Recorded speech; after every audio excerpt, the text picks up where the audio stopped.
and one operations that we're going to go to Iran for the damages done during this recent round of conflicts. And like people are freaking out about that, and like Americans, I guess, are freaking out. They're like, "Why the fuck do we have to pay reparations for? We didn't even want this war in the first place." And so JD Vance had to go on the back foot and explain it a little bit. There was also speculation about them getting $24 billion worth of their assets unfrozen. Like all this stuff came out, and like nobody really knows what's going on. And so we spent time yesterday watching JD Vance explain that, and watching Trump talk about it, and watching even Bibi Netanyahu talk about it. But like today, I thought we could find some of the actual people from the Iranian side talk about this, just to get a different. He has disconnected? Whoa. Really?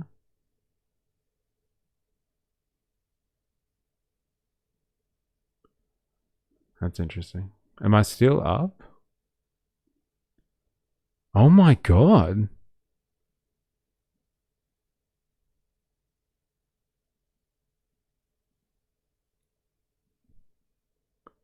Holy crap.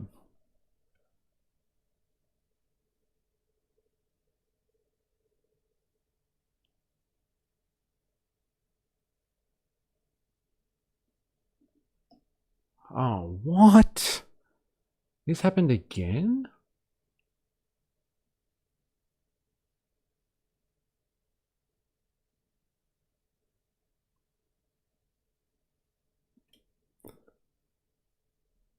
Oh, fuck.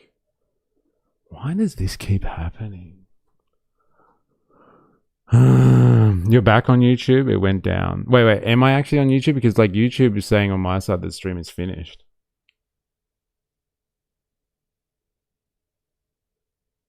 Yeah, the stream's gone.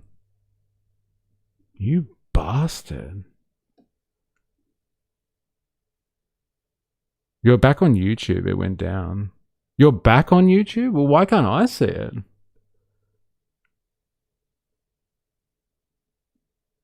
Like, honestly, can somebody actually say whether I'm on YouTube or not? I can see you're back on YouTube.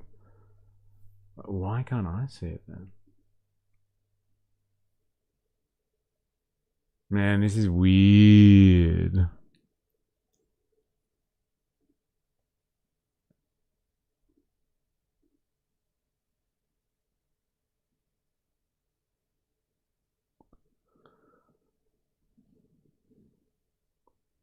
New stream, let's go.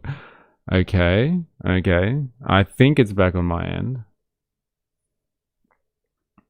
Activate the like button. Can you see me on YouTube? Anyone want to answer that question for me? I've restarted it from my end. It looks like it's back. If you're on YouTube right now and you can hear me, let me know. Man, I can't believe this is happening again. This is fucked. Why does this keep happening? Raven and I are in the second stream. So it started a new stream. That's fucked.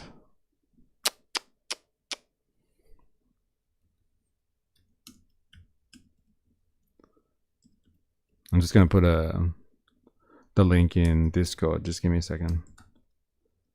Yeah, we can hear you. Yeah, it fully dropped, then started up again. What's that about? I wonder if it's my streaming service. My restream. Alright, well anyway, we're back. Alright, I was in the middle of like talking about no.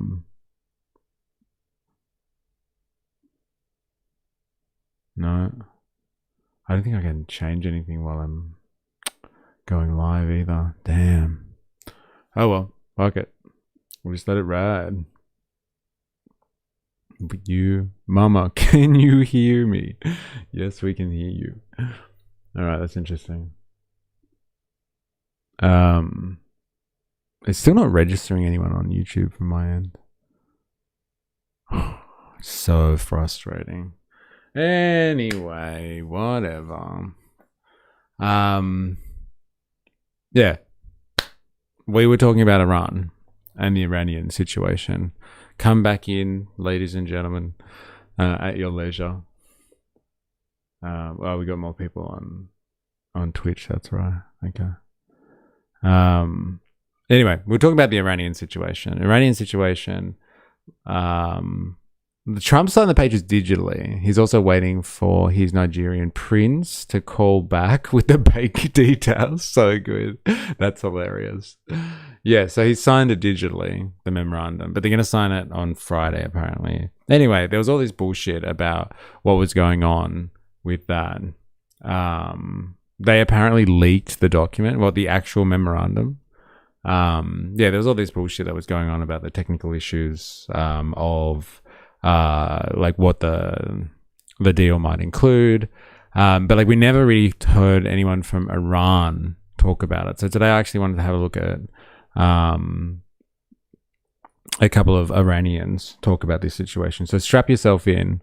We're going to listen to this, and I'm just going to, like, in the background while we're listening to this, try and monitor my stream on the back end to see if there's something going wrong, but I have no idea why that just happened. So apologies for technical difficulties. Let's have a listen. This is the foreign minister, Arachi. And like he's doubling down on the whole Lebanon situation because like for them it's a non-starter. There's no peace deal unless Lebanon's in on that peace deal as well. It's just, it has to be done like that. They apparently leaked the doc, or I'm also not convinced it exists. Well, the Iranians have said that they've signed, or they're happy with it. So, like, you know, both parties are saying that there's some MOU out there. So maybe that like makes it more likely if they're both saying it exists. An understanding to have an understanding one day about an understanding. Any excuse to send vans to Iran. I'm anticipating a media turn. Interesting. All right, well, let's have a listen to these guys. Or the foreign minister, and see what he has to say about this. During the first round, the most important topic at that moment were the announcement of the end of the war, and accordingly, and since the start of Monday morning, after reaching the agreement Monday, I mean Tehran time, the announcement of ending the war was released, but the official start of the Memorandum of Understanding will be on Friday. The announcement of putting an end to the war was announced Monday morning. This is very important, and it has been mentioned in the Memorandum of Understanding. This will be lasting. We need to end war. War will be ending everywhere, on all fronts, including Lebanon. And due to the relations between war in Lebanon and the aggression of Israel on South Lebanon and the war on Iran, these two fronts, Iran and Lebanon, are quite connected to each other. And since the very first day, the Islamic Republic of Iran has considered the end of the war in Lebanon is quite connected to putting an end to the war on Iran. And at the time where we reached an agreement regarding a ceasefire, the truce was announced on all fronts, and we were confirming the Lebanon front as well. Now, we can say that the end of the war in Lebanon will be also connected and related to the end of the war on Iran. I'd like to say something now, and I want to confirm that. From our point of view, the parties of the Memorandum of Understanding, America, Israel, one side, and Iran, the second, and Hezbollah, the second. It's funny that he said that, right? Front. Because we know that Israel has said, reportedly, Israel has said they're not part of this. And like no memorandum of understanding or peace deal, whatever the fuck you want to call it, between the US and the US and Iran has any effect on Israel at all. They've made that very clear, the Israelis. Is he violated ceasefire 84 times since Sunday, reports say. Yeah, well, like, is it the ceasefire? Has it really started yet? I think that's one of the reasons, like, I heard someone say that, like, Trump had, like, you know, they had the agreement ready by Monday, but, like, he pushed it back to Friday to give Israel more time to get its shit together and stop striking southern Lebanon. And so, like, he probably needed all of those days, to be honest, by the sounds of it. What, 84 times? Trump didn't communicate? No way. But yeah, it's like, I don't know what he's talking about here. Like, he's saying the parties, maybe he's talking like objective reality. The real parties to this agreement are Israel and the US. And for us, it's Iran and Lebanon. And like, it captures all of us, this type of agreement. And if like any of those parties violate, then it's all over. They will not stop in Lebanon. Yeah, well, there ain't going to be no memo. Okay, there's no memorandum of understanding, and there ain't no peace deal. It's 20% of the country. Well, haven't they just laid claim to it anyway? They've just laid claim to what they've got, and they're like, this is ours now. So I guess we'll find out what happens after Friday. And the end of this war is part and parcel. Lebanon and Iran, they are quite related. End of the war will be the end of the occupation, and without retreating and withdrawing from the Lebanese occupied territories, then there will no be an end of the war. So, well, there you go, Ravi. That one's for you. This I said. I think I tagged you in this on Discord. He's doubling down on Lebanon. He's saying that part of the stuff is that they have to withdraw from Lebanon. I don't think this is going to happen, man. If like these guys think that Israel's going to withdraw from southern Lebanon, I don't know if that's going to happen. They say South Lebanon because it makes it seem smaller than it is, but it's 20% of a foreign nation. Any military attack from the Zionist entity against Lebanon from now on will never be accepted. The continuation of the Israeli occupation to Lebanese territories is a violation of the Memorandum of Understanding. These territories never be accepted. The continuation of the Israeli occupation of the Israeli occupation to Lebanese territories is a violation of the Memorandum of Understanding. Like, those are pretty clear words. Like, if they continue to occupy this territory, it's not just like they just stop firing at each other. They continue to occupy this territory. There's no memorandum of understanding anymore. It's all over. Like, this thing, like, it ain't gonna happen, man. And placing onus on America to rein in their attack dog. I don't see any of this ending peacefully with a signed deal.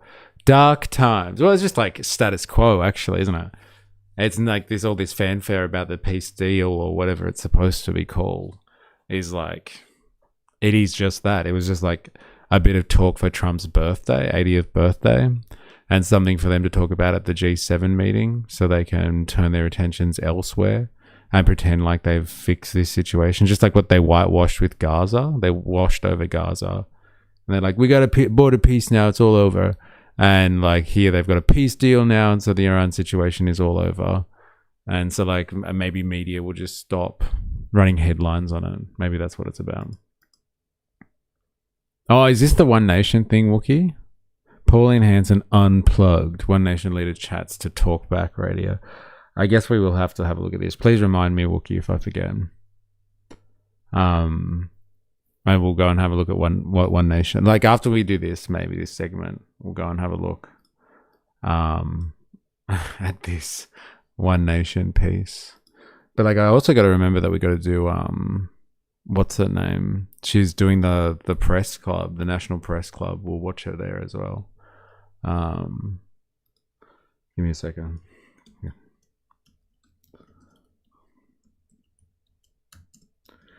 Queen Pauline at the National Press Club. Fuck yeah. Can't forget that. All right, that's enough. There's the other guy as well that I wanted to, Morandi. He's been interviewed by China. So like Morandi's like I don't know, what is he? Yeah, like a professor or something like that. He's like from this guy. You see him like pop up all the time in conversations with like Piers Morgan and all that sort of stuff. He's from the University of Tehran. Okay. And anyway, the Chinese have interviewed him and they've asked him, what do you expect from the US-Iran deal? And like he's controversial, this guy, but it's good to get an Iranian opinion on this. You can also save it for Friday too, though. Yeah, thank you. Good point. Maybe I can save it for Friday. I will remember that. Pauline on Talkback Radio. Maybe we should. This is pretty much Talkback Radio. Maybe we should interview her one day. Future Prime Minister Pauline. All right, let's have a listen to another Iranian perspective on this. Now, you've been very closely involved following this in Iran. In fact, you were an advisor to the initial negotiations team that negotiated the first nuclear deal. What is the view from Tehran right now? Is this a good deal for Iran? We're all big fans here. There are different views. Some are highly critical of the deal, and they've voiced their opposition. But many consider it to be a decent deal that has forced the American government to give quite a few concessions. I should find the punter's interview this week where he whinges about Geordies. Bro, find it. Please. Find it. I wonder what it's about. Like, have you actually seen it or you've just heard about it? It'd be interesting to know. I wonder if it's about the whole gas stuff or not. Or something else.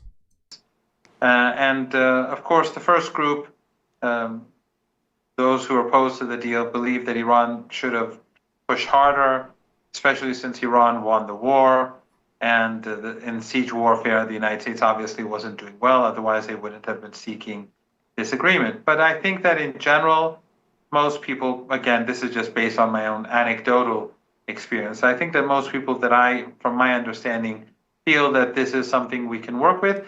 But there's a lot of skepticism. Geordie's that labor shield. Yeah, he talks gas, his career, etc. Gas. The great gas debate. Naturally about Trump and how erratic his behavior is and how unpredictable he is. He could wake up tomorrow and say something to wreck the deal. And then, of course, there's Netanyahu, who is doing whatever he can to prevent the deal from being implemented. And if he does continue with the genocide in Lebanon and the slaughter of women and children, as he's been doing for many, many weeks now, the Iranians will not implement their side of the bargain, meaning allowing... He's like my other favorite Aussie streamer, Elise. I don't even know who Elise is. Have to look up this person. To Saudi Arabia, Kuwait, Emirates, Qatar, and Bahrain. Which are they on Twitch or she's a lefty? Oh, okay. And like, is she on Twitch? Yes. Oh, nice. Oh, okay, cool. Involved in the war against Iran, it'll refrain from allowing them to use the Strait of Hormuz. So Trump should be very careful to make sure that Netanyahu does abide by the ceasefire and exits Lebanon and ends the slaughter. Now, as you say, there is a great deal of skepticism about President Trump. The spokesperson for the Iranian Foreign Ministry said that there is a commitment from the United States on the issue of reparations for the damage that's been done to the country, as well as on the issue of the lifting of sanctions. But the United States has a history of violating agreements, of breaking promises. So can Iran at this stage trust the United States? I mean, there's no enforcement mechanism. What? What an outrageous claim that is. Hey? That's so good. Haven't got timestamps yet, but I'll put video in suggestions. Thank you very much. Very, very much. You fucking legend, yeah. That will help. I can go straight to it. We have to fucking ask Jordan about it. That'll be hilarious. Punters. Punters. In this agreement, as far as we know, to force the two sides to comply with everything that's agreed on? No, Iran doesn't trust the United States at all. It's, after all, it's complicit in genocide in Gaza, and it's complicit in genocide in Lebanon, and it waged an unprovoked war against the Iranian people and massacred 168 little children on day one in their elementary school, and of course murdered and martyred Ayatollah Khamenei, the leader. So there's zero trust in the Trump regime and the U.S. government. But the Iranians will be vigilant. And one of the important points about this agreement is it is all being done under circumstances where both Americans recognize, and so do its allies, that Iran controls the Strait of Hormuz. And so that is enormous leverage. And the United States, by imposing a siege on Iran, basically undermined itself, because it forgot that this is a double-edged sword. And the global economy is doing very... He does get a little bit sassy, doesn't he? He's pretty calm in this one. I love Miranda, especially when he gets a bit sassy. Yeah. Well, like, he's not, like, he's being a little bit smug here. But, like, yeah, you see him sometimes, he arcs up. Like, if you've ever seen him on, like, Piers Morgan or anything like that. I remember when we first played him for the first time on this stream, and I was like, oh, fucking listen to this guy. And everyone was just like, oh, man, he's just Iranian propaganda. And I'm like, yeah, probably. But like, do we get anything else but Western propaganda? It's refreshing. It's nice. It is. And like, he was just going off on like how bad the situation is going to be for the US. And this was right at the start of this round, like in February, the end of February or whatever. And this guy was going off chops about how America is doomed to fail here. And like, it's going to amount to nothing, them cutting the head off the snake and, you know, bringing down the Ayatollah and stuff like that. There'll just be somebody else that steps in and they'll be fine. And everyone was just like, oh, he's just propaganda, this guy. You can't trust anything that he says. But like, hey, he's been like his assessment of the situation from back then was probably more accurate than anything in the Western media, I would say. Yes, he's great. LOL. He's sassy. Poorly now, and it's believed that in the weeks and months ahead, things will get worse. And that's thanks to Trump. So ultimately, if Trump does not abide by his side of the bargain, the Iranians will go back to where we were during the past 3 months, three and a half months. And I think Trump is definitely does not want that. The very fact that he was so eager to have a deal when Netanyahu bombed Beirut yesterday and murdered a family, Iran was about to retaliate. And then Trump gave concessions to Iran because talks had stalled. And yet after the Netanyahu attack, ironically, Netanyahu actually hurt himself, and because he attacked to wreck the process for creating this agreement, this MOU, and he did the exact opposite. So Trump coughed up those concessions, and now we have an agreement. On that point of leverage, President Trump has gone on record as saying that the Strait of Hormuz will be reopened, fully reopened. It is an interesting point on leverage, though, isn't it? You can't deny that, like, this situation is so much worse than like where this started like 4 months ago now. Like in terms of the position from like the American or the Trump administration's perspective. Like they just want to go back to what happened before this round of aggression, so before the war. But like now Iran is going to be charging people fees to get through the strait. If you weren't aware of that, if you didn't hear that yesterday, there's not going to be a toll. But like in order for people, to get through the strait, they need to have environmental permits or environmental protections, potentially insurances. And like that's going to be administered by the Iranians. So like prior to war, strait open, like end of this peace deal, potentially strait opened, but now with a service fee paid to the Iranians. And so, yeah, global shipping now, or the Gulf states now at least, are going to have to do commerce with that hanging over their heads. So, like, I don't see where the win is on the board out of this situation. I think, who brought it up yesterday? Maybe Bandsaw Bandit. Someone brought up, like, Obama's deal. So they had the JCPOA under I get that Obama had sorted out, where Iran, for sanctions relief anyway, was going to do all of these things to prove that they weren't developing nuclear weapons. I think pretty strong stuff, if I remember correctly. They were supposed to have the most stringent nuclear controls ever, like put on any country, put on them, in terms of, like, you know, global oversight and all that sort of stuff. And so, like, if you remember, Trump in his first term scrapped that deal and then just, like, hit up Iran with extra sanctions, and then, or like, put all the sanctions back on Iran that Obama got rid of, in terms of, like, ameliorating their nuclear program. And so, like, that's why we're here now, because the sanctions were working and it was crippling Iran, and the people were upset. They were fighting against their government, reportedly. And then Trump was going to go in as on a humanitarian mission, and relieve the entire country.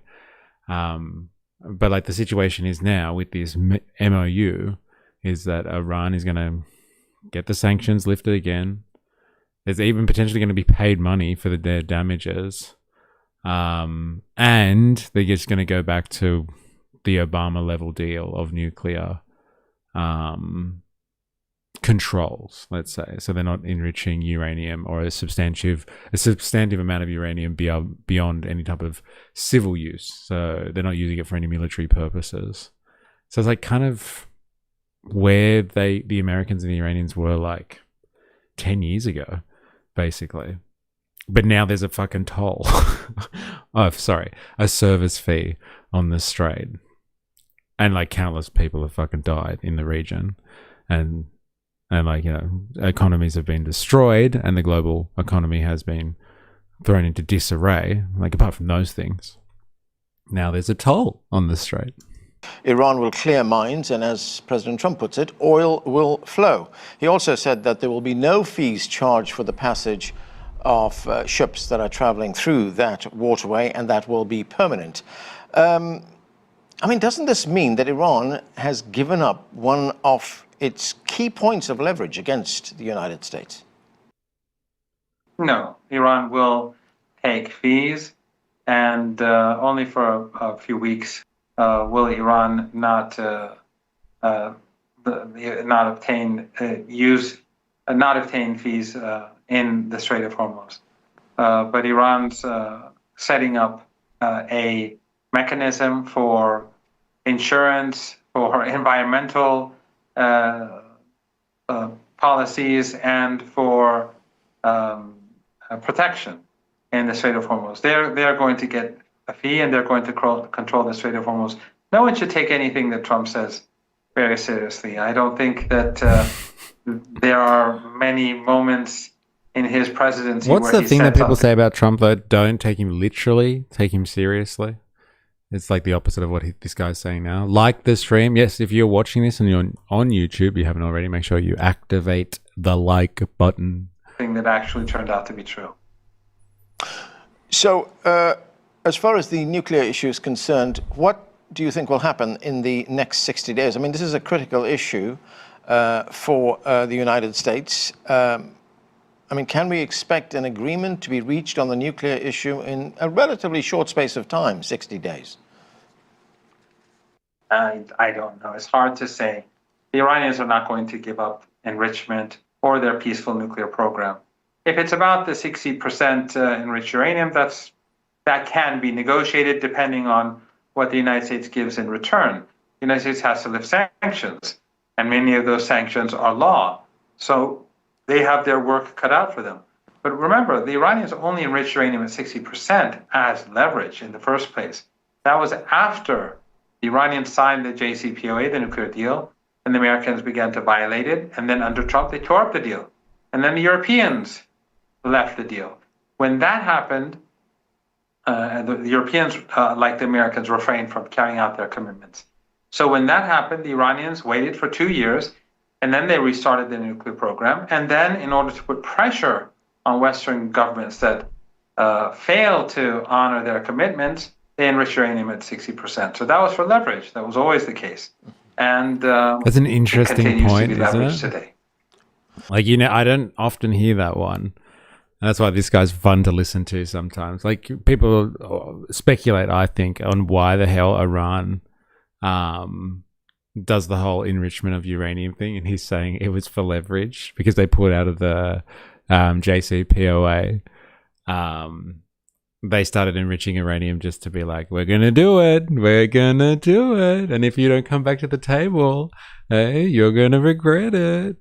Interesting negotiation tactic that is. Han the Fixer, what up, gays? You spelled guys wrong. There's a U in it, just so you know. I had a dream last night. I was in the stands of Freedom 250. Hey, what a dream. What a dream. I don't know, man. Apparently there were like, Ravi was showing, there were certain standards, especially if you're in the front row. You had to be like, you had to have a certain level of attractiveness. So as long as you look good in heels and a tight, sparkly dress, Lap Jeff, that's the only way you're getting into Freedom 2050. Not 2050, 250. Good luck to you, Lap Jeff. Welcome to the stream chat, by the way. Hope you're well. Hope you're well. Right, and this agreement, again, from what we know, is a performance-based agreement. The both sides will be obliged to fulfill certain conditions in that agreement over the next 60 days. One of them... It was so cool. Fights and fighter jets. America. There it being is. The lifting of sanctions against Iran, and the other being reparations for damage that has been done. So what are the markers that you would be looking for in the next 60 days? First and foremost, it will be the end of the genocidal attacks in Lebanon, and the end for the massacres and the leveling of... No, the opposite. You have to be a tall, buff man for the birthday boy. Oh, sorry, I take it back. Love Jeff, I hope you are a tall, buff man for the birthday boy. The witches lost this battle. They couldn't black magic the weather like they said they would. Take that, libs. Villages and cities, something which Western media is completely indifferent to, and to their shame. In Gaza, they pretended that since they didn't have a presence on the ground, that they could not really report much on Gaza. That's the excuse they use to look away. But in Lebanon, they have a full presence in Beirut, but they continue to look away because they're complicit in the genocide, the journalists and the Western media. But this is key for Iran. For the West, the lives of the Lebanese is not important. For Iran, it is of utmost importance. So this will have to end. If it does not end, the deal will not go forward. Then there's the issue of Iranian assets, which were stolen by the Americans. They have to be handed over. And dude, I don't see this happening, man. Like, come on. Well, they got 60 days. 60 days. 60 days. And like, Israel has to get its finger off the trigger in Lebanon for 60 days. I don't know, man. Dude, Grindr would have crashed if that's the case. That is hilarious. That is fucking hilarious. Maybe that was the point, actually. I wonder if Grindr crashed in Washington, D.C. over the weekend. Have faith. Look, I have faith in, or like I have hope, at least, in like in some form of a peace. Like I always do. But like for 60 days, Israel has to take its finger off the trigger. I don't know, man. Apparently there was only 4,000 people there. Like when you say only, like you'll have to give me context here for these types of sporting events. But I thought it was supposed to be the biggest UFC ever or something like that. Maybe like the requirements were too tough. Sorry. Faith trumps logic. Yeah, fair enough. I see. The United States has to lift sanctions for the duration of the deal on Iran's oil and energy exports. And of course, the siege has to be lifted. These are some of the commitments that the Americans have to carry out. If they don't, then the Iranians will not open the Strait of Hormuz. So I think the Americans have a very strong incentive to get things done. But since Netanyahu doesn't really care about the United States, it's not quite clear how that will play out. Is there a feeling in Iran right now that the country has come out stronger after There were 20K at the Herzog protest in Melbourne. For perspective, these last 3 months or so after the initial attacks took place in February, at the end of February? No doubt, much stronger. I think that the United States has made a catastrophic mistake, and so have the Israeli regime.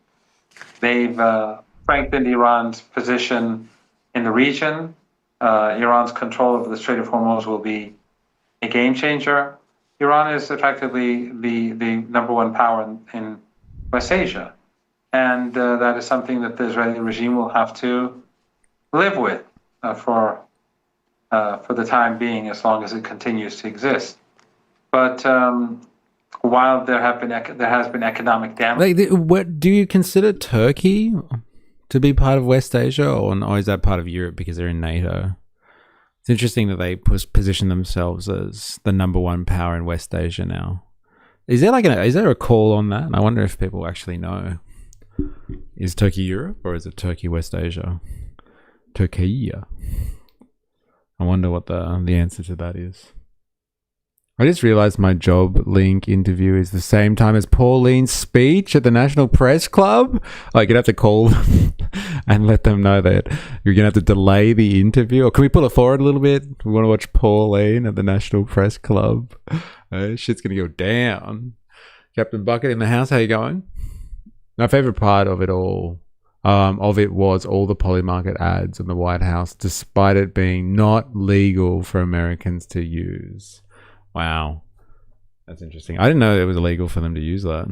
That's crazy. All right, let us move quickly on this one because we're getting close to when Pauline's going to give her address to the nation. Our new Supreme Leader, Pauline, is going to address the National Press Club, and we've all got to listen to that as faithful subjects. I'm going to weave these two things in. Actually, no, let's go to G7 and get Trump on this one. Sven, I gotta love a bit of Iranian propaganda. Well, yeah, that's exactly what I was saying before, actually, Spendong. Thanks for pointing it out. It was like yesterday was a day of Western propaganda on this whole deal, and now we've just spent the last half an hour watching Iranian propaganda. We watched Arachi, the foreign minister, just before, give his views on it, and then we had everybody's favorite Marandi. She's giving her address to the nation. Fuck yeah, nude Pauline sounds sick. Yeah, well. If only it was 30 years ago, hey? There's Polymarket, then Polymarket USA version, I think. Okay. Maybe I can do it earlier. Maybe. Nice. Got to do both sides. Yeah, well, you know what? In fairness, they were all saying the same thing, Spendog. They're all talking about the same shit. Like, Vance was talking about the same concessions to Iran that the Iranians were kind of just celebrating just then. Propaganda goes great with conflicts. Tall Pine in the house, how you going? Is Captain Bucket Pauline in disguise? Can't watch the speech. If you're delivering the speech, we got him. Ladies and gentlemen, we got him. So this is Trump at G7 talking about Israel and Lebanon. It all pins, it would seem, on Lebanon, this situation. Trump really, at the moment, for the optics, I guess, wants these things resolved. Around the table, G7 leaders with the presidents of the United Arab you didn't see anything. Emirates and Egypt and the Emir of Qatar. This annual meeting addresses the big issues in the world, but for more than 3 months, one thing has dominated both global politics and economics: the war in Iran. This is a very important deal. there's still a lot of work to be done. Earlier, Trump had met with the emir to thank Qatar for its diplomatic efforts that helped push the interim deal over the line. Trump said in a way there had been regime change, with Iran already losing 2 sets of leaders.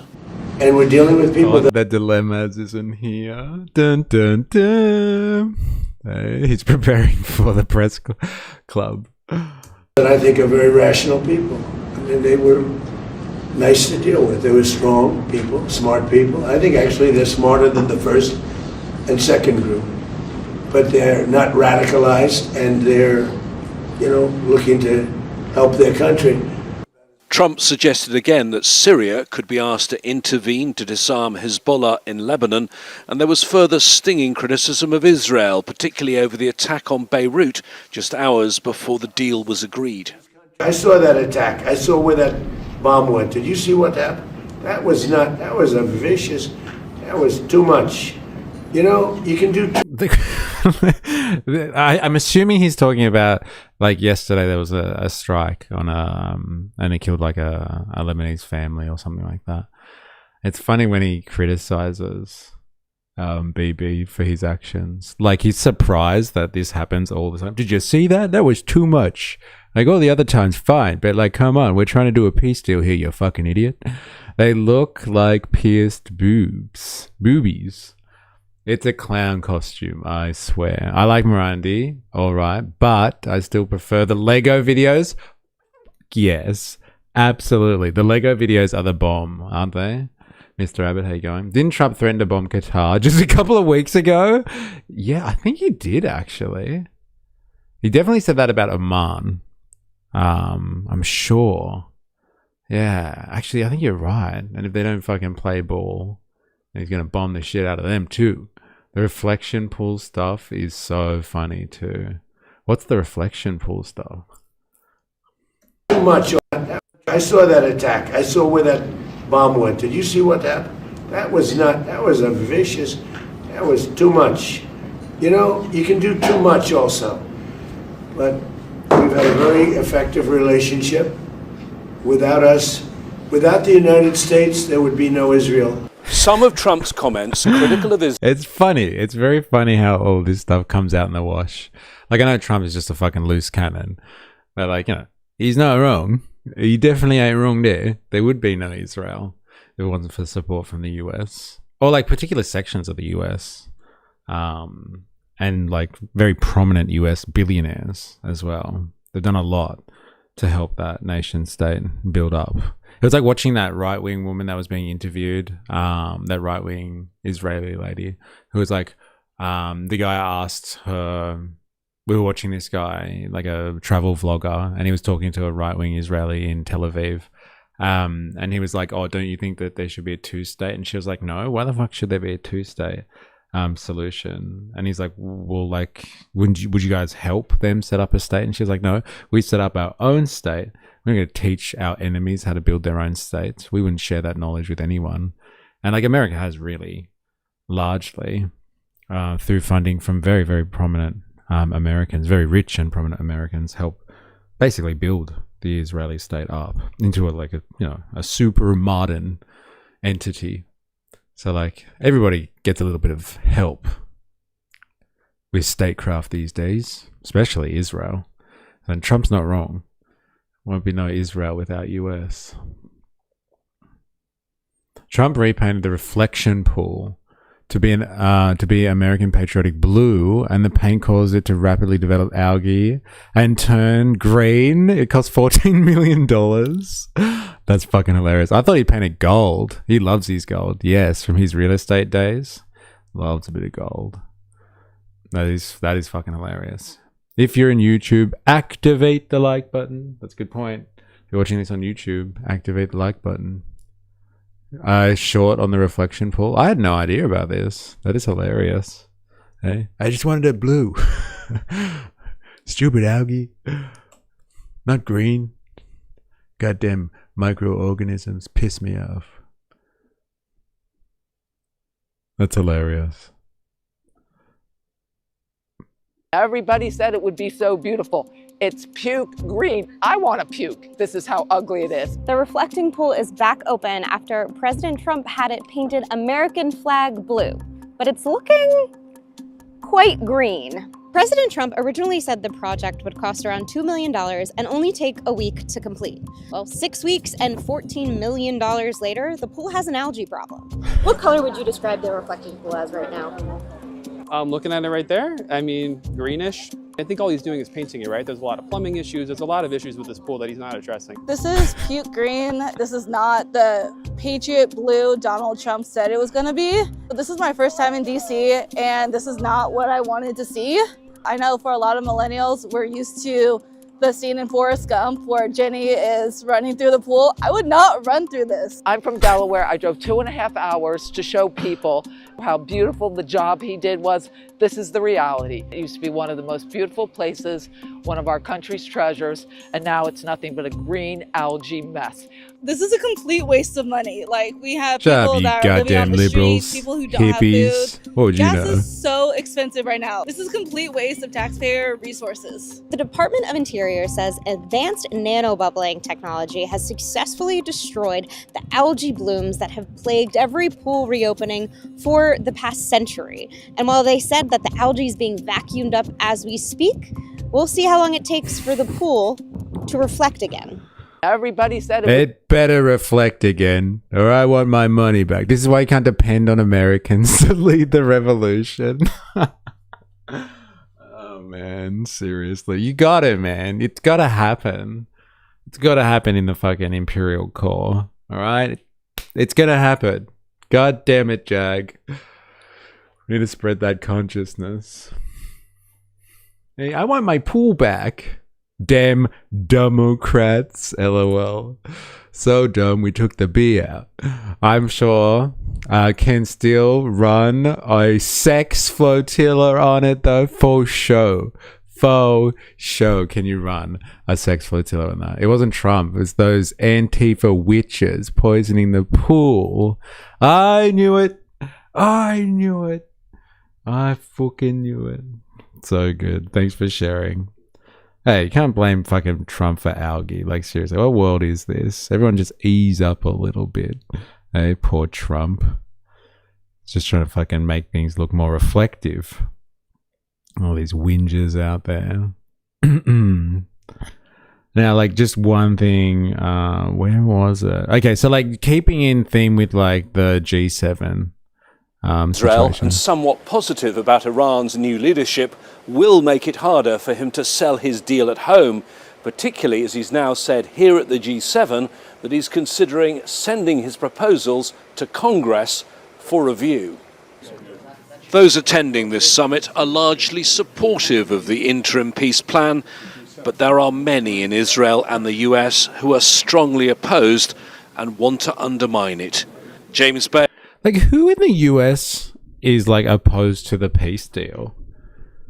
Like, can anyone, like, fill me in on that little surprise or that little secret there? Like, people actually... Like, people who don't think it, like, is going to work is one thing. But, like, do people not want to stop fighting Iran or something? It was actually a Greta painting. Yeah, how funny is that? Like, the greenies sabotaged Trump's Blue America pool. Paints everything gold and it reflects too much, and he burns the place down like a giant magnifying glass in The Simpsons. I've been called an environmental wacko before. Oh, Zios. Yeah, okay, fair enough. That makes sense, actually. For not liking pollution? You are an environmental wacko. How dare you? Standing up against pollution. People who are sponsored by the military-industrial complex. So most Republicans. But I thought at the same time, like, a lot of them, I guess maybe not Republican Congress people, but, like, their supporters didn't want the war. Because, like, they're sick of... Well, they were promised no more wars. But yeah, the Congress people, I guess, is a different... And lobby groups are a different beast, aren't they? Environmental wacko. The correct term is eco-fascist. Yes. Yeah, eco-fascists. And look at the eco-fascists in that pool. The little algae spores there raining on Trump's parade. The greenies always looking to ruin things. Eh? The environment was even protesting against Trump there. Christian evangelicals, Miller also, I think, would be against it too.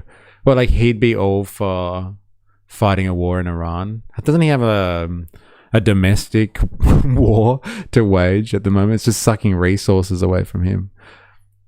I think the media will shift soon. I feel like shift soon where? Like, they go back to like, oh no, we've got to take out Iran. Is that what you mean? Instead of everyone being like, no, peace deal, please, peace deal. Peace deal. All right, staying on the G7. I want to cover this quickly before we get to the National Press Club. Oh my God. This is back on, now there's a piece to talk about things being back on the menu, boys. Like, this is back on the menu, apparently.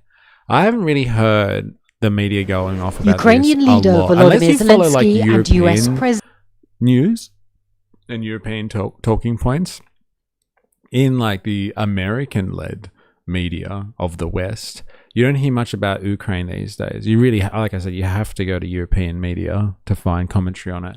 And it looks like, like I said before, the G7 is happening at the moment in France. Some big nations, some big GDP carrying nations get together and circle jerk each other in like the northern hemisphere somewhere. And this time it's happening in France. And Zelensky rocked up, and like, it looks like the Ukraine's back on the menu, boys. So Iran was the big diversion that happened for ages, diverted people away from the Epstein files, diverted people away from what's going on with ICE, diverted people away from Russia and the Ukraine, and now Trump's ready to start talking about Ukraine again. Trump is smoking. Yeah, I know, look at that. Hey? What's he got there? It's having a dart. Approval rate is less than 30%. Damn. Someone should point at the reflection pool when speaking to Trump and say, you need to drain the swamp. Now, I think they will start condemning. Okay. Condemning Iran, condemning the peace deal. All right, so anyway, G7's happening at the moment. Like, it's like, a non-issue, all this sort of stuff. It's just like, it's diplomacy for the plebs. Real stuff happens behind closed doors and through think tanks. But anyway, it seems like we're going to start to get a little bit more discussion on Ukraine now and what's going to happen with Russia. We're going to hear all like the stories again about like how Russia wants to take over Europe and all that sort of stuff, which is like, it's pretty mental if you think about it. Like, I don't really think Russia has ambitions to take on the entirety of Europe. It obviously has strategic ambitions for its borders, and it wants to do away with the meddling of NATO countries. But I think we're going to get more of the fear-mongering around Russia and the whole Ukrainian situation now. Russia's in trouble. Yeah, well, as in like because the focus is back on or something else. Let's have a listen. Ukrainian leader Volodymyr Zelensky and US President Donald Trump were not sitting next to each other during a meeting on Ukraine at the G7 summit in Evian-les-Bains, but they did talk. Later, Trump said that Moscow should end the war. They've lost a lot of ground over the last month, and the EU is pissed about their drones crossing borders. Yes, there's been a few of those incidents, but like, you never know. Like, I find, because of the Western media that we get from Europe, like, unless you got reports from Russia, like the two sides are basically like, they've lost ground kind of thing. And like, have they? And if they have lost ground, like, has Russia not gained any territory in that time? So like, are they just shifting like deck chairs around kind of thing? Are they shifting borders around? And like, yes, we always hear about the drone incursions into EU territories, but I always find those drone stories come at timely points where European nations are deciding to spend more of their GDP on defense spending or not. And it's just like, another Russian drone incursion happened in Lithuania or Poland or Romania or something like that. And then like all these countries are like, we better ramp up our defense spending. Not to be all conspiratorial on everything, but like, it's always seems to be around those discussion points. So like, yeah, I guess unless you watch Russian media as well, you'll never know what's really going on. Very good meeting. Look, Russia should make a deal. Russia's lost tremendous amounts of people, and so is Ukraine. Sorry, no, I think the media will turn on Trump and the war. Probably still a while to go, but approval with America is extremely low. And I think the admin is panicking behind the scenes. Dam's gotta break. I think the media is generally, I find the media is generally like de-escalate, and like, you know, get to opening up the strait again. Saying, gee, the Brits are starting to board Russian Shadow Fleet oil tankers and anchor them off their coast. Yes, and the French have been doing that too. Have been seizing vessels on behalf of the US. Sounds like a Russian tanky, lol. Yes, right? If you say anything that's not critical of Russia, it's like, he's a tanky, get him. I was trying to watch both sides. I know after Ukraine took ground near Donetsk, or one of the other major hubs, that was when Russia responded with the Kiev strikes. Then the rest of the world looks on to America as an embarrassment. It's a matter of time. Okay. But like, people have like looked at America as being an embarrassment before, like with like Vietnam, for instance, and like it never toppled them.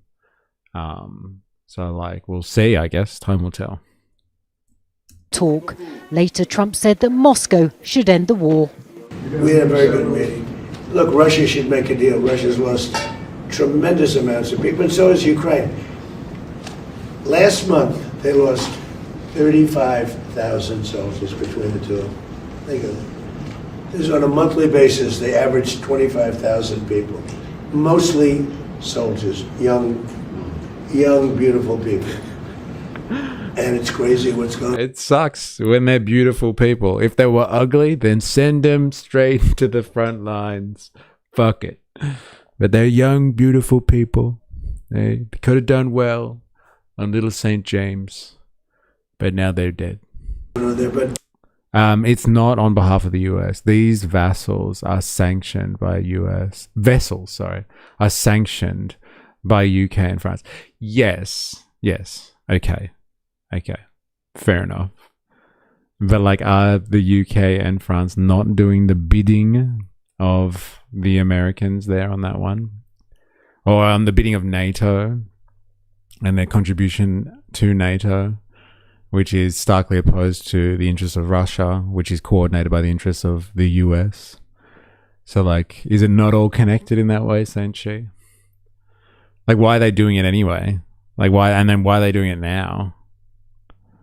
Hot young male men. Oh man, I don't like hearing young and beautiful come from that man. Yeah, I know, right? Like, come on, seriously. When he talks about young, beautiful people dying, such a waste, such a waste. They could have been on the island. That's just your narrative of American hegemony. Okay, fair enough. NATO and the US would have let Russia win long ago. NATO and the US would have let Russia. UK, France are sovereign states. Okay, fair enough. Just like Australia is a sovereign state. Got it. So there's no connection there at all. It's like UK, France woke up one day and was like, oh, let's just take Russian tankers. That's a great idea. Fuck yeah, let's do this. Let's become pirates because we do that shit all the time. Fair enough, man. They are afraid of war with Russia. They always have been. So like, just so I can square the circle here. UK and France are sovereign states, and they are afraid of war with Russia. They always have been. So they seize Russian vessels. Like, it doesn't sound like they're too worried about war with Russia if they continue like poking the bear. They're just like, hey, we don't want war. Let us seize more of your assets. The Brits and the EU have been holding ground despite the US. Okay, fair enough.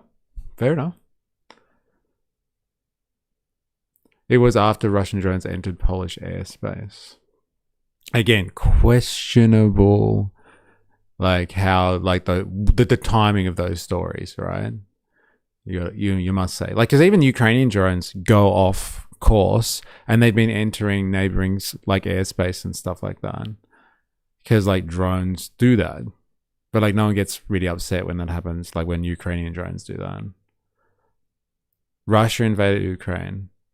They care more about Ukraine than we do. That's not what we're talking about. You just change subjects. You just said that like UK and France are sovereign states that do all their own things. They don't want war with Russia, but they're taking Russian oil tankers. Like, it doesn't make sense.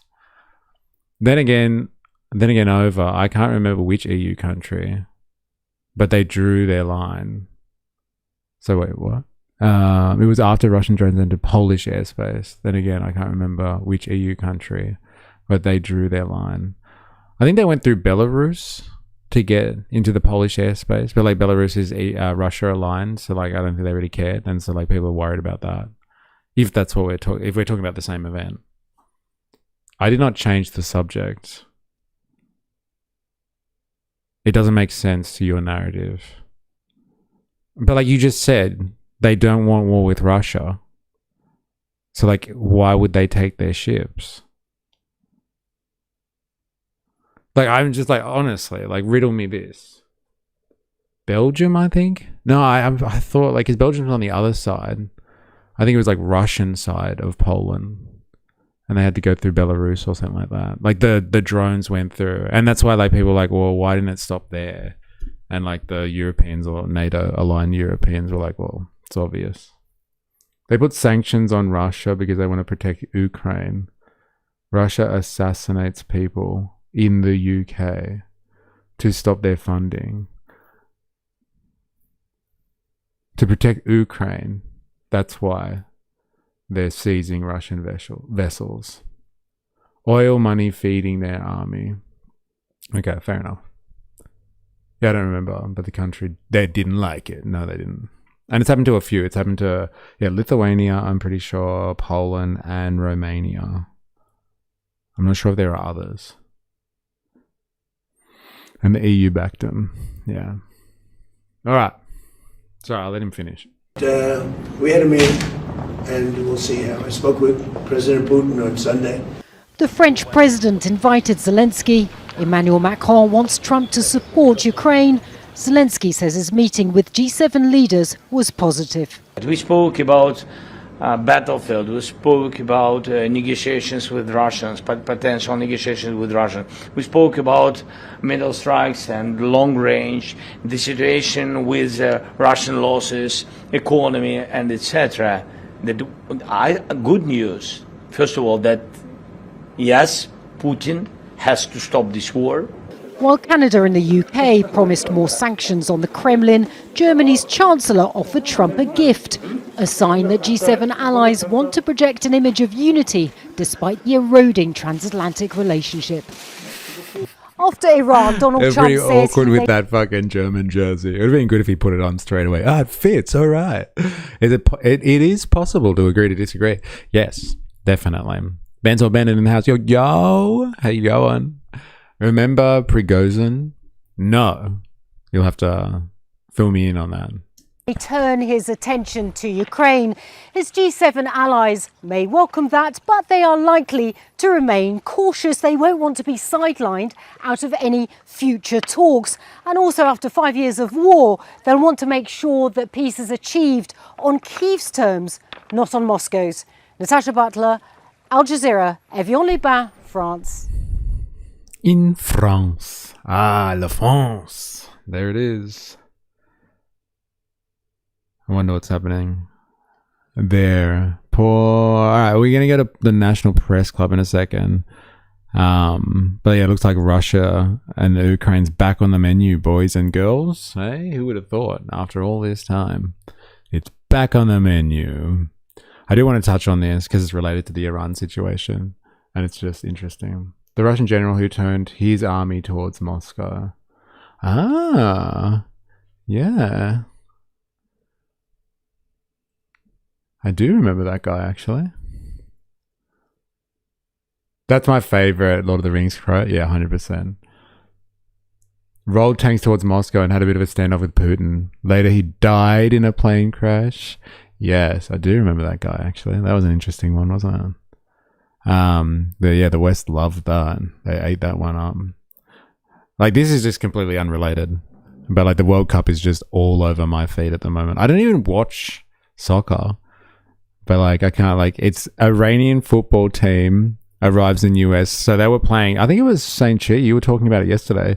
So I didn't realize when the Iranian team was playing New Zealand yesterday, there were protests going on against the Iranian club. And like FIFA tried to stop the politicization of the event and was trying to ban people from bringing Iranian Shah flags in, but like people were doing it anyway. So and they got booed, apparently, the Iranians, when they were singing their national anthem, the Islamic Republic version of the Iranian anthem. And Americans are right now protesting ahead of It was a Iran's good game. World Cup clash with New Zealand in Los Angeles. Live to Lily Greer, who's at SoFi Stadium in LA. Lily, walk us through what's happening there right now.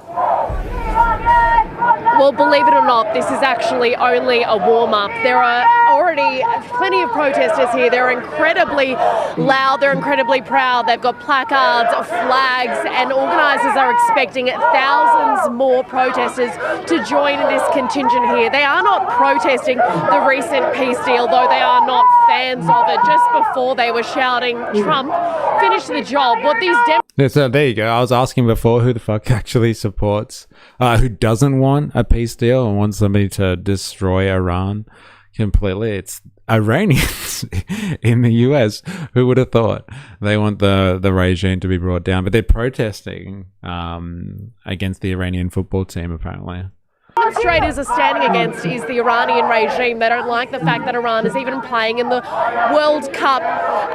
They are protesting ahead of the Iran's clash with New Zealand. They're against the idea that FIFA has ruled they can't bring their political placards, their flags, into the stadium behind us there. Organisers say protesters will try to bring those flags in nevertheless. We spoke to an organiser just a short while ago. Dealing with a terrorist regime. So they've held Iran captive, the people of Iran captive. I think what's going to happen is, you know, this will, it's when my work starts as an activist to expose their ties. The protest kicks off in about... There's a lot of activists these days, aren't there? There's activists for everything. Can't even play soccer. Well, yeah, they're not allowed to play soccer. About an hour, so plenty more people are still due to arrive, and we could see protests like this intensify over the next month with Iran's other group matches to be staged here in the US. Okay, Lily, thank you. All right, so it sounds like it's time to go over to the fucking National Press Club so we can see live. If you're American and you're watching this, we have our version of what would you say? A MAGA. Our version of MAGA.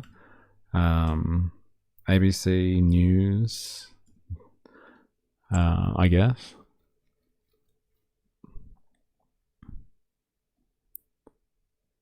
Yeah, our version of MAGA has a party called One Nation. And the One Nation political party in Australia has risen to new heights. It's come out of being like a kind of an obscure party to being the new face of conservative politics in Australia. And this lady who heads One Nation is now the most popular politician in Australia, according to some polls. Or preferred prime minister anyway.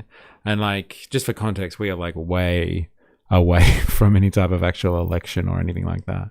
But yeah, apparently she's gonna, she'll be the new prime minister, and she is addressing the National Press Club. And so we're gonna try and watch that live. Never doubt the underdog. Yeah, actually that's a fair point.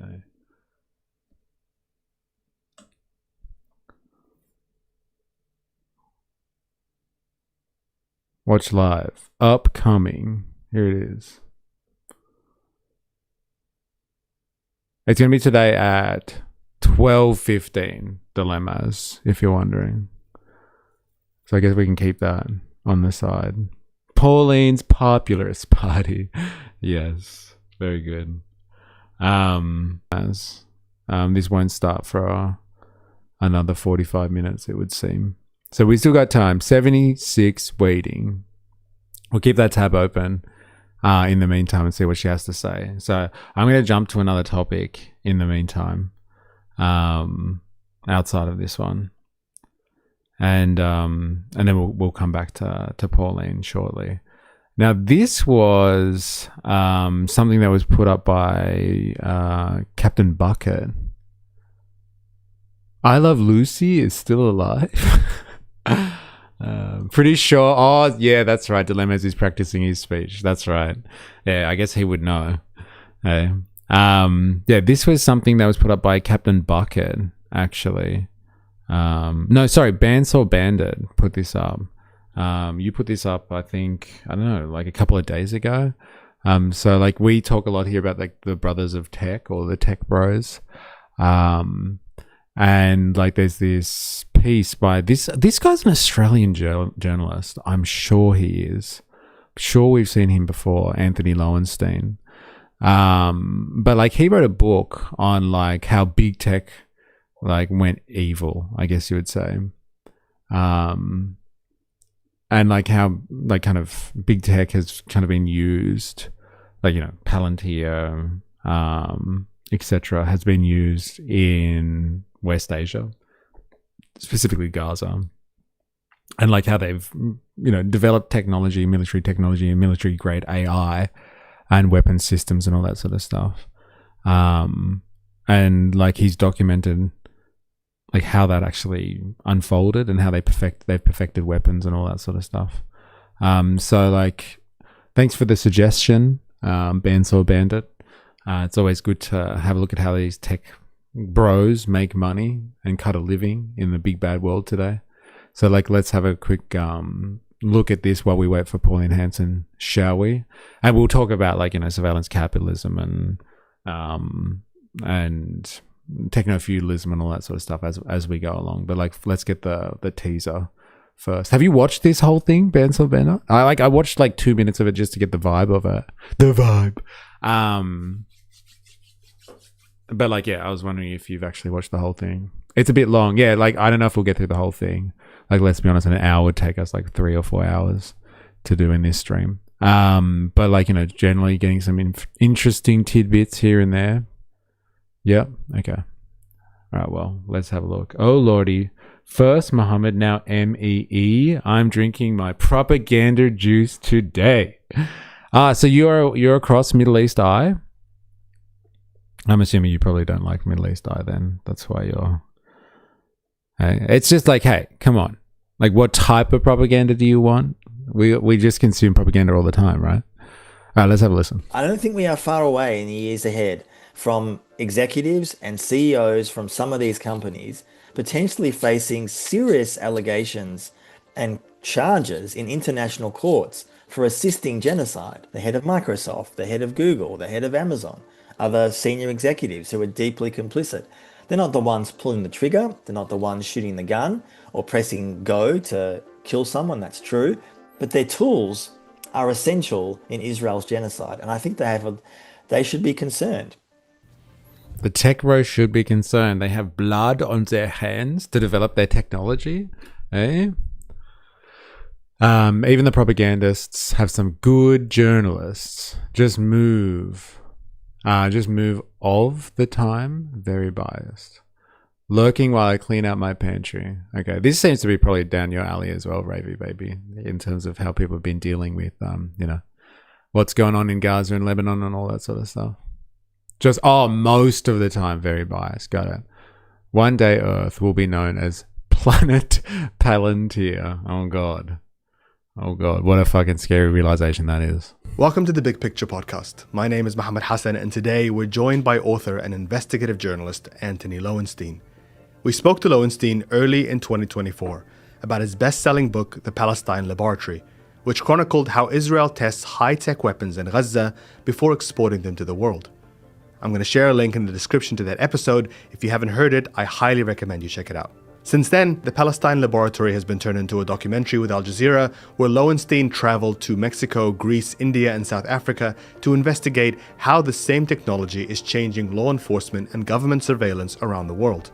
Part of his work has examined how Silicon Valley and the AI sector have fueled the rise of a new arms race, one where technology giants like Microsoft and Google now compete for lucrative defense contracts worth tens of billions of dollars. These are the same companies that once promised only to use their powers for good. It's true. They did actually say that. Like Google, right? Don't be evil. Google famously enshrined the words "don't be evil" into their manifesto. But what was happening behind the scenes was a different story. Despite what tech CEOs were saying about being culturally anti-war, reports suggest that from 2019 to 2022, the Pentagon awarded lucrative multi-year contracts to Silicon Valley's biggest names. In the years that followed, more than $100 billion in venture capital funding. Mr. E, like... There's still the far more serious problem of your husband. That's okay. You don't have to make her into some kind of superwoman. She can get on the plane at plenty. Thank you, Doctor. Whenever the wind whistles through the leaves, I'll think Lowenstein. Lowenstein. My name is Zweig. Lowenstein. He is Australian, though, I'm pretty sure, this guy. Would go to new defense startups as the culture within tech started to shift towards the right. Now, with the rise of data-driven AI companies like Palantir, who openly advocate for big tech to fully embrace military technology and American exceptionalism, not to mention Israel, it seems the days of "don't be evil" are long behind us.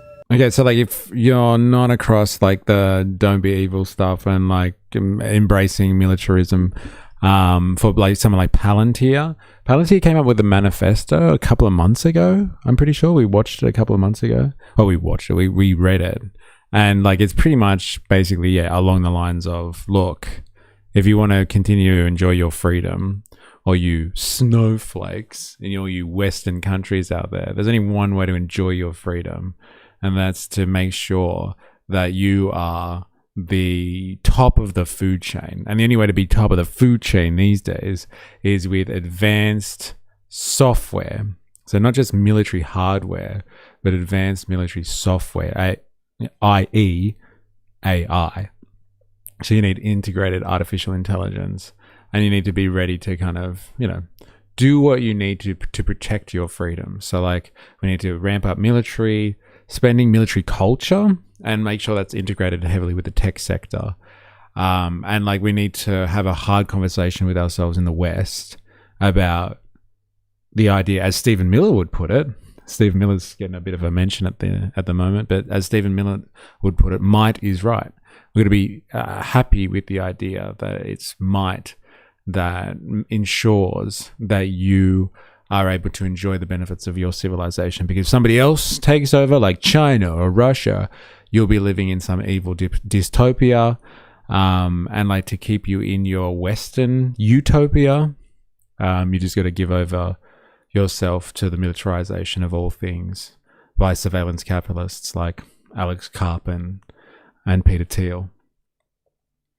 By the way, yes, he is an Australian journalist. Thank you very much. Military hardware entering Hormuz. It's Is Not Rail is simply revenge of the nerds. Huh. So, what does the weapons industry look like in the age of AI?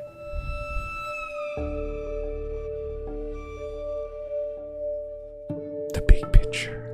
Anthony Lowenstein, welcome back to The Big Picture. It's a pleasure to have you. Thank you for making time for us today. Thanks so much for having me again. It's great to be here. I've missed the show, so it's great. Great. Well, we missed having you on. So I know you spent the last year or so traveling around the world, investigating a lot of the stories that you first documented in your book, The Palestine Laboratory. And over the course of that time, of course, there has been a lot of an increased focus in your work and a lot of reporting around the world as to what exactly is happening, not in the traditional arms industry, but in Silicon Valley, in the tech sector, in AI, in this revolution that we are seeing.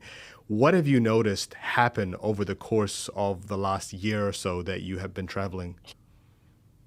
There's been a moment of clarity. What I mean by that is for years and years, Silicon Valley sold itself as being liberal, progressive, open-minded, supportive of gay rights, supportive of the Democrats. Now, when I say Silicon Valley, I'm talking about many of the big tech leaders, Mark Zuckerberg, the Facebooks, the Googles, etc. And there's a degree of truth that those guys probably did vote Democrat and they were quite close to the Democratic leaders. But it was all a mirage. And what I mean by that is that all these years, those companies obviously were building the biggest tools of mass surveillance in history, A, which is hardly a progressive value. B, some of those companies were assisting repressive regimes in cracking down on free speech. They were inciting violence and genocide. Facebook, for example, has been deeply complicit in the genocide in Myanmar a number of years ago. And in the last year or so, as Trump was likely to run for re-election, then of course won in late 2024, a lot of so-called Silicon Valley leaders came out openly and said, what a freeing, liberating moment. We can now speak our minds, meaning somehow that they'd been repressed for years under a woke, repressive regime. I mean, this is their language, not mine, but this is what they said. And more importantly, we can now support a so-called Trump-style agenda, which is more aligned with not particularly America first per se, not particularly isolationist. I would actually call it more neoconservative. Probably best articulated by Alex Karp, who is the leader of Palantir, one of the largest Silicon Valley surveillance companies. He wrote a book a few months ago, did quite well, got a lot of attention. And essentially his message in that book, and I'm going to paraphrase, is Silicon Valley has spent far too much time building apps and nice stuff, when actually what we should be doing is building weapons and surveillance tech to keep us in the West superior, to keep us number one. And part of that is partnering with the Israels and others of this world to maintain military dominance. And Karp himself has openly talked about how proud he is that Palantir has contributed to the killing of so-called terrorists. Palantir is involved in Israel's genocide in Gaza, amongst many other places. So there's been almost when I say a moment of clarity, a lot of these Silicon Valley leaders, who I would argue have always been pretty repressive and authoritarian, the shackles are off. And you see, therefore, there's finally a growing alliance and investment in Israeli defense tech and Israeli surveillance tech. It's always existed, but it's massively deepened since October 7. Now, I'm glad that you brought up Alex Karp because I think he's a fascinating figure. He is a fascinating figure. But like the idea, though, that the Silicon Valley boys have just come out of the woodwork now and they've all been supporting Trump all this whole time. You were supporting Trump. Like, I don't know if it's like as seditious as that, like as behind the scenes and nefarious. Like, I think they were fully aware, like most members of the bourgeoisie, that like they need to back the winning political party, whoever the fuck it is. And like to be in their favor means that like they're able to get policy decisions made in their own interests. And I think they saw the writing on the wall with the Trump administration through someone like Peter Thiel. Peter Thiel backed Trump in 2016 and like Trump owed him some favors. And like they're happy to play ball with the Democrats when like kind of being progressive was good for Silicon Valley. Like most of their workers, the professional managerial class, so the people that run their organizations for them, you know, like the mid to high level management of their organizations are all like, you know, progressive types that live in fucking Silicon Valley and the surrounds. And so like they align themselves with the Democrats because it was like a natural aligning. But as they have become more and more, like the world has turned more towards surveillance capitalism and they've become more powerful, they have naturally transitioned to supporting someone like the Republicans. And like Trump runs the Republican Party like it's his own, like it's Trump's Republican Party now. And so if they understand that Trump runs things more in I'll try to say this objectively, okay, in an authoritarian fashion, or an executive fashion. Like he doesn't turn to Congress, he doesn't wait for like the courts and stuff, he just does shit. Like they understand, I think, the tech bros, that they're in a death race, like a death grip or like an embrace, whatever you want to call it, with like Chinese tech.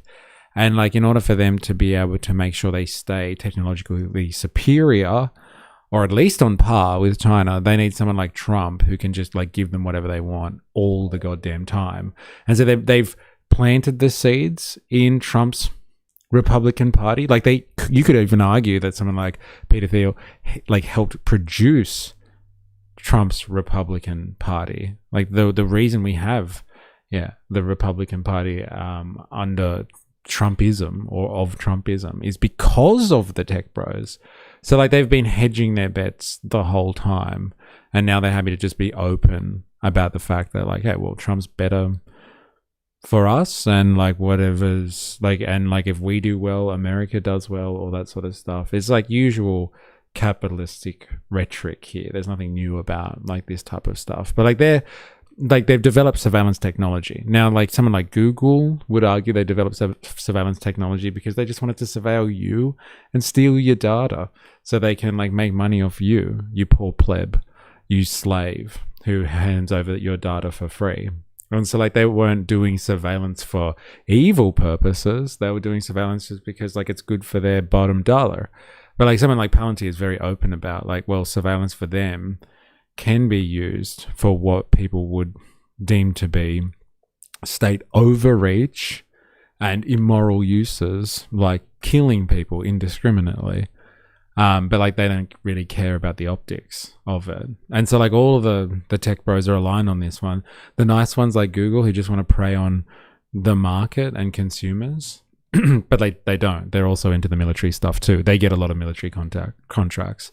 But like the ones that pretend to just want to prey on the consumer class, and the ones that don't pretend and like don't care about like preying on real human beings and destroying lives, like they're all together on this one now, and they back Trump because Trump's in the fucking office.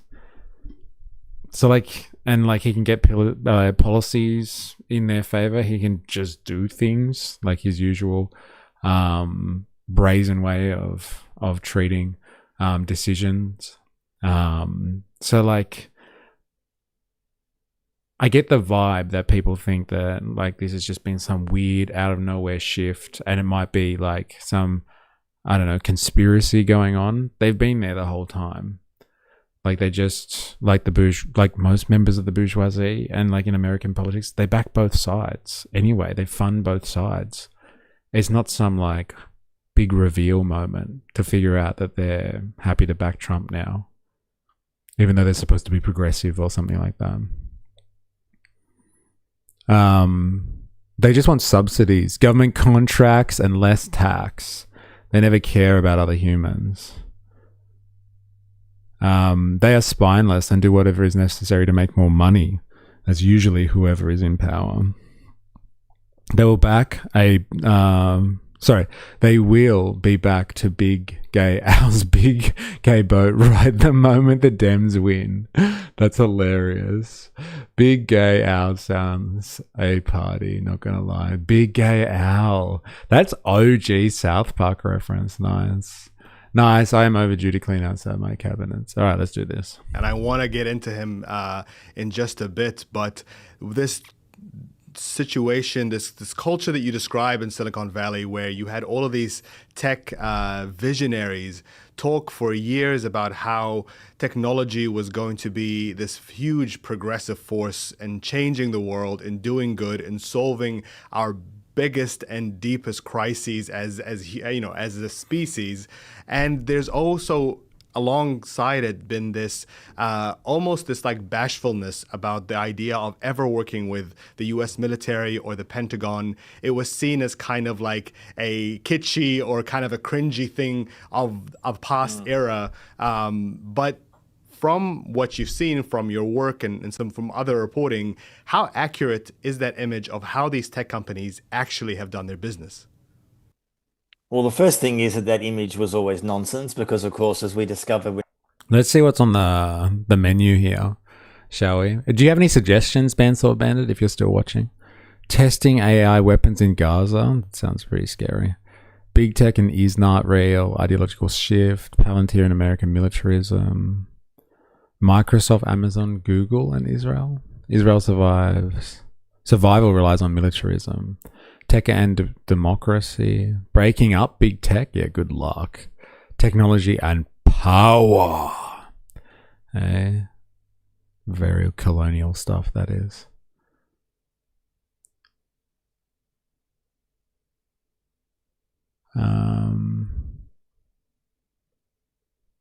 We do Palantir all the time. Let's do Microsoft, Amazon, and Google.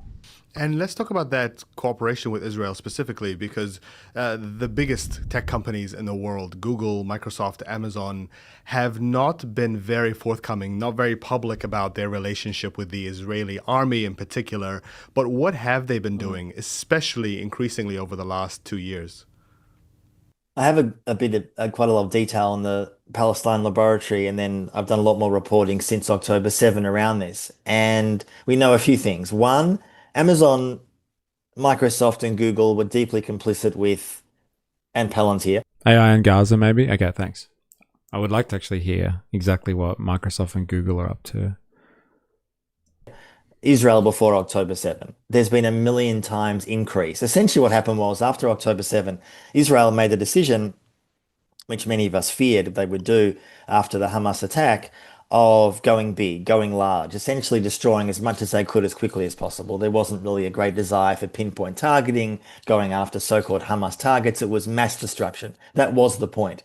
And they didn't have enough cloud space. I mean, literally, they wanted to gather so much data, so much information. The cloud space they had, which often had been provided by these Silicon Valley titans, they needed more of it.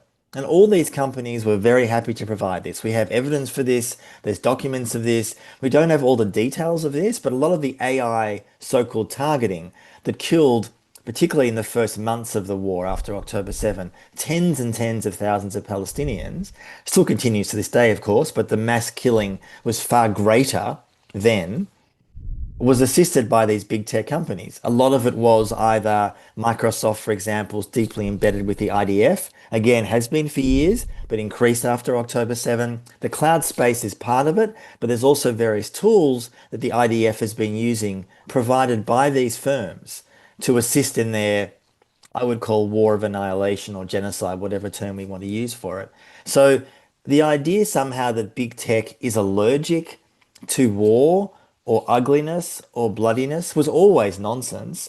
But since October 7, it's been very clear. So again, I see this as partly financial. And as I was doing my film, The Palestine Laboratory, for Al Jazeera, we spoke to people who openly said they're doing it for two reasons. Yes, for financial gain, they want to make money, but they're doing it also... LOL, because they didn't have enough cloud space? What? Like, are you challenging that, or are you just like laughing at it kind of thing?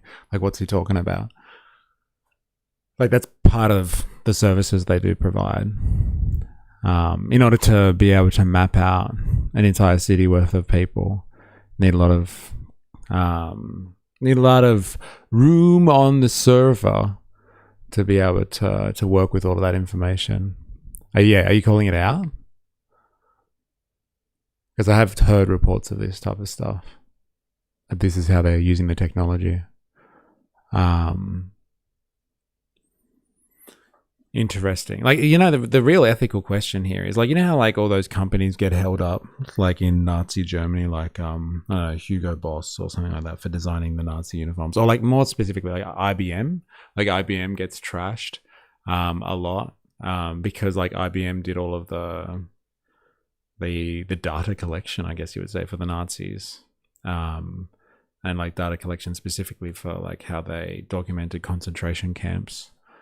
And so like people obviously like that's people hold that against like IBM, and they're like, well, we were just contracted by the government or the Nazi government or regime or whatever you want to say to provide that service. We were just providing a service.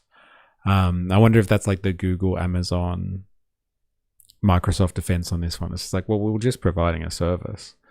Okay, they were using that to carry out what was it he called a war of annihilation, a genocide, but like that wasn't like we were just providing the cloud storage. Come on, it's not our problem. War is politics, and politics means power.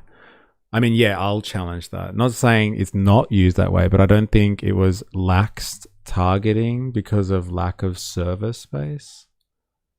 That's a step a little too far. I'm not sure I get what you mean though. So like, you're not challenging, like you do think that it was used, but I don't think it was lax targeting because of lack of server space. Hide behind it's just business, such a toxic term, but like the ethics are the same, right? Like people criticize someone like IBM for being involved with the Nazi regime, and like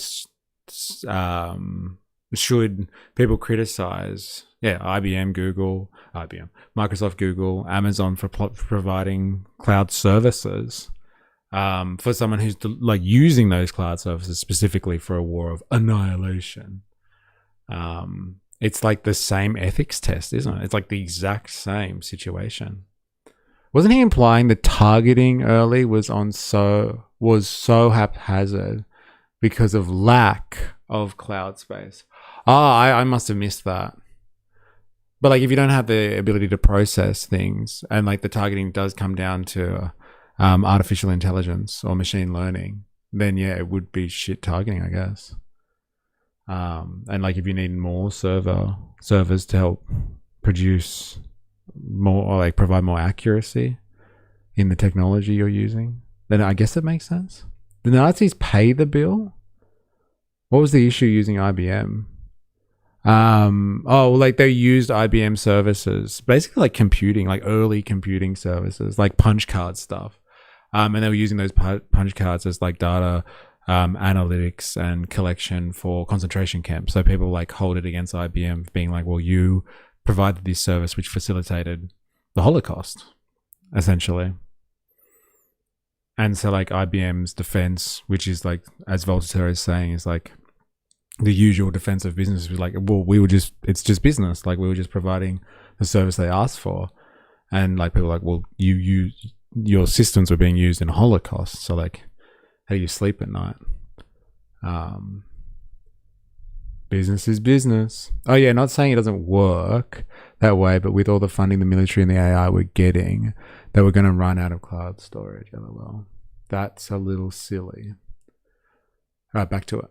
As a model to show to other countries, you see what you can do if you come to us and we allow you to have huge amounts of increased cloud services. You can collect data on massive amounts of citizens, so-called enemies, whoever you might want to get rid of. Allow us to help you. And that's, of course, what the Palestine Laboratory really is. It says to the world, look what we're doing, you can copy it. And we've seen, just last week, Israel released its figures for 2024, the most recent figures we have for the Israeli arms industry.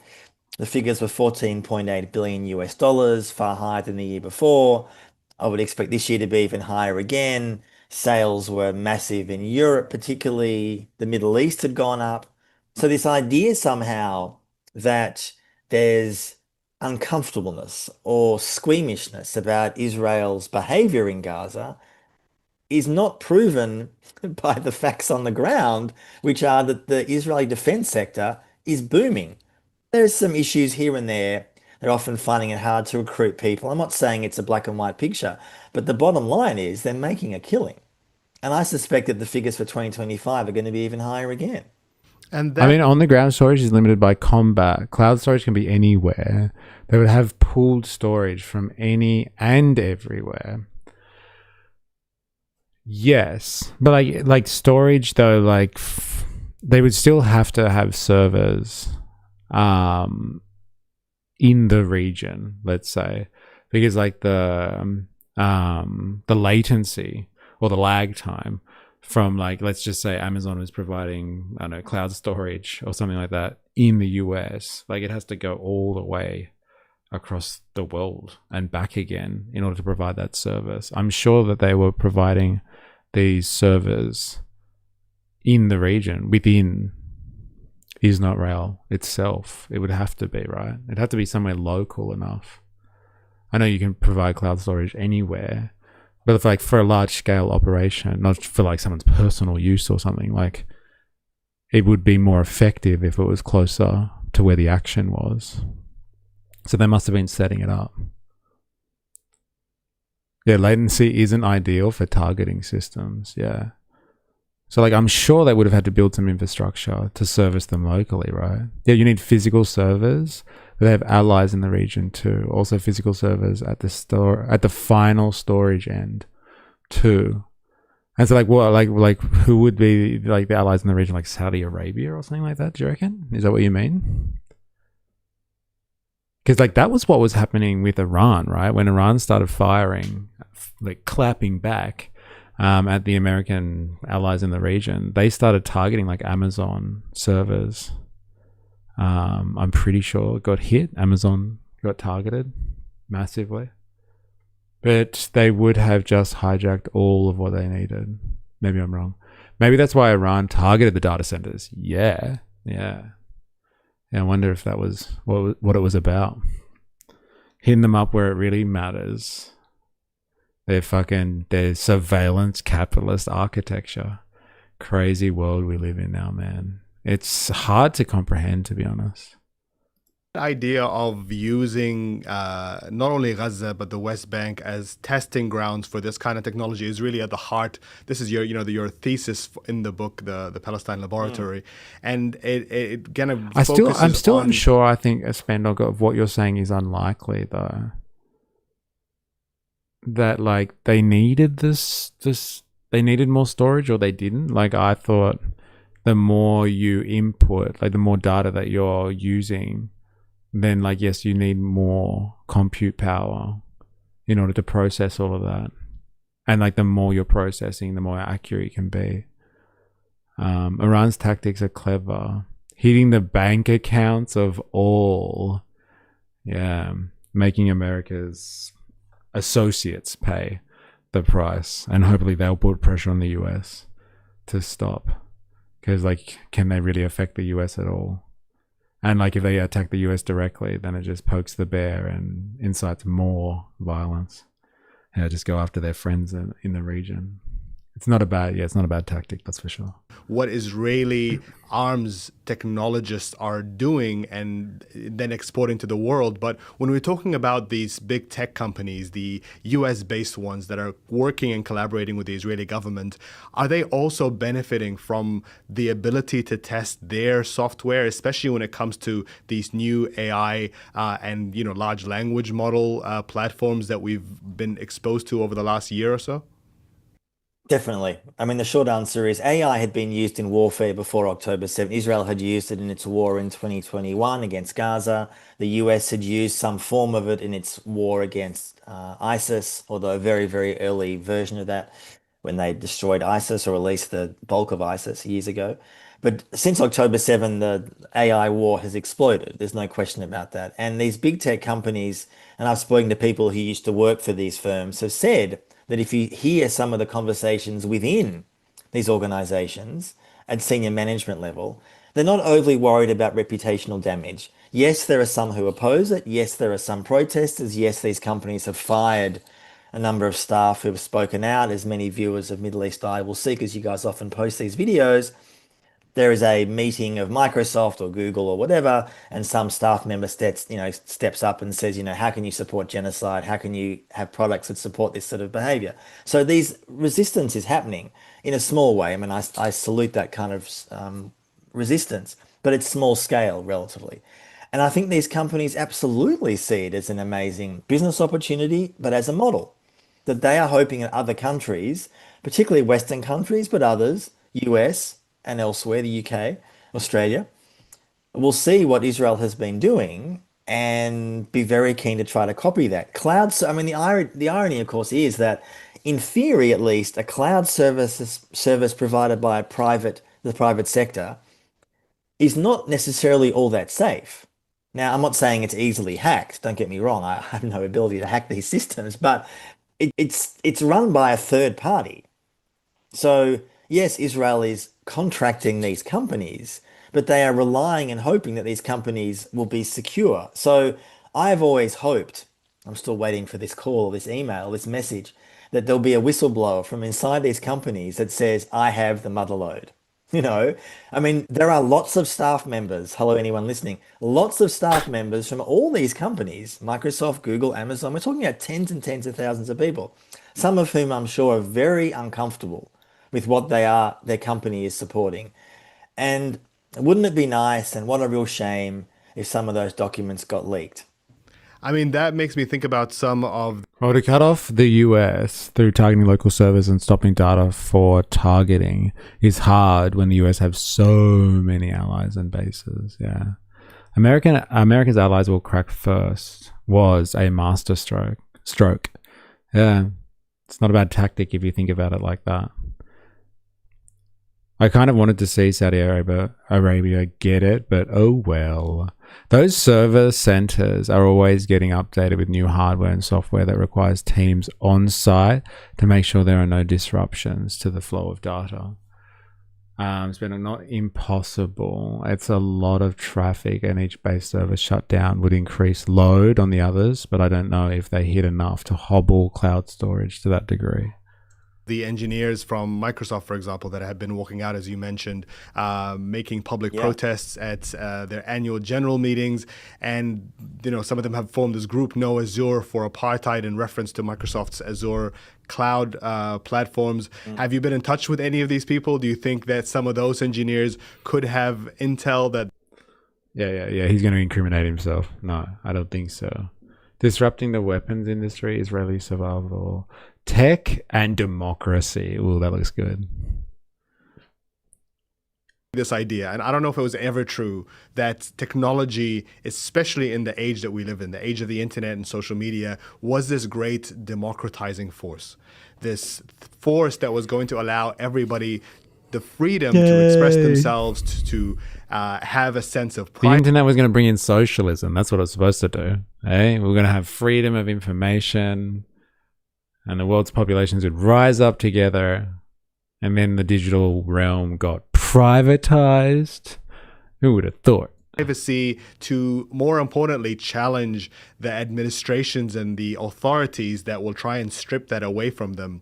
How did we get here? How did we get to this point where now these companies are priding themselves of creating technology that governments can use to monitor and surveil their own people, and that their own people, ordinary journalists such as yourselves that investigate exactly this kind of thing, you guys don't have access to this technology.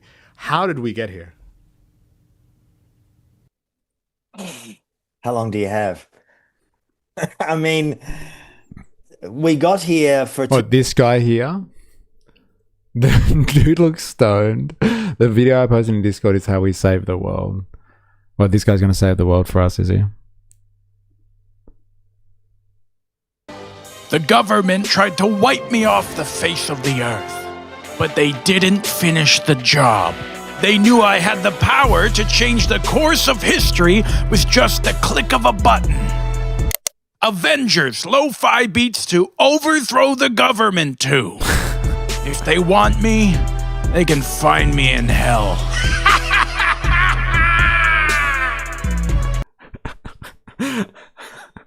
Very nice, very nice. That's how we do it. Avengers lo-fi beats to overthrow the government too. Very nice. I pissed myself laughing when Trump said, now Iran has the strongest promise of all, not to build a nuclear weapon. Did he forget about the fatwa that has been in place for decades? What a moron. Well, is it still there? Like new Ayatollah? Hey? They're going to have a fatwa. No, other bald guy. Got it. 2 reasons. Should be Helldivers low beats. That would get me pumped.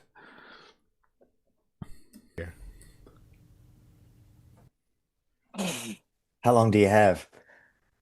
I mean, we got here for 2 reasons, I think. One, for, I would argue now, a sizable proportion of the entire global population. We have 8 billion people, give or take a few. A sizable proportion of those people are now using social media, mostly Facebook, and bought the argument, which to some people is undeniably true, that you can be connected with your family, your friends, with the news. And I've traveled lots of places around the world. For some people, that's undeniably true. That did not exist before. And I actually welcome that. I think to say all of social media is the devil is nonsense. However, what was ignored willfully by governments, by too many journalists who still... The new Ayatollah has not overruled his father's fatwa. Fair enough. I was just wondering. I wasn't sure on that one, but like, wasn't sure if it's still going. How are we going here? 4 minutes to Supreme Queen Pauline. Till now, big tech journalists spend too much of their time, frankly, filleting big tech. This is what their job is, basically.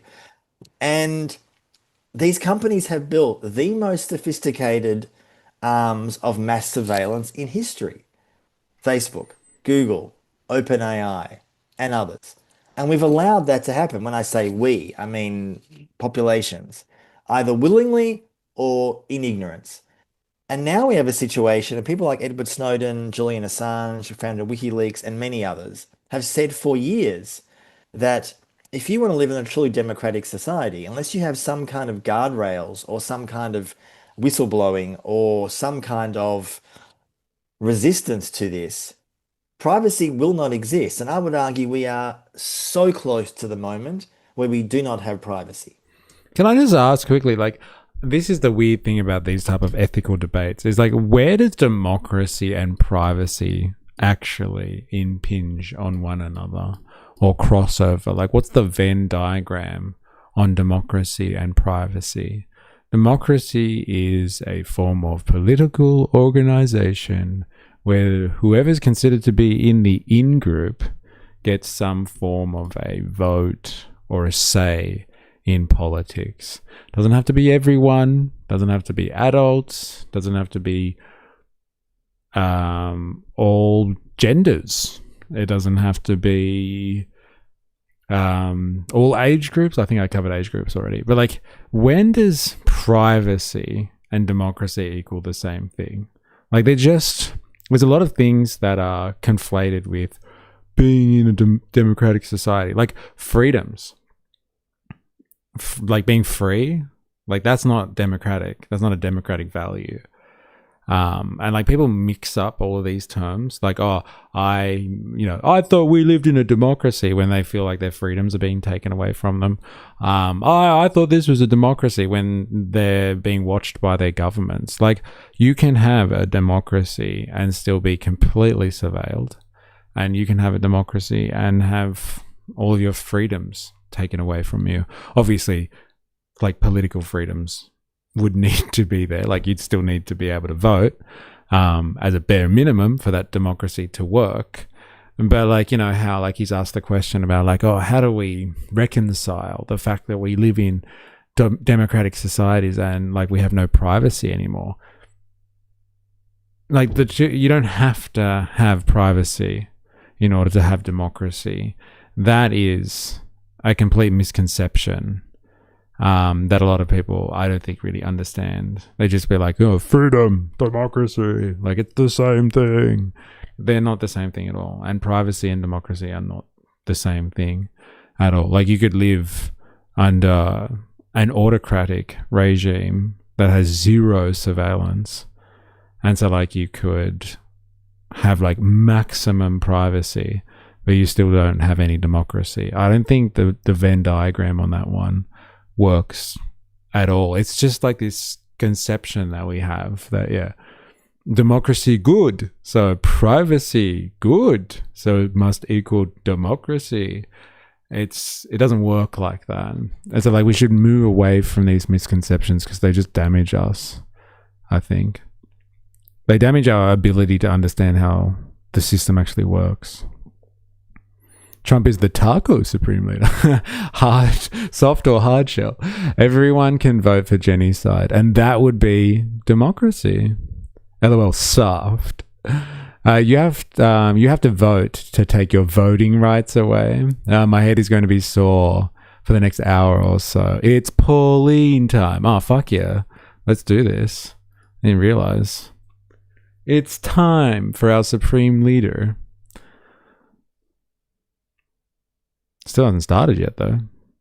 Oh, no. 570 people waiting.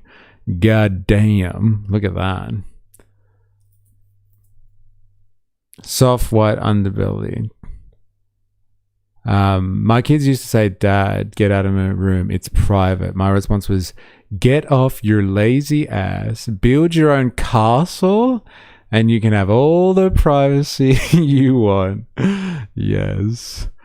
Time to give her dress to the nation. Let's go. Yeah, it's the delayed cast. It's a delayed cast? Oh, really? Is it? I thought it was supposed to be live. That's outrageous, that is. Cooker 28. Hello, thanks for joining the live chat. Before things get underway, check our terms of use. Come on. Comments are turned off, of course. Get ready to see dilemmas in a dress. What's with the delay? But yeah, as we were talking about before, like there is no true correlation between privacy and democracy. Or like privacy and freedom. Democracy and freedom. And you know who fucking said that? Peter Thiel. Peter Thiel, the tech bro that's orchestrating like Palantir. And like in bed with what's going on with the Palestine laboratory. Like he even said, like we've got to get rid of this idea of a link between democracy and freedom. And he said if you really want freedoms, you're gonna have to give up on the idea of democracy. That's his take on it, Peter Thiel's take. Like democracy is just slowing us down.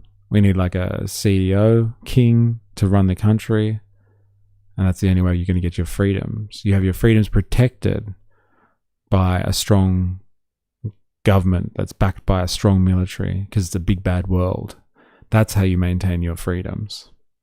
Not because of democracy. They're not the same thing.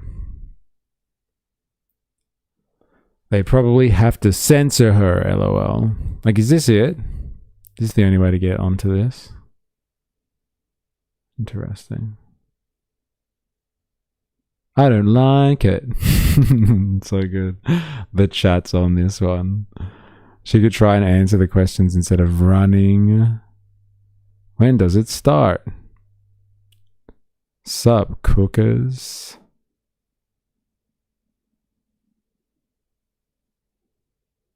I wonder what they will be serving at the press club today.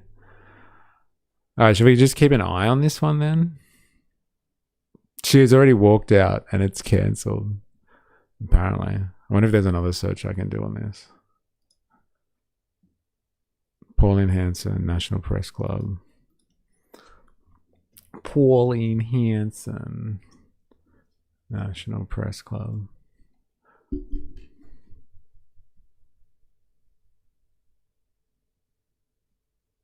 My live stream gone? Get out. Has the live stream dropped off again? Tell me that's so. Oh, it looks to be fine on my end. I think it's still going.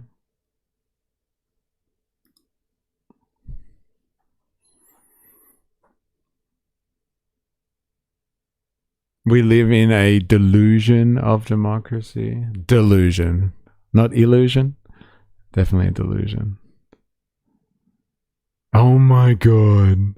Guess who's live and doing a watch party, bro? Supporters, they're not very happy with Trump today because It's fucking Avi. Speech starts in 11 minutes. looks like, on the face of it, based on what the Iranians are almost saying, because the US hasn't actually. There you go. Avi is live. This is like live stream inception. We're live streaming a streamer who's then streaming off the ABC. No, you're fine. He's got it down as 11 minutes starting. What's happening here? Of course he is. Is she late? All right. I'm going to keep an eye on this, I guess, on another screen. And then we'll go back to the other thing for now. Has she chickened out already? Should see the chat going on in her comment section. in like the live stream section. Chat open because the harvesting comments for bad media later. Beware, boys. Interesting. No, we'll just watch that on the side. We'll give him like 5 minutes or whatever. I want to hear what this guy has to say about democracy. Most of us, the vast majority of us, at least in the West, are not just addicted to our devices, for better or worse, often for worse, but are still providing insane amounts of information about our lives and our work on these platforms for free. And I think what we're seeing in the last, I see this since October 7 particularly, you know, as someone who, I sort of came of age as a journalist when the Iraq War started in 2003. And there was at that point the biggest global protest since the Vietnam War. It didn't stop the war, but it was massive protests in most countries around the world. Now, since then, the largest global protests since 2003, apart from some massive climate protests, have been over Gaza, London, the US, Australia, elsewhere. People are far more aware. They're far more aware that they're being censored. They're far more aware that their big tech platforms are cutting off their ability to read information. They're very aware, which they were not 5-10 years ago, that Instagram, Facebook, Meta, and others are regularly, routinely, daily censoring, curtailing, cutting out largely pro-Palestine voices. This has been the case long before October 7, but it's got far worse. There is an awareness of that. The question is, what do people do with that information? And to me, the only really viable solution long-term is to build alternatives. These platforms, in my view, although I use them myself, of course I do, they're big and they're hard to avoid, but they are not reformable. Pauline should work out to lose yourself. Could you imagine? Anyone see that fuckwit call out Michelle Obama at the UFC 250? No, I saw that like in a headline, but I haven't actually seen it. We called her out for being a man or something like that. I do not believe you can reform them. You could break them up. You could cut them down to size, perhaps, but you will not reform them. The ideology within them is one of so-called growth, mass surveillance, getting as much information as we can. And the OpenAI Sam Altman model is frankly petrifying. How anyone finds that appealing is beyond me. It's not appealing. It's this idea somehow, he goes, oh, people will just spend their days just relaxing with their families. Sorry, who's going to be relaxing with their families? The people who are processing and monitoring horrendous data in Kenya?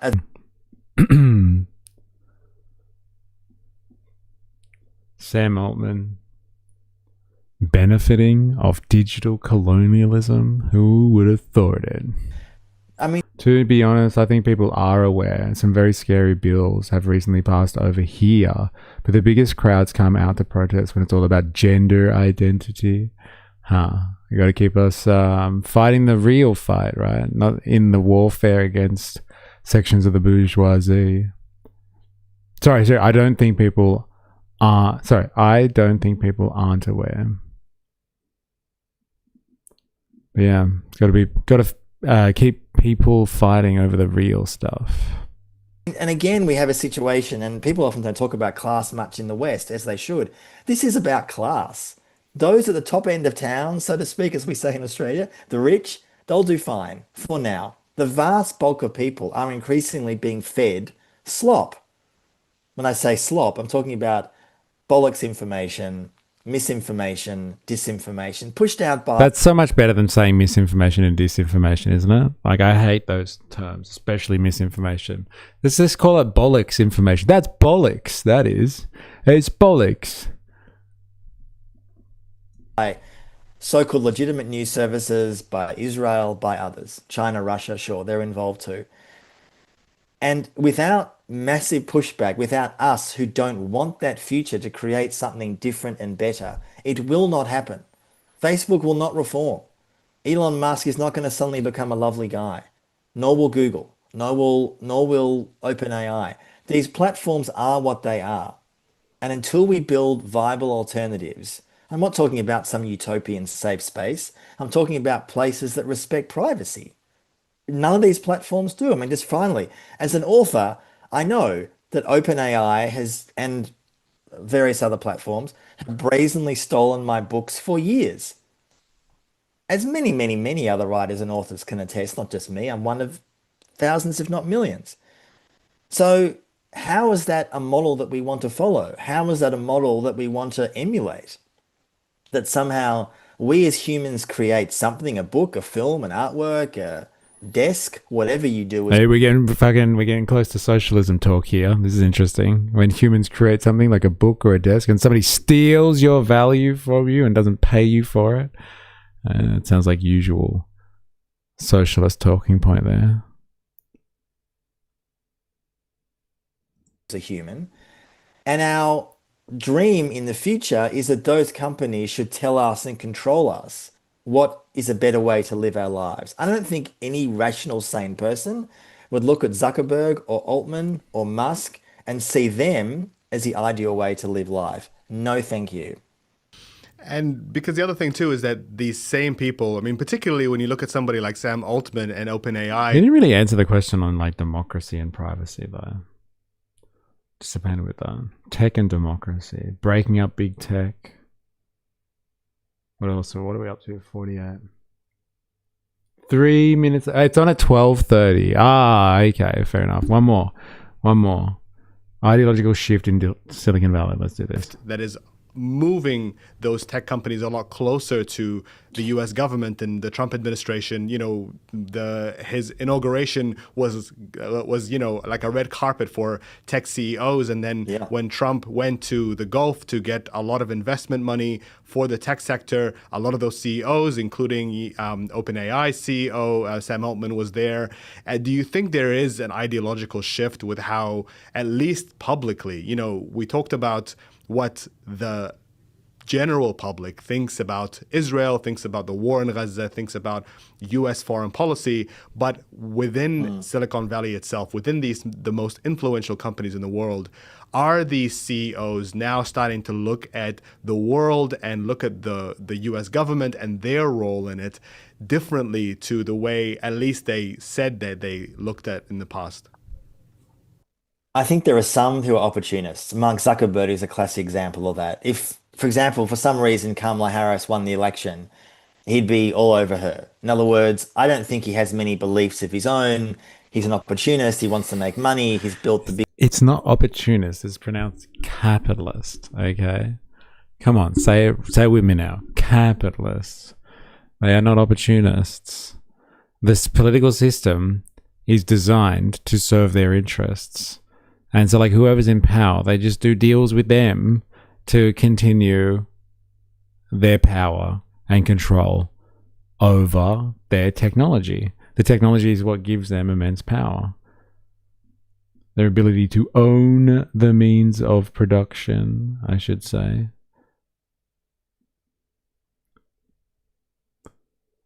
He's not stoned, just tired from all the BS. Still no Pauline? No Pauline? No, there's no Pauline. I think Captain Bucket said it starts at 12:30, so like it should be starting like now, right? Pretty much on it. But biggest nothing mass yet. surveillance architecture, arguably in history, and he'll go where the wind blows. I think people like Elon Musk are a bit more hard to predict. On the one hand, you could say, well, it's obvious he's all in with Trump. Well, obviously he was until they had a massive falling out last week, and next week they could be back friends again. Who knows? But I think someone like Musk or Mark Andreessen, who's one of the leading Silicon Valley investors, have written quite extensively about their worldview, their ideology. Alex Karp, obviously, is one of the most outspoken, to be sure. Now, the leaders of Microsoft, Amazon, Google are not as...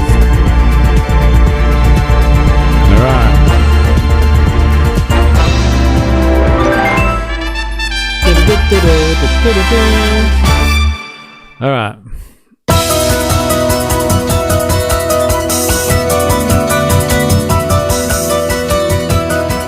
Today at the National Press Club, One Nation leader Pauline Hanson. After 3 decades in politics, her party is now a dominant force, threatening to redraw the electoral map.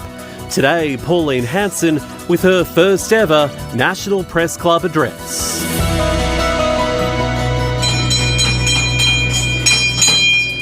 Hello and welcome to the National Press Club and today's Westpac address. My name's Tom Connell, I'm the club's president and also a host at Sky News Australia. Our guest today is the One Nation leader, Senator Pauline Hanson. Pauline Hanson entered politics in 1996. 30 years later, she's giving her first address at the National Press Club. It's fair to say she's packed in a little bit during that time though. There have been plenty of controversies. Arguably no politician in modern Australia has been as divisive, but nor has there been someone who has inspired such depth of devotion from her supporters. The then member for Oxley had her seat abolished and lost her re-election bid in Blair in 1998. There was even a brief stint in jail in 2003 for electoral fraud. That was a conviction that was quashed, though, just 11 weeks later. And 11 weeks after her release, she was on Dancing with the Stars, which took her from political pariah to breakfast TV celebrity. Despite that fame, between 1998 and 2015, there were 8 failed attempts to win a seat in Queensland, New South Wales and federal parliaments, often and just missing out, and she often noted preferences were a factor. In 2016, the drought was broken. Pauline Hanson was back, and with the balance of power in the Senate. The party's impact in the House at that stage was yet to be felt. 1.3% of the national vote. It grew slowly. 2019, 3.1%, 2022, 5%, 2025, 6.4%. But today, a year after the last election, in every major opinion poll, One Nation is in the mid to high 20s and leading both major parties. It's outperformed the coalition on primary vote in the South Australian election and easily won the Farrer by-election. Opinion polls and momentum suggest, albeit a long way out from the next election, she could in 2 years' time either run the country or have a strong say in who does. So, what would she change and how would she do it? For the record, the club has also invited the leaders of the Liberal and Greens parties to address the National Press Club, and the Prime Minister, of course, and Leader of the Nationals have both addressed the club earlier this year. I remind our members the club will have a podcast of this address on our website later today. Let's begin by welcoming Senator Pauline Hanson.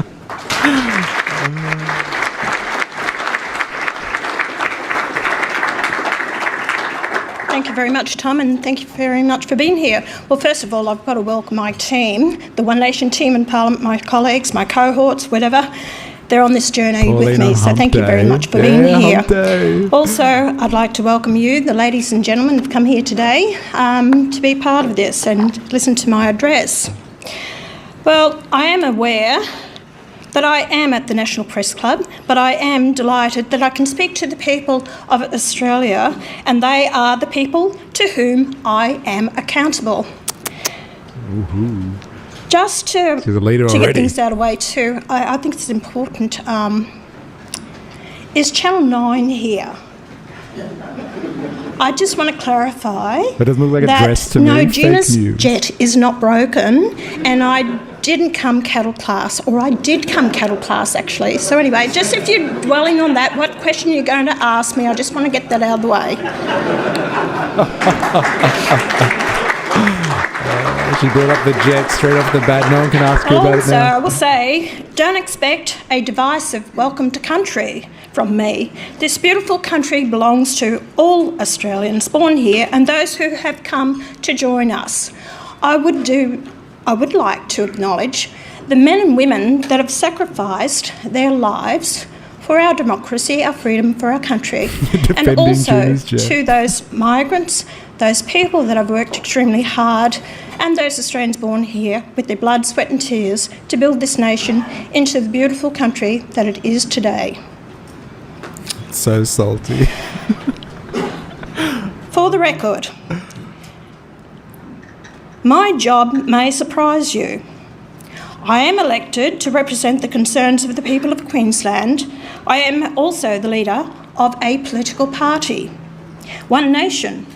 So I have a responsibility to the wider Australian electorate. My overriding concern, and that of the people I talk to, is that politicians today are good at talking but not listening. They will do anything to get your vote, but when that has been achieved, the voter is ignored. The public are sick and tired of being ignored. So what has happened in recent times when I have listened? Well, I'll tell you what the issues are. Firstly, immigration and housing. According to the Housing Industry Association earlier this month, housing demand in Australia substantially outstrips housing supply. The HIA says the underlying problem we have is trying to fit 11 million households into 10 million homes. Unsustainable demand has been driven by several factors, but the biggest is high immigration. Let's give these numbers some perspective.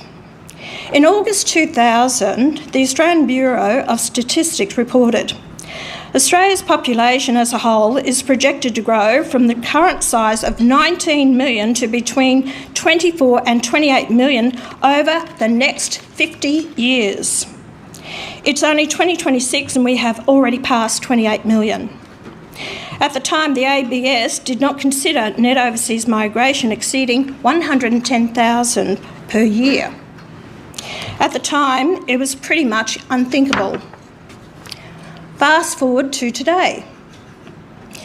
Net overseas migration in the first 3 years under this Albanese Labor government has totalled 1.27 million people. Let me repeat that, 1.27 million people under this current government.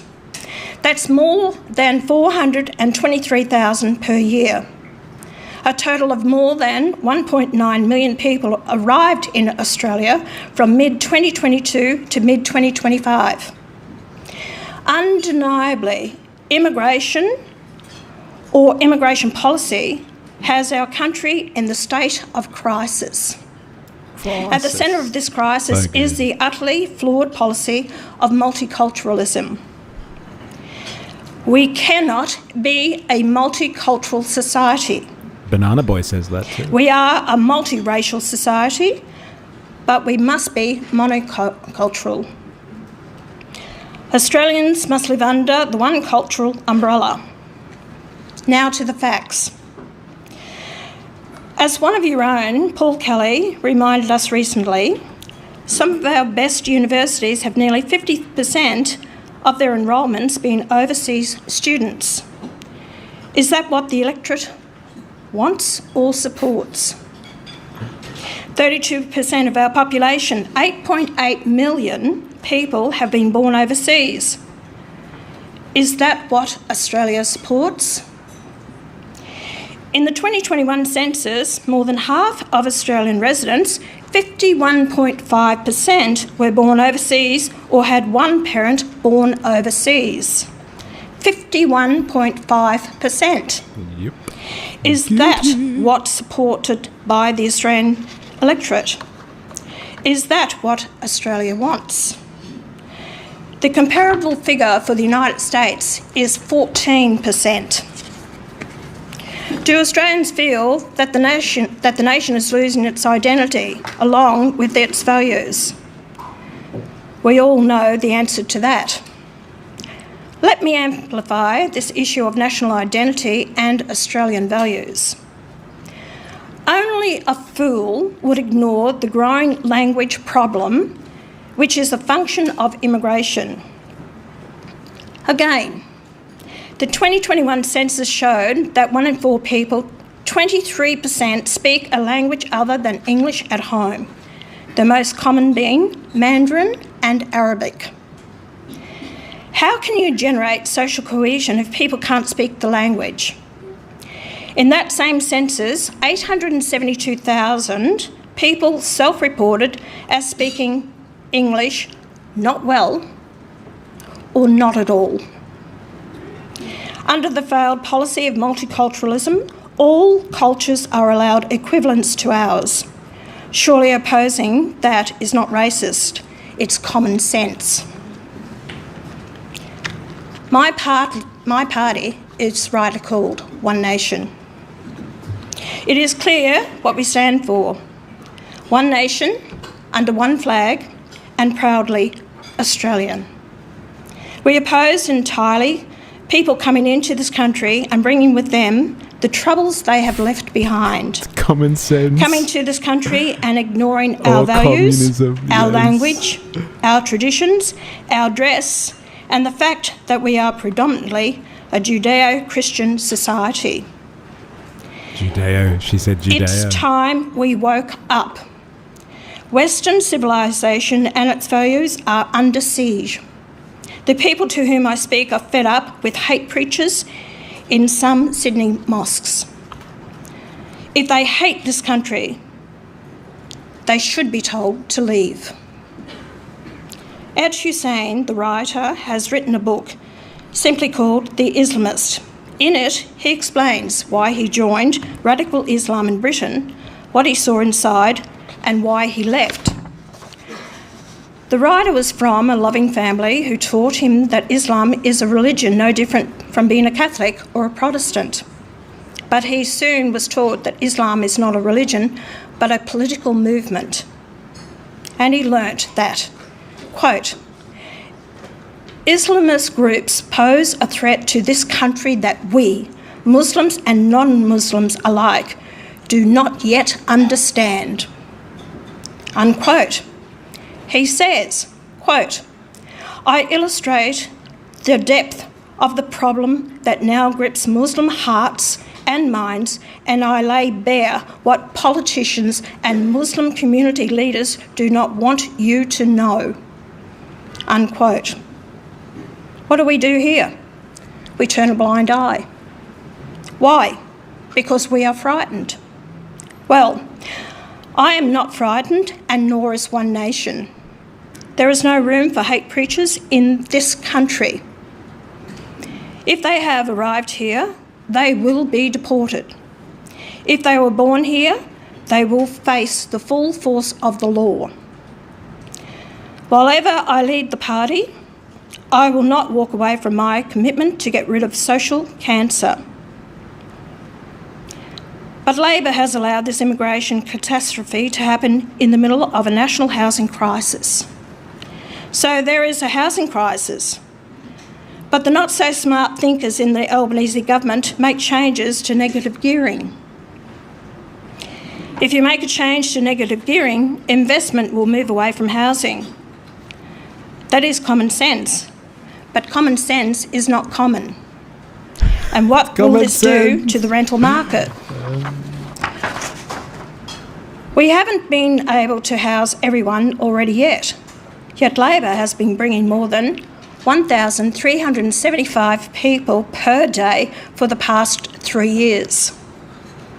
Just 2 months ago, SQM research showed the national rental vacancy rate was just 1%.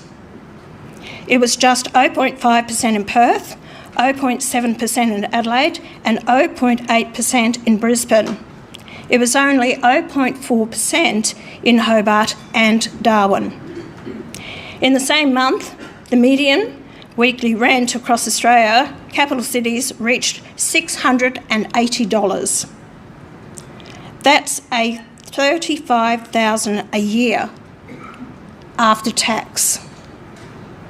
How many Australians can really afford that? According to the Productivity Commission, in January this year, there were more than 250,000 applicants waiting for social housing in a country that's supposed to be as rich as us. 43% of lower-income renters were experiencing rental stress. Up to 3.2 million people in Australia were at risk of losing their home. Disgraceful. And we know that around 130,000 Australians are sleeping rough every night. Even the Treasury's own forecast shows housing demand will exceed supply for at least the next 5 years. 2 years ago, I tried to secure a national plebiscite on immigration numbers. As usual, most of the Senate dismissed the notion of giving Australians a direct say on policy and voted it down. During the debate, I distinctly remember Coalition Senator Paul Scar saying, well, the issue was too complex to put to the Australian people. That disgusting comment says all you need to know about the political establishment's contempt for the Australian people, contempt for their intelligence, and contempt for the very concept of actually listening to them.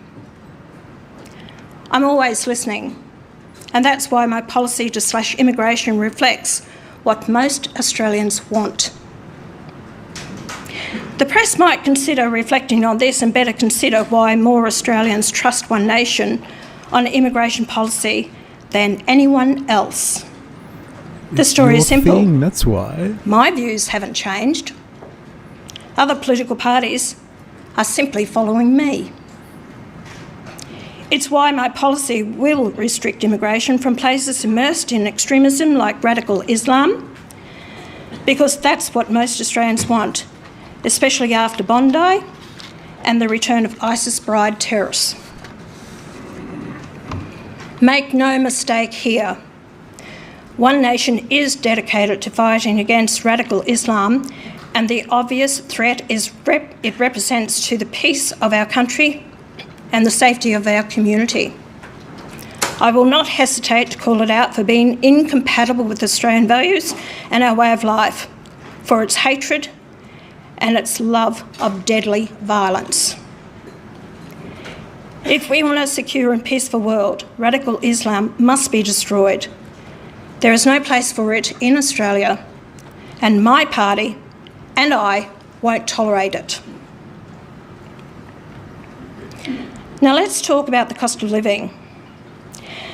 The Salvation Army's latest Red Shield report, released in May this year, is not easy to read. It reveals the plight of increasing numbers of low-income Australians who now need help just to get by. Thousands of Australians are seeking this help every day. Organisations like the Salvos are so overwhelmed with demand, they're having to turn people away. Of the 4,400 people surveyed, 19% said they'd eaten food from a rubbish bin in the past 12 months.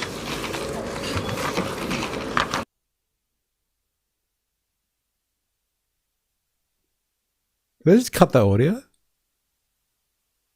Whoa, what the fuck? Fried or spoiled food.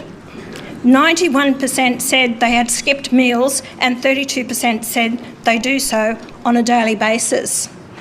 35% said they survived on only one meal a day. 35% said they survived on only one meal a day. And 67% said they watered down food and drinks to make them last longer. 35% of parents said their children had gone to school hungry. What the fuck is going on? What the fuck just happened? Thank you very much. We're not doing stuff. What is going on? Is this happening for everyone else too? Or is it just me here? I think this is very important, what I've just said.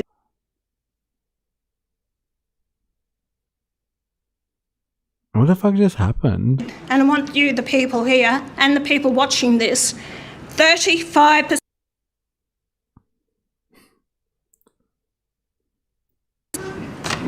59% said their children had missed school because they couldn't afford the transport costs. 84% said they went to bed early to keep warm. Again, where's Peanut Bowen? Where is he with his reliable energy? What is that doing for our age, for our pensioners, those people that can't afford to pay their electricity costs? 63% said they use candles and torches for lighting their homes. What has that done with a lot of homes to go up in flames? People have lost their homes because they're trying to save a few dollars in electricity that they can't afford.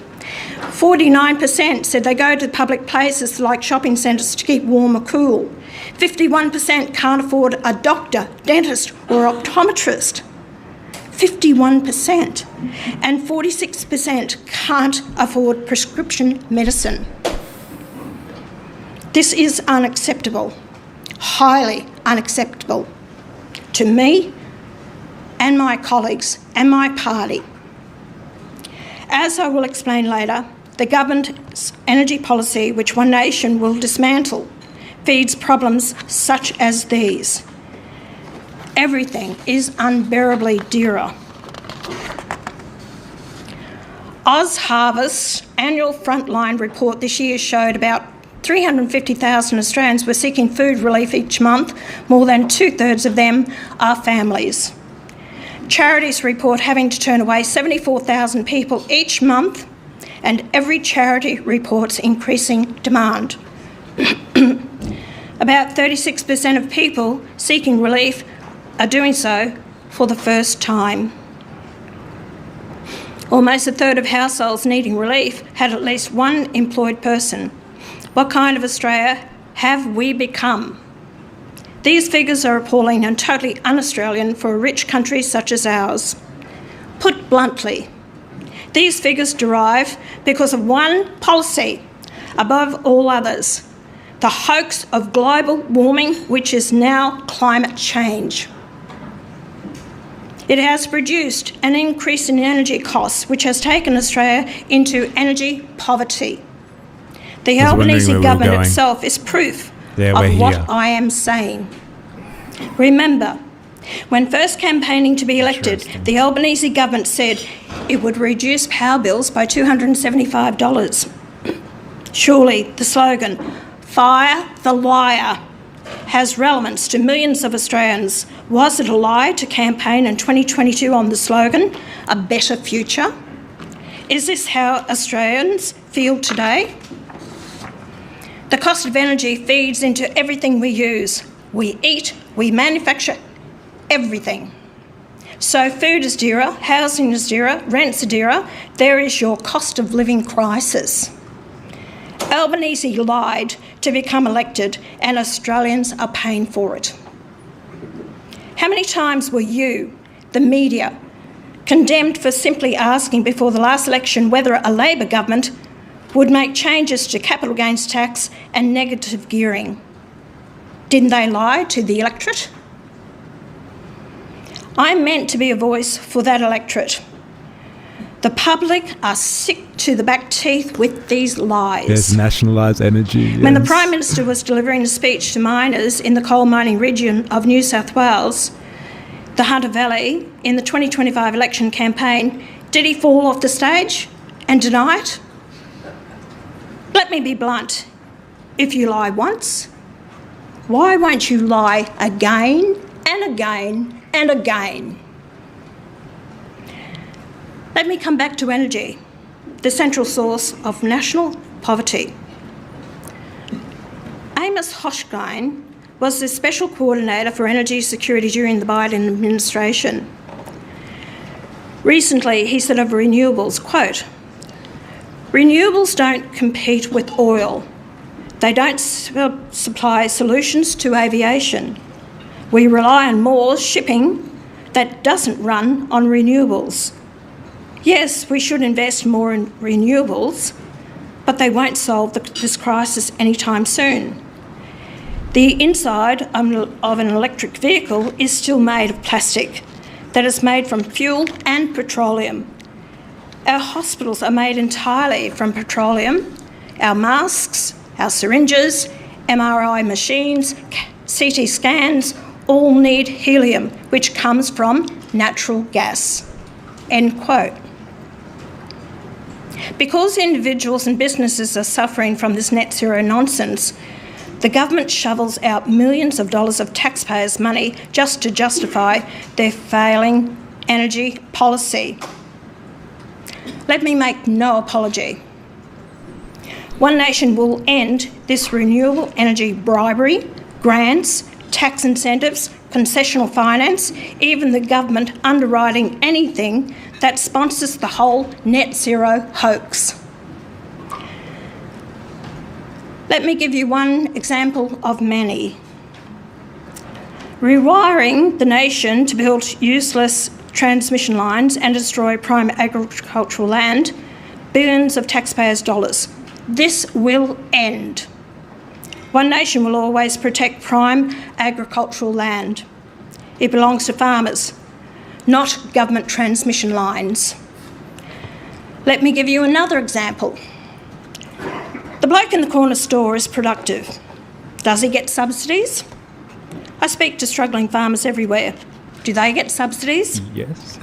Does the young 25-year-old Yes, they do. going out on his own, starting up a business, does he get subsidies? Yes, they do. Businesses no. get subsidies, yes. Community batteries, solar banks, regional renewable projects. It's impossible to keep track of all these taxpayer subsidies. The government's Clean Energy Finance Corporation provides The tens of farmer line. billions of dollars for renewable projects, of course at favourable rates.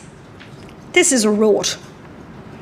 Renewable energy projects benefit from cheaper finance than the market would offer.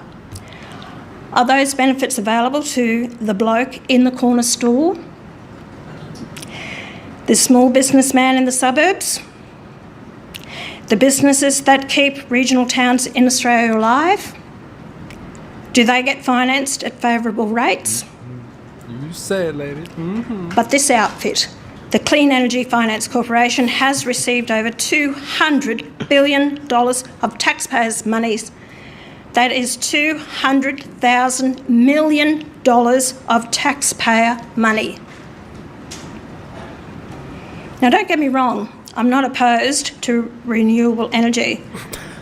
But if it's the saviour of the energy crisis and if it's profitable, why would government have to prop it up? Ha ha ha. One Nation is saying, Gotcha. put everything into the energy mix. Let everyone share the wealth that is under our feet. We are one of the richest resource nations in the world. I am saying get ideology out of the way. Let me just add that it's clear that the hydrogen energy solution is blowing up in Australia's face, or should I say, Andrew Forrest's face. Huh. The But battle we of still the have capitalists. Here we go again. Taxpayer subsidies, a hydrogen Head Start program, $4 billion in 4 budgets, and the Prime Minister has announced $520 million of your money for green hydrogen projects outside the Head Start program. And what about Malcolm Turnbull's $2 billion Snowy 2.0 project? He calls himself a businessman, but showed no regard for taxpayers' money. The $2 billion is now forecast to reach over $40 billion. Cancel it. Cut our losses. Governments have no money of their own other than what they take from taxpayers.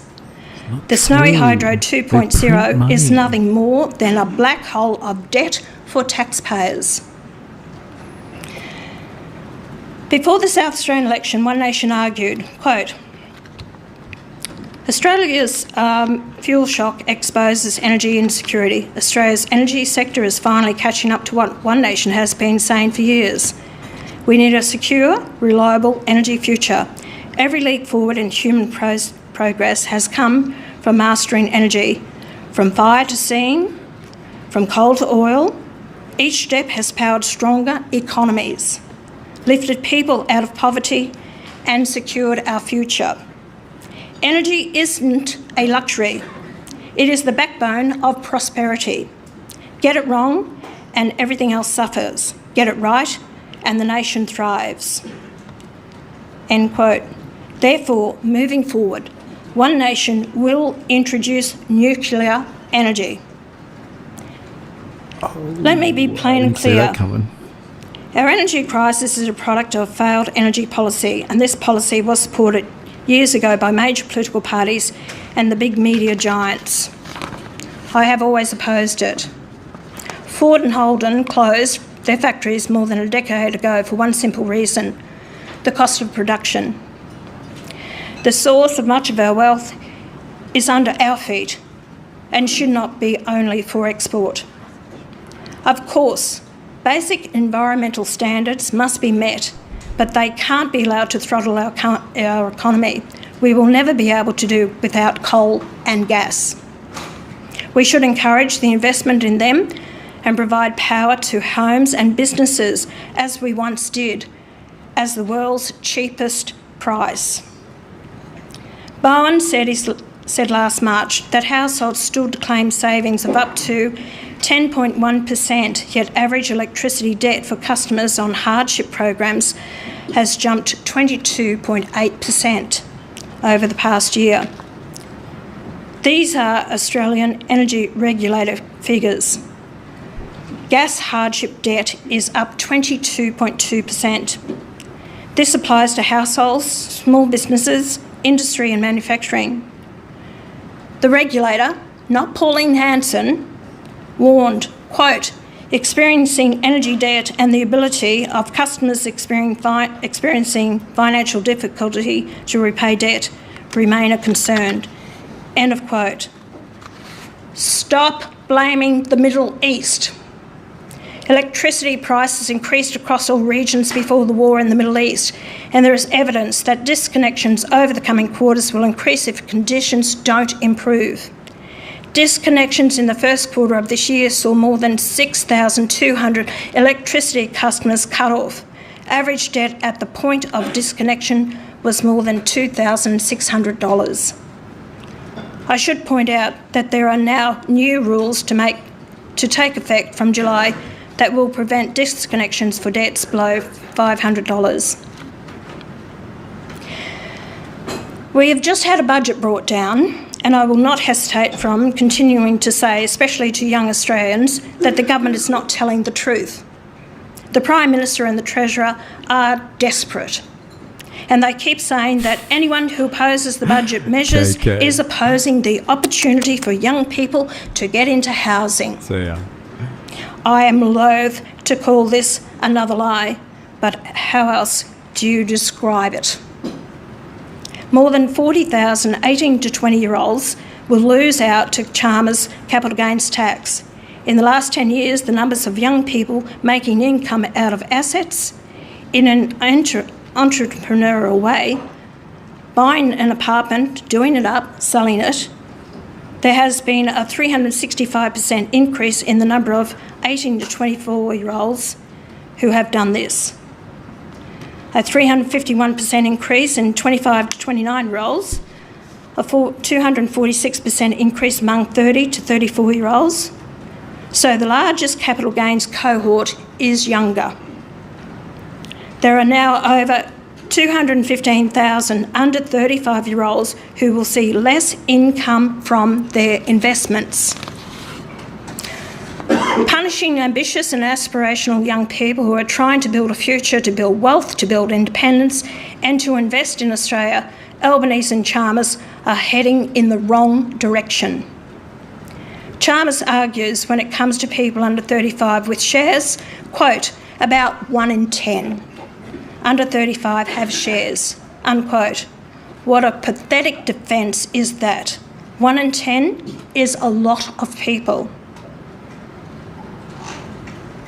Before COVID, in 2021-22, nearly 75,000 Australians 18 to 24 years of age recorded capital gains. Now the Albanese government is coming after these young Australians. They call it tax reform. How on earth can ripping another $77 billion out of the pockets of Australians be called tax reform? You see, the truth this is, on April 21, 2006, Peter Costello declared the nation debt-free. I have never been in government. We have done our best in the Senate to curtail the irresponsibility of previous governments and this government. I have always argued against escalating debt. The difference between Albanese, Chalmers and me is that I actually ran a small business. They have earned their income by working for government, taking their salary from the taxpayer.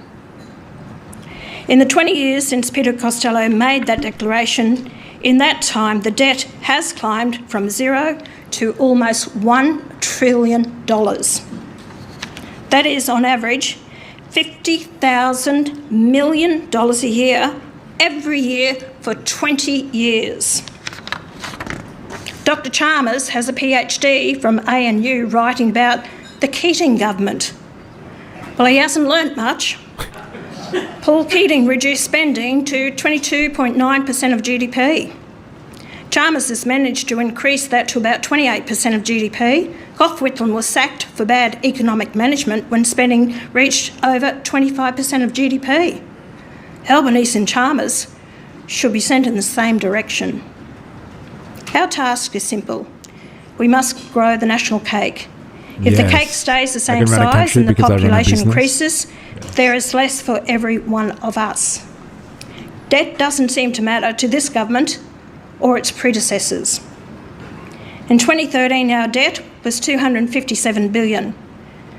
257,000 million. Get your head around that. Get your head around it. On the latest figures, we're heading towards $1 trillion. This government keeps spending. Spending leads to inflation, and inflation leads to interest rates going up. The IMF have warned that spending is breeding inflation.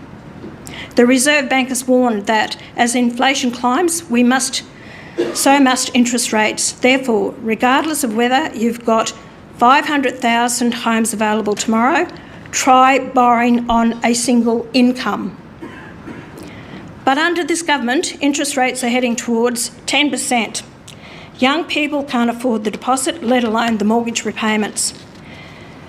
Young people are the latest victims of the government's lies.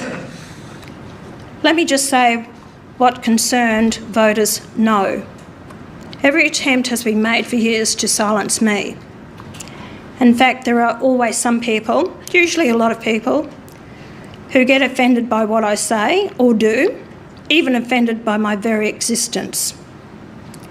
I don't fear them, I embrace them. But many people aren't like me. In Australia today, in our democracy, the real tragedy is people are frightened of what will happen to them if they just speak up. But now they are finding the courage to embrace One Nation. But what a national tragedy, indeed a disgrace, that many people feel afraid to make their views heard. Embrace me. As a result, civil debate is paralysed, and the media are complicit in amplifying this fear. Many people feel that they can't indulge that essential Australian characteristic of speaking out and speaking up because the risk of speaking out is simply too great. They feel demonised and condescended, and they're mad as hell about it. It's as good an explanation as any for the earthquake that is changing the political landscape in Australia and other countries. That was the best outcome of the Voice to Parliament referendum. It showed that Australians were not prepared to let their country be taken away from them. This won't happen if One Nation is given a say in government.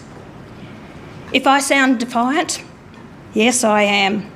Am I committed? You bet I am. Yeah. In many respects, I haven't changed, and neither has One Nation. Thankfully, Australians have woken up, for which I am grateful.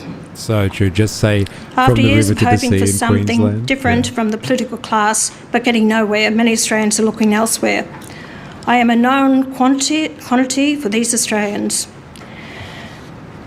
They know I'm not part of the political establishment that is no longer listening to them and no longer seems to care. They know you've come after me, even happy to see me put in prison. They know what you've been saying about me, and many of them no longer believe you. They've watched your first to miss One Nation's rise as a blip. As the polls progressed, they watched you confidently say it will fall apart. Then they watched as you started saying it was a concern, but only for the coalition. Later you said it was a worry, and then they watched as you actively tried to stop it with your usual double standard attacks. Yes, I am talking about sections of the Australian media. Such a victim. They watched as they You love said her, the bro. support wouldn't hold up, and with every attack our support just keeps growing. Then came the South Australian election. Our increased support in the polls was tested at an election for the first time, and we showed it was real. Then we won the Farrer by-election. For me, this was a watershed for One Nation. We had breached that final barrier. A One Nation candidate with strong credentials in David Farley won us a seat in the House of Representatives for the first time. And not just any seat, but a seat previously held by former representatives of the Liberals and the Nationals. Even after that far-left mob, Get Up, spent more than $600,000 directly attacking me and Farah. It just drove more voters our way. Australians aren't buying this crap from the political establishment and its media supporters anymore. But now I want to turn to one very, very important social and cultural issue facing this country. I refer firstly to the transgender insurgency. Oh no. The transgender ideology has penetrated almost every regulatory authority, and it is supported by the Sex Discrimination Commissioner, Dr. Anna Cody, who, in government, I would sack. These aren't even our culture wars. The head of the This is Human Rights American Commission, culture wars. Hugh de Cresta. This transgender campaign, where a man can become a woman because he simply feels that way, or where major political parties have some difficulty in defining what is a woman and what is a man. It's worth pointing out that it's 15 years since Germaine Greer said in a debate about sex and gender that sex is fundamentally tied to the body and that transgender women are not female. She argued that undergoing surgery does not make a person female, or to remind viewers of her frequently quoted remark, quote, "Just because you lop off your penis and then wear a dress doesn't make you a woman," unquote. Germaine Greer led many people to summarise her position, not her words but mine, that a woman must have female anatomy and a person without a penis is not a man. Yet we have almost every instrument of government dedicated to a transgender ideology which seeks to redefine humanity. I am not opposed to transgender people or into a woman's changing room, and likewise a transgender man. Yet we have the Human Rights Commission, the Sex Discrimination Commissioner, regulatory authorities, the Office of Women, and large sections of the Labor Party, the Liberal Party, and the Greens unprepared to articulate the biological truth. The AIDS Council of New South Wales is a leading advocate for transgenderism in Australia. They go into the workplace to ensure that there is what is called a Workplace Equity Index. All health regulatory bodies sign up to this. Corporations pay the AIDS Council of New South Wales for its advice and services. The Office of the Ombudsman signs up to the Australian Workplace Equity Index. This nonsense must end. Dr. de Cresta, the head of the Human Rights Commission, wants more power, basically to control the debate about what is a woman, and this stuff is going on in schools. This transgender ideology is infecting all of society. It is explicitly subversive. There seems to be no boundaries, as it has become part of the propaganda being imposed on kids in classrooms. Who dreamt up this title? The Australian Workplace Equity Index. I repeat, you can't find a government regulatory authority that hasn't signed up for this. This transgender movement is a militant force right throughout society and must be confronted. I repeat, through a whole stack of government authorities, which the average Australian knows nothing about because they are too busy getting on with their lives, this movement, like militant Islam, is everywhere and seeks to redefine humanity and biology. This gives her a platform to and talk. in this way change the nation. It won't happen if I have any say in it. But don't expect the Labor Party to confront this real issue. They are in bed with it. Australia deserves a voice in all this. Only one nation will provide the strenuous opposition that is needed. This whole subversive transgender insurgency must be dismantled. Senator, we're very coming up towards this question. Would you better just possibly go to your summary? I've only got a few pages left. You're right. Very important. Finally, they might give the information to the people. Finally, let me turn to the greatest economic and technical change since the Industrial Revolution, to this point ignored almost entirely by the Albanese government. I refer, of course, to artificial intelligence. AI bids to transform the global economy. It will affect everyone's lives, including their daily lives, their relationships, indeed their environment. It has the potential to dramatically affect the lives of human beings, the consequences of which may be still unknown. Therefore, AI should not be left entirely to self-regulation.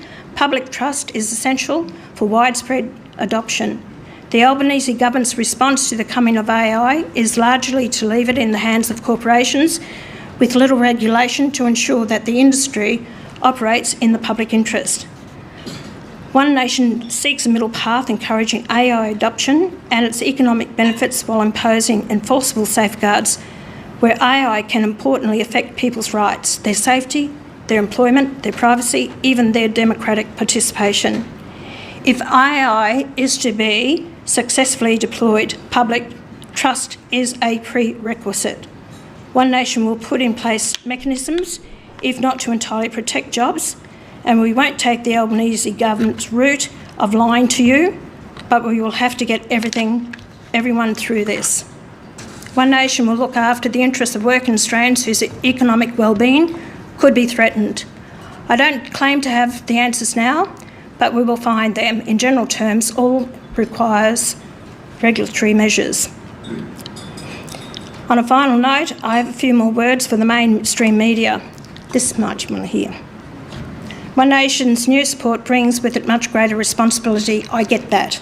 And I can assure you that One Nation, its administration, its candidates and its leadership will prove we can deliver. It's your job to scrutinise my party, its people and its politics. Unlike the Prime Minister, I welcome it. I'm an elected representative and I should be scrutinised. That doesn't give you the licence to pile on. It doesn't give the licence to delegitimise my party. It doesn't give you the licence to say preferencing One Nation is immoral.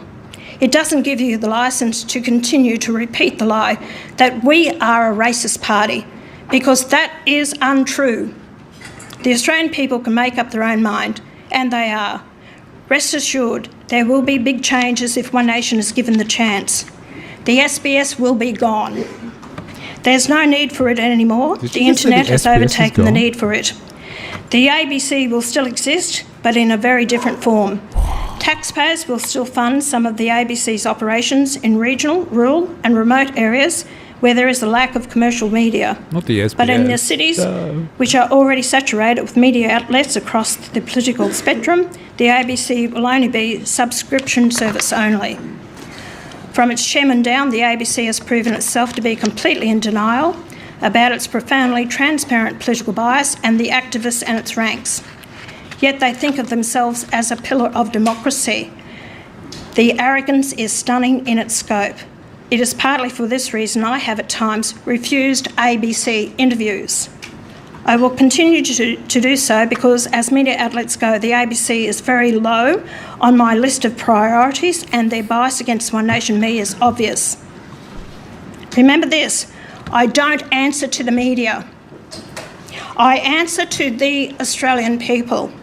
Yeah. Australians' trust in media, the government and public institutions is at an all-time low.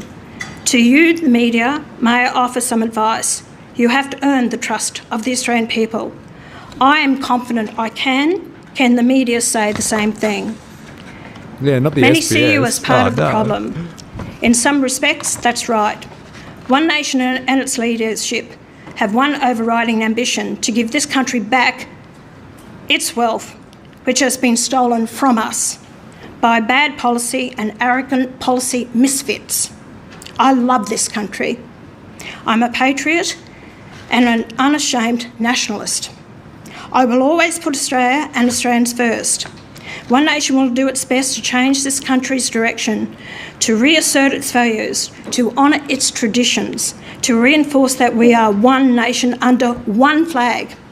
And my party will put Australia back on the path to prosperity, security, independence and freedom.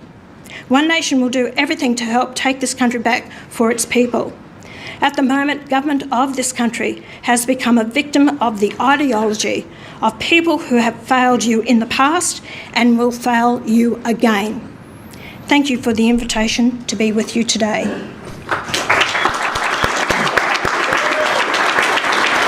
Nice standing ovation? Wow. Can't believe she went out for the SBS. When the fuck are we going to watch the World Cup now? Thank you, Senator. Just in case it needs clarifying, we had no knowledge of what happened here. Maybe Banksy's big in Australian politics, I'm not sure. So just tell me, is this another first? I believe it is. I believe Usually it is. I get a lot of firsts in my life. I believe it is. So there you go. We've ticked off another one. I'm going to get straight into it. I know my colleagues are champing at the bit. You finished on the media. I might start on that. And obviously you've got massive interest in your party now. You're leading in the polls, and you mentioned that scrutiny comes with that. For the next election, will you hold daily news conferences for a travelling press pack and allow all media organisations to attend? Well, I did tell you I was banning the ABC, and I've also banned The Guardian as well. As I said, I'm not going to be anyone's football to kick around when you want to. I'm here I want truthful, honest reporting from the media. You will have access to me. Yes, I will. Because the public must know that we are going to answer the questions for the public, but with truth and honesty, and that's all I expect. That's all I've ever asked. Would there be a clean slate, though, for the start of a campaign, perhaps? Allow everyone there and see what you think? Well, we've got about 1.5 years before the campaign. Let's see how it goes between now and then. If you want to keep bashing me around, I don't forget. I'm like a bloody old elephant. I won't forget. A lot of questions to come. Please keep it to one. Don't respect me. Respect your colleagues instead. Michelle Grattan begins from the conversation. Senator, there'll be a lot of questions on policy, but I'd like to try and clear up one matter first. The other day, you accused the late Tim Fischer of calling you a witch and said that he wanted you burnt at the stake, or you should be burnt at the stake. Burnt at the stake, correct. You made this allegation a few decades ago. It was denied by Mr Fischer at the time, and nobody has been able to find a record, including his biographer, who did a very thorough job on a couple of editions. Tim Fischer's widow is now upset about this. I wonder if you can provide evidence for your claim, or if not, would you admit that you might be mistaken? Oh, I'm not mistaken, Michelle. I read it in the newspaper myself. Now, read something like that about yourself. It's like, wow, whoa. So anyway, I don't deny reading it. It was back many years ago, 96, 97, I can't pick what year it was, but it was definitely written in the newspaper. Thank you. Fake news. Mark Riley from the 7 Network. Mark Riley, Senator from the 7 Network. You said in your speech, One Nation will look after working Australians. Just want to examine a little of your record. You criticised minimum wage increases. You opposed same job, same pay. You voted against casual workers' rights, wage theft criminalisation and workplace protections for the gig economy. And you've argued recently again for more powers for bosses to sack workers. How is any of that helping working Australians? Well, I'd tell you, Mark, is it really working for small business out there, industries and manufacturing? And I was speaking to one business person. He said the latest increase is going to cost him $50,000 for his business. And he said, I've got to find $100,000 to pay that. He said, I'm going to have to let people go. So it is a great concern. You need to look at the other side of the ledger. Can businesses afford and pay that? I understand there is a struggle that is happening in people being able to afford and pay their bills. But there has to be a balance. As I said, I've been in small business. This government hasn't. Albanese and Chalmers haven't. You have to have a balance there by all means. Why is increase in cost of living? Because of the electricity charges. That's the main thing, which has cost us business right across the whole board. Charges there. Industrial relations, I can assure you, needs a complete overhaul because it's not working. Businesses also tell me you can't sack people these days. They're on their phones, they don't work, they don't turn up, they actually are lazy. And businesses are tied to it. They've had enough. They want change. You talk about same pay. If you're male or female, you do get them same pay. That's all smoke and mirrors what they're telling you. If you're an airline pilot, male, female, you get the same pay. You're hostess, same pay. You do the work, you're same pay. The difference is that if women take time off and they are not paid their wages because they're not working, fair enough. Why should a business pay them if they're not at work? That's the difference. That's why the pay gap is there. David Spears from the ABC. Accusations, though, did she?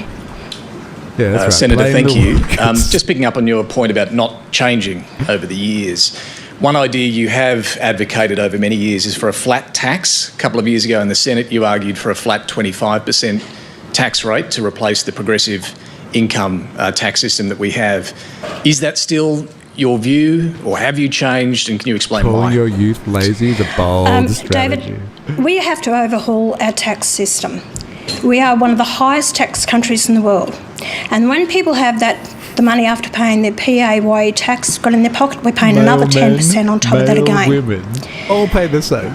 There's only two ways, and this government, I don't trust them because I believe that at the next election they're elected again with the Greens, they will introduce a death duties or inheritance tax. We have to get productivity up in the country, more people working, contributing. And if we can do that, the government will not be able to reach into the hands of Australians anymore. They need rein in the spending.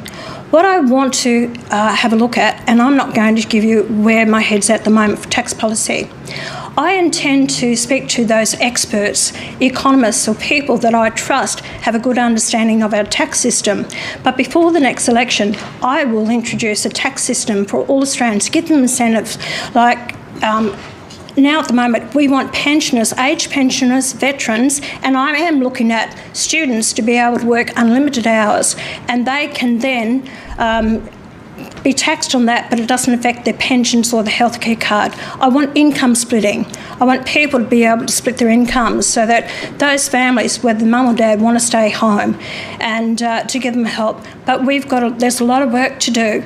You need to actually rein in government spending, give tax breaks here, and those people who are working overtime, they then should don't tax them to the hilt. Let them do as much overtime as they can. Thanks. Phil Curry from the AFR. Thanks, Tom. Hi, Senator. Hello, Phil. You didn't mention in your speech, but you have been critical in the past about foreign aid. About foreign aid? Foreign aid, yeah, levels of foreign aid. Over the past decade or so, as we've seen the sort of rise of China in the region, and governments here of both persuasions, Coalition and Labor, have increasingly relied on aid as a form of soft diplomacy, especially in the Pacific, to push back at the incursion, if you like, of China. Have you changed your views on foreign aid? Do you see a value in it from a geostrategic position, or are you still largely opposed? Are you still of the same views you held for a long time? Phil, as long as it's spent well, when I hear, and I just heard recently from the foreign aid that's going to Papua New Guinea, and I've heard this for years and years and years, decades, the corruption that goes on there and the amount that is actually wasted. I've got Australians, as I said, 130,000 Australians living in poverty here who can't get a roof over their head. And we're giving foreign aid to countries that don't respect it, and corruption that's happening there, that needs to change. You talk about the Chinese. The amount of money that we've helped with our Pacific partners, and we've given them foreign aid, only still allow to the Chinese to come in there, their Belt and Road projects, the ports that they're building, that's like they've said to us, up you, we're actually going to just, take the Chinese and have them here. There has to be give and take. If you want Australian hard-earned taxpayer dollars, well, there has to be, you work with us. And China is a real big concern to me, where we're headed with that. Foreign aid in the right places, but Phil, I also believe, clean up our own backyard first. And when I can put a roof over the people's heads, put food on the table for our Australian people, and not see the starvation that's happening with children and people, then we might be able to increase and help others. So if a country accepts foreign aid from China, then we wouldn't give it? Sorry? Were you saying essentially that if a country accepts foreign aid from China, then we wouldn't give it as well? That would be a My concern is they are still accepting from China. If China is our biggest concern, I think that we need to really look at the relationship that they have with China and how it's going to impact on us. If we've been, propping up these countries for many years, Tom, we have to realise the threat. We cannot disregard China. We have to realise the threat that it could be in our vicinity. Katina Curtis from the West Australian. Senator Katina from the West Australian. You said just before One Nation's candidates and its leadership will prove we can deliver. You've clearly been professionalising the party structure. I'm wondering if you can walk us through how you are going about vetting candidates and staff. Does it go beyond police checks and looking at bankruptcy records? And what are your red lines for who you'll hire or who you want to represent you? We've stepped up the vetting process that we have at the moment. So they go through a whole vetting process, even an international vetting process, plus what's here, with their Facebook pages, what they put, what they've said in the past, and are they really compatible with our policies, and do they believe in what we're wanting to achieve and do? So that's a process that we're going through. Unlike, we are... I think One Nation's scrutinised a hell of a lot more than any other political party, and the focus has always been on us. And you really need to have a look at the other political parties, the problems that they've had over the years. But don't forget that I've only been back running this party again since 2015 in the elections that we had. We didn't have the big machine behind us. So we've actually had to build that. And over that period of time, I've got the strong foundations now. We've improved our resources. We've actually got more people on board. We've now have got some time behind us of that last 10, 11 years. Greg Brown from The Australian. Senator Hanson, you mentioned in your speech that Australians were getting hit by high interest rates. What could we expect from a One Nation government's relationship with the Reserve Bank? If you think rates are too high, will you be pressuring the governor and the board to cut? And in a more general sense, would you seek for a One Nation government to have a greater influence over interest rate decisions? You can't. The RBA is totally different to the executive of the government, right? So you shouldn't be influencing and telling them. What the government has to do is pull their heads in with their spending. I'd get rid of the climate change department, the Aboriginal department, and also those duplication of some of those with education and the health departments that are duplicated with the states. We can cut a lot of spending. NDIS needs to be cut back. But what the government is doing now, they're actually going to reduce it by 160,000 Australians. Some of those possibly really do need that help and assistance with NDIS. They're going to deny them. So what we need to do is go after the rorters, the scammers, the people that are ripping off the system to pull back the cost to the NDIS, which is about $52 billion now at the moment. They've done nothing about it. This government did nothing about it. Well, I'll give credit to Bill Shorten. He was the best minister. The previous government under Stuart Roberts and Linda Reynolds were hopeless in this area. So you wouldn't replicate what Donald Trump has been doing in the US in putting pressure on the Fed to cut rates? If you actually rein in your spending, interest rates are going up as connected with the inflation. If you pull in government spending, stop wasting the dollars and pay down our debt, that is going to not reflect on the RBA, get prosperity up in the country. Where is our small businesses? 50,000 have closed under this government. Over 1,400 industries and manufacturing gone. Jobs are going to be gone. So the way they've run this country, they've run it into the ground. That's why the high inflation, and that's why we also have interest rates going up. And the governor, she doesn't want to put it up, but the writing's on the wall that they can't keep it down. One of the government waste initiatives is withdrawing from the UN. I think it's a few $100 million. The commentary on that is that, well, every recognised country in the world's part of it, no one's ever withdrawn, but we could lose shipping rights, aviation links, passports wouldn't work at swipe gates, visas might take weeks or months. Do you think Australians want that to happen, to save a few $100 million? The average Australian out there, yes, they do. Look, Tom, what it is with the UN, we saw the control that I feel that we've lost control over our country. You know, you can work with other countries by all means, but I believe in our own sovereignty. I believe in our own governments. And I don't believe that we should be dictated to the UN or other countries. If you don't do this, we're going to put restrictions on you and we're going to tell you what to do. I went to the European Union and I spoke to them over there, and we were asking about, you're going to give us a free trade deal for Australia. And you know what they turned and they said to me, and I asked the question, they said, not until you actually comply with climate change policies. So it's basically, you will do what we say. That's not the country that I want, Tom. You work with other countries and you try and do right. But my duty is to the Australian people. So are you looking to, for example, renegotiate shipping lane rights with every country in the world? And no, I'm not talking about that. Rights? Tom, I'm not getting into that now with that, about shipping rights and all the rest of it. So what I say, we need to look at where we are with the United Nations. And I'm telling you, I'm a person that wants to govern our own country, go down the path that we want to, and I've seen that we've been dictated to on too many occasions, and people want their sovereignty back. I wasn't saying you want to do that, but that could be a consequence of pulling out from the UN. But Tom, let's see what happens at the time. Where it's at least 2 years down the track. Okay. James Massola from the SMH and The Age.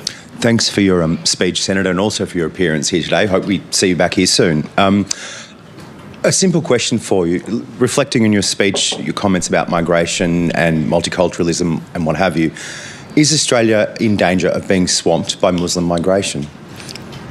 Not if I got any say in it. Won't be. You think that's happening now, though, Senator? Is that part of your concern, that we are headed As down I said, it's radical Islam. That is my grave concern. Senator Trump. And we've seen over the period of time, I think we've got 18,000 people on Asia watch list at the moment, and probably 220 very serious. In a country like this, what about, what happened in Bondi, which I have expressed? We can't keep up with the personnel to keep an eye on these people.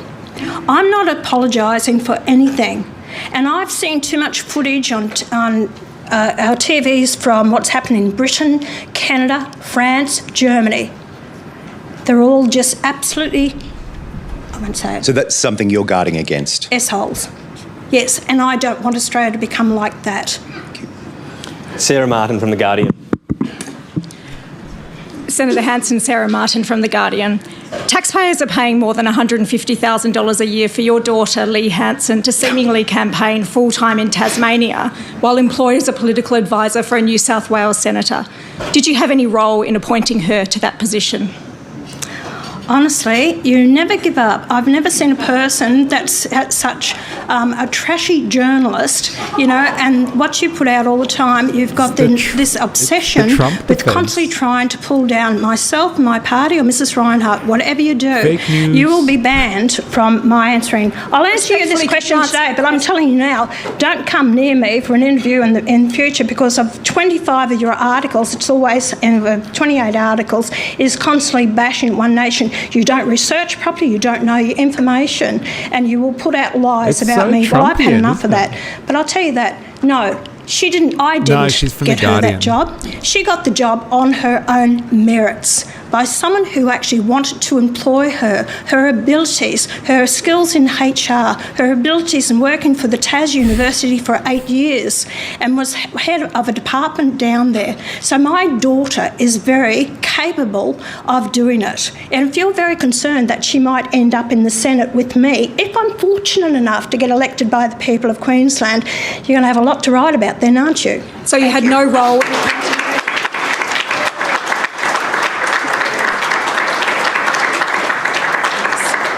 So to clarify, you had no role in appointing her to that position, none whatsoever? I've given you my answer. Thank you. You have had a lot of criticism of the major parties for the, you say, poor standards that everyday Australians wouldn't accept. Do you get the optics of someone working in Tasmania while they're working for someone based in New South Wales? Tom, there's a lot of people, and I remember that even Simon Birmingham had his staffer working in Tasmania. But he's senior advisor. So it's not unusual for other members of Parliament to have their staffers live elsewhere. We could actually run the country through Zoom during COVID. We had our meetings on our computers. What is the problem now? Is it because it's One Nation? Do you have a problem because it's my daughter? You know, you really, need to go and have a look around instead of criticising me. And as long as the job's done, and I can assure you, Tom, I don't believe in nepotism. Either you can do the job or you can't do the job. If you can't do it, you won't be around me. Next question, John Paul Yankee from NZ. Yeah, fucking nepotism. Senator, thanks for your talk today. I want to talk about your Indigenous Affairs portfolio. You mentioned one of the aspects of that there. You called it the Aborigines Department. It's the National Indigenous Australians Agency. You want to abolish that. It was set up by the coalition government. You want to abolish it. You've identified that will save $4.5 billion in the programs and the grants that it provides. What are you envisaging happens to that money? Does it go back to mainstream departments? Because those programs fund things like housing, essential infrastructure, water security, jobs, range of programs, cost of living measures, family and children's safety centres. What happens to those services if that money is taken out of that grant program? What happens to those Australians who live in remote communities? Look, I agree about your concern, but my vision for Australia is that we're all Australians, regardless of race, colour, creed, where you are. We're all treated as Australians equally on an individual needs basis, not based on race. And with that, yes, that money will go into consolidated revenue, where any Australian can get that help if they need help. And all this money that we've paid out, probably about $30 billion plus a year, where's it gone? Where's the accountability? Where has the gap been closed? Where is the education for these young Aboriginals? Their health issues, their education, all this type of thing. And you can't tell me that in the classroom, because you're Aboriginal, you actually have, you can have extra teaching in education and you have your support tools, everything paid for. And the child beside them is an Aboriginal, but they're in poverty as well. That's what I want to cut out. You mentioned $30 billion there. Can I ask you where you get that figure from? From state and federal, it's been advocated for many, many times through media outlets, that money that's spent. This is all the other programs that goes there. Even Aboriginal corporations are treated totally different to any other Australian corporation under ASIC. The inequality, the differences have to change. If we want to be united as a nation and see ourselves as Australians, we have to stop this. That's where you will move forward and give benefits and hope to our children coming through. Thank you, Senator. She said Next question, Australians Michael for all DePercy from races Spectator. and all creeds. Australians of all races. Thank you, Tom. Thank you, Senator Hanson, for your address. Good to remember. There are no hypotheticals about One Nation possibly being in government anymore. These are facts, and I wanted to ask you about the Australian Public Service, and particularly its major role in policy. In recent times, the APS has become increasingly politicised, or at least critiqued in that way. How do you see a One Nation government, let me say that again, a One Nation government, managing its relationship with the public service? Look, it is still hypothetical, if we're going to get there. And I've got to prove myself to the Australian people that we can actually do it. And I acknowledge that. And I'm not going to say, yes, we're going to be government. There's a lot of work to be done. The public service has been, I think, poorly run for a long, long time. And we've got bureaucrats in there who have the attitude, we're here for the long term, you just come and go. We're actually going to do what we want to do. I also blame the government, I blame the ministers who hold these portfolios, because I deal with them and I've spoken to them on the floor of Parliament and I listen to their comments. They are incompetent and they are useless. They don't know what they're doing, they don't know how to run their portfolios, and they rely on the departments and the bureaucrats to give them the information. I want to run a government that the ministers will be across their briefs. They will know what they're talking about. They will tell the bureaucrats what's going to happen. Under One Nation, we will go in there and say, right, we'll get legislation passed. This is what we want to do. We'll go to the departments and heads and say, this is it. This is how you run it.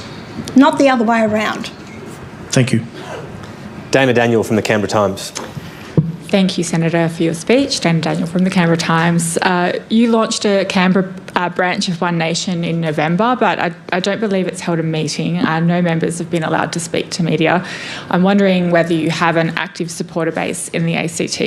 And Canberra cops a lot of criticism from Conservatives. You've spent a lot of time here in your career. How do you rate our nation's capital?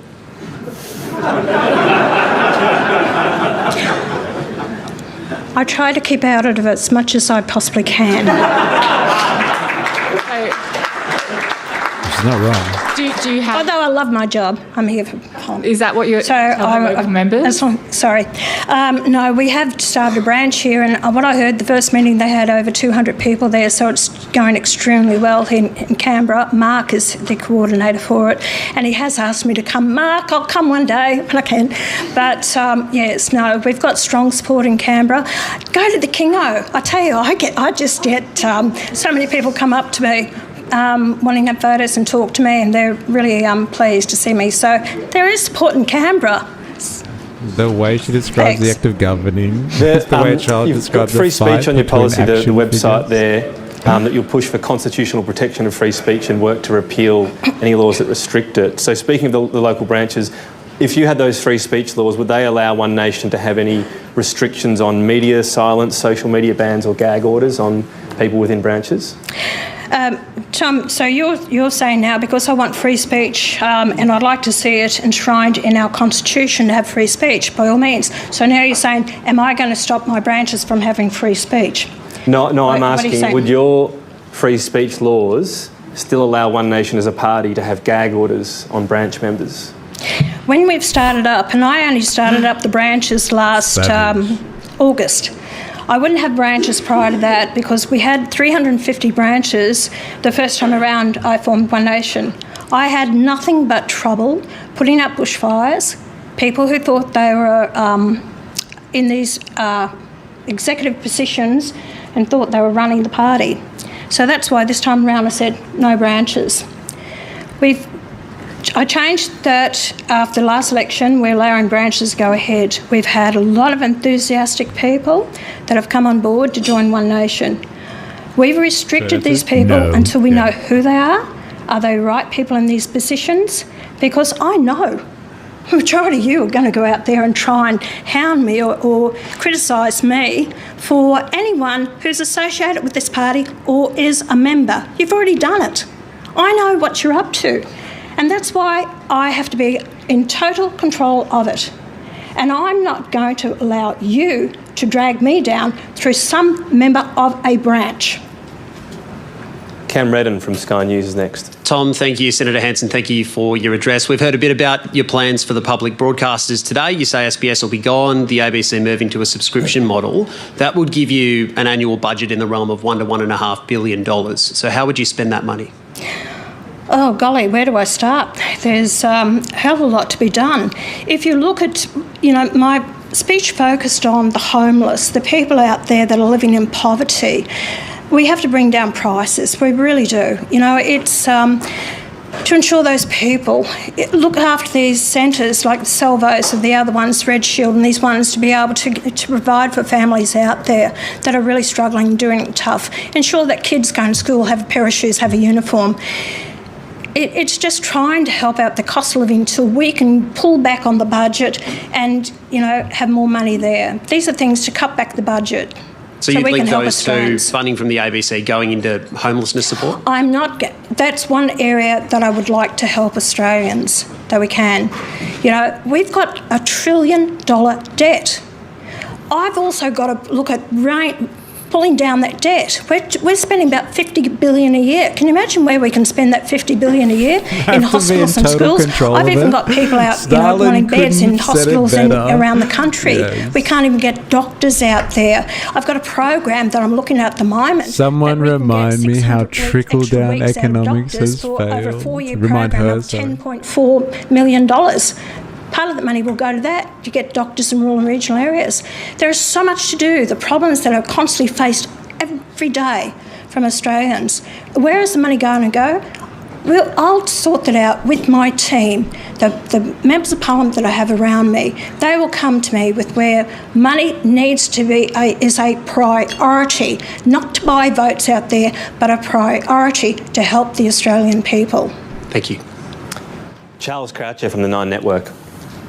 Hi, Senator. Charles Crouch from Nine, and I too like to travel cattle class.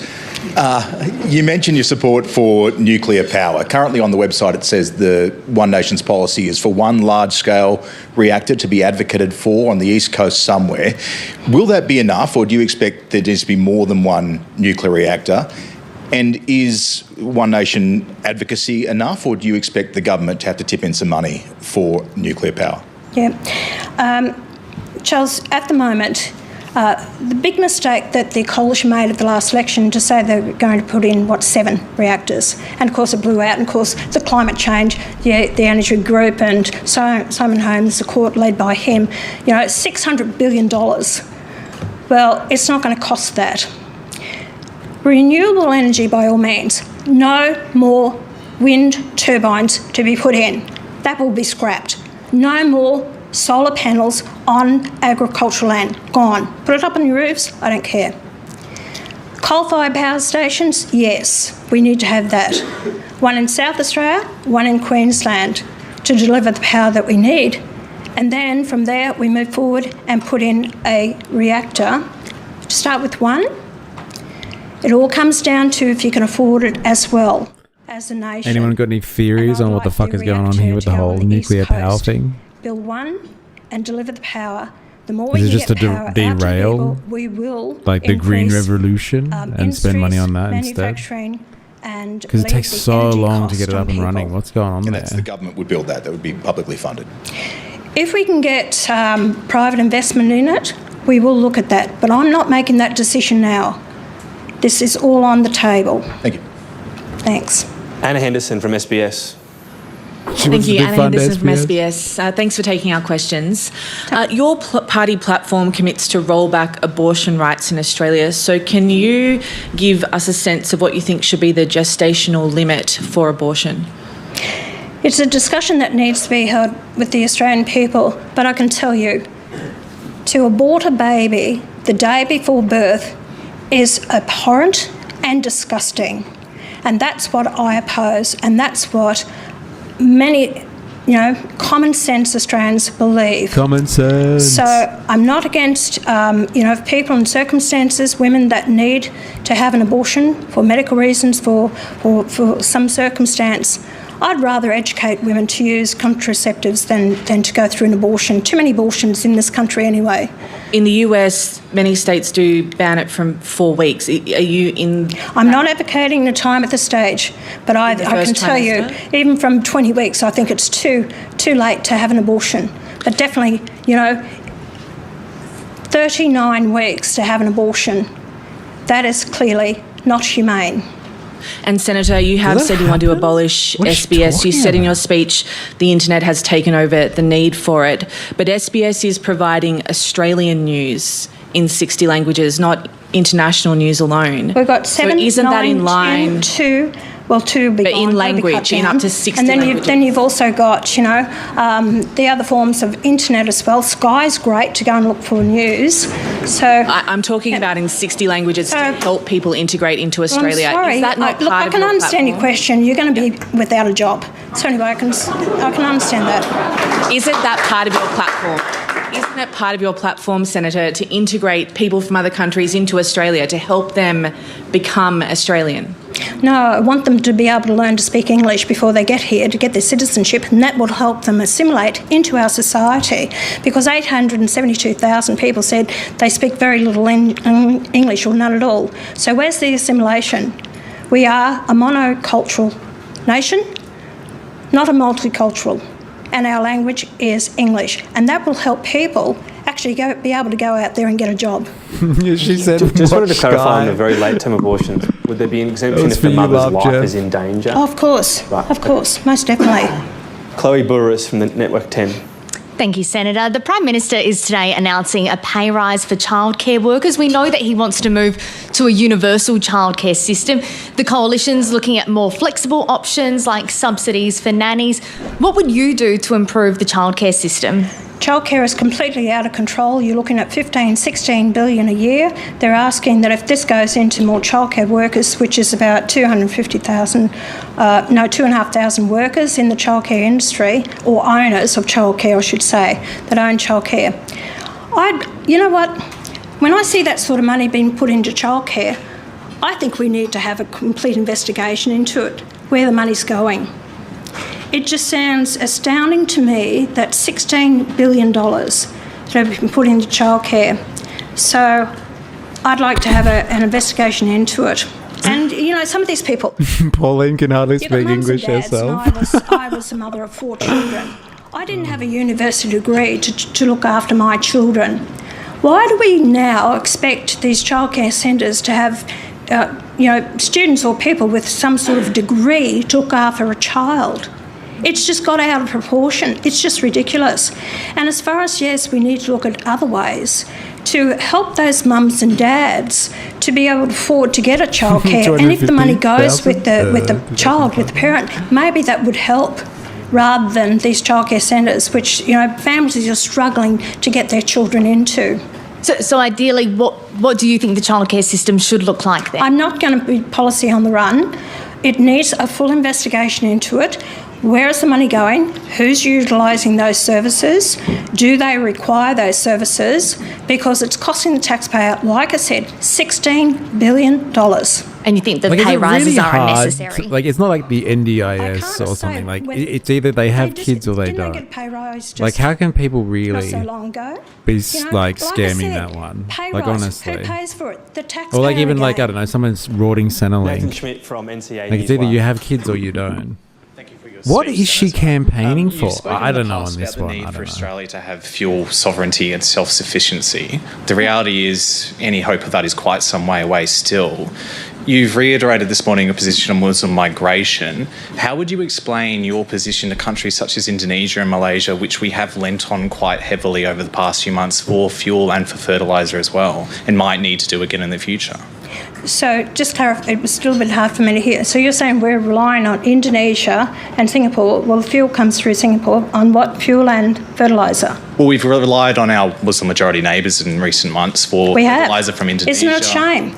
Isn't it a shame? We've had, 7, 8 oil refineries in this country with a less population than what we have now, and yet we've allowed it dissipate, and governments have got rid of it.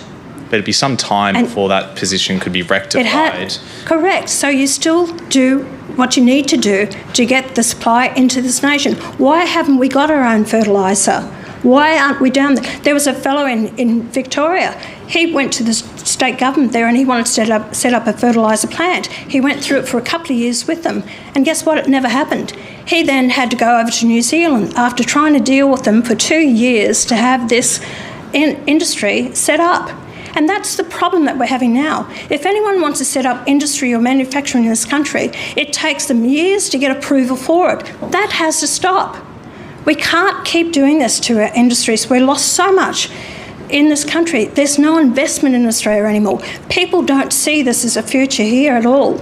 We've got problems now with Japan and South Korea who are actually saying, about...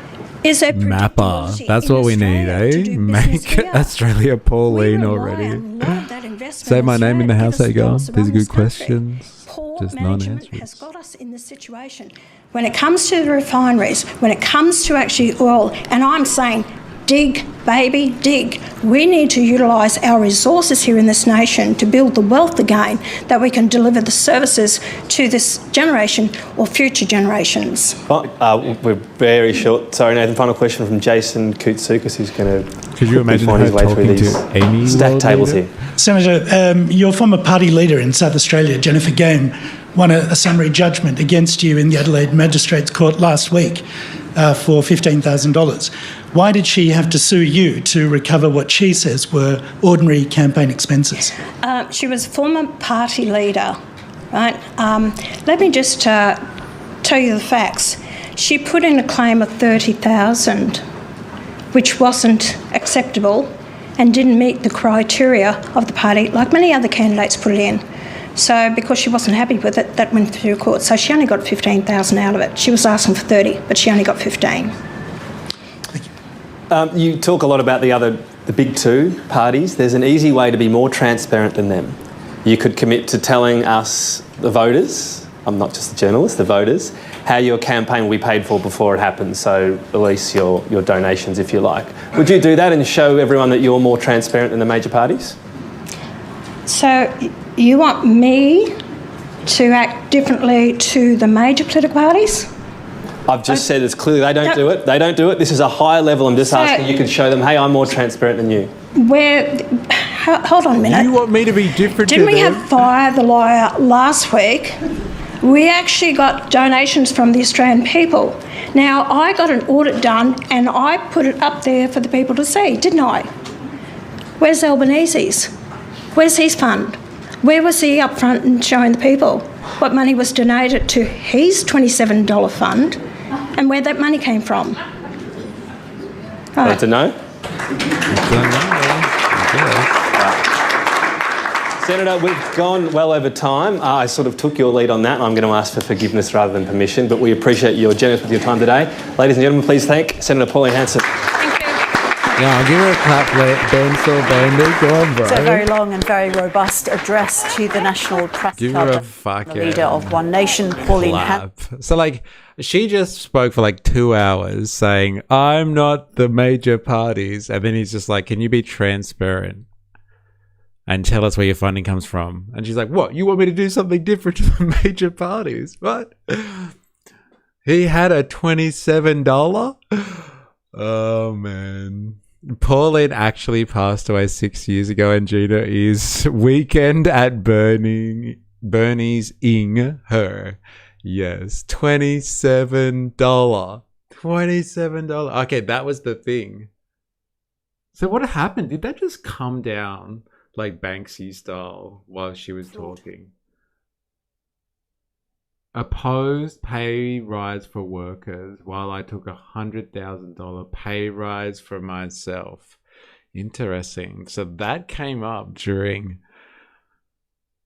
while she was talking. Someone planted something there. Very interesting. That's what that was. And then they tore it down. Policy, and Australia should be a monoculture. Attention was drawn to the length of the speech by the event moderator, Tom Connell. He made reference to it just then, but Pauline Hanson continued to the end of her. But it was questions from the floor, from journalists, which was always going to be the focus. Whoever made that poster is a G. That's sick. I put it in stream chat. Oh, there it is. Right.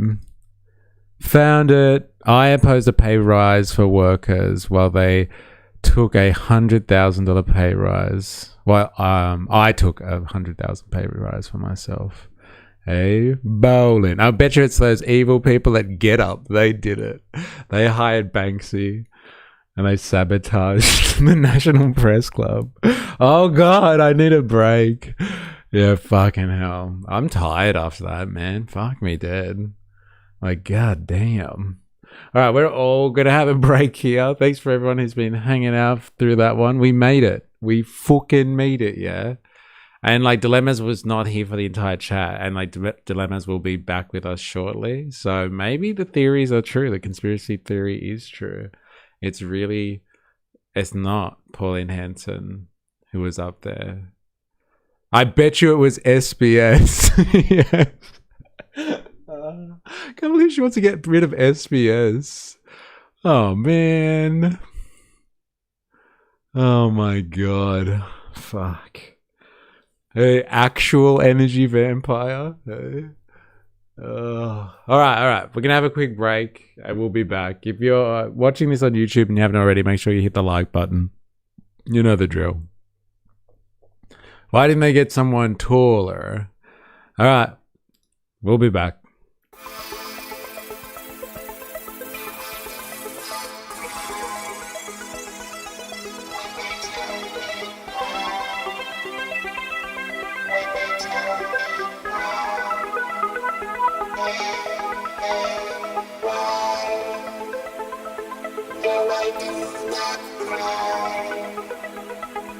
when they tell me why. When they tell me why. Why?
No, I do not cry when they tell me why. When they tell me why.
No, I do not cry when they tell me why.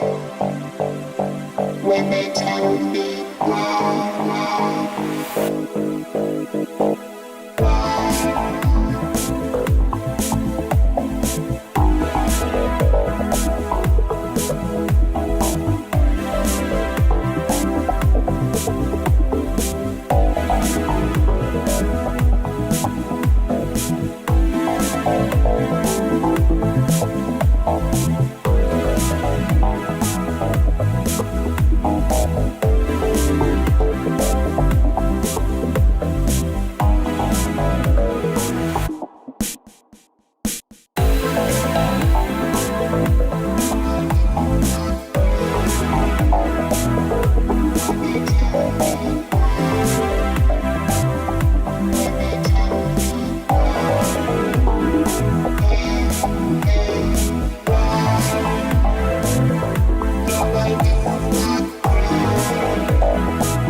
No, I do not cry when they tell me why. When they tell me why.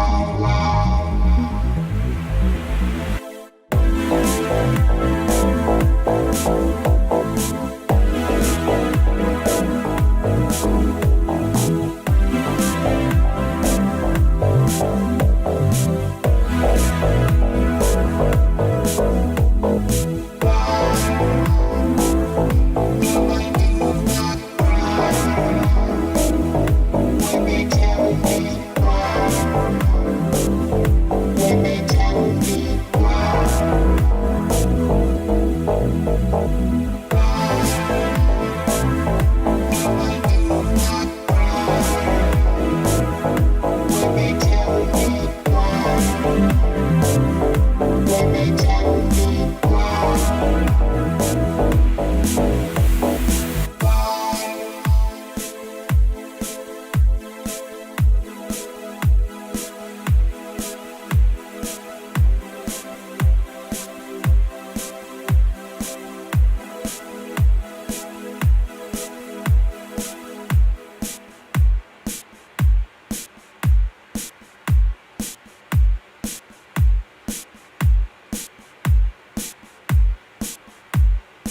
All right.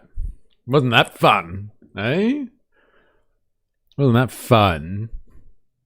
The National Press Club with Pauline Hanson. We did well. We did well. We made it through as well. The whole thing. I don't know, like, it seemed rather like, I don't know, like, it seemed rather Trumpian. Like, especially the way she was talking to, like, journalists and stuff like that and being like, I've given you the answer that you deserve. No, like, I'm not talking to you about this. And, like, the SBS one where she was just like, you're going to be fired anyway, so I'm not even going to talk to you about this. Which is, like, funny and everything. Like, don't get me wrong. Like, it's all hilarious. But it's, like the brand of politics that we've got going for us. Like that. And like the childcare thing I thought was pretty wild, to be honest. Just being like, oh, so the government is planning on giving childcare workers a pay rise.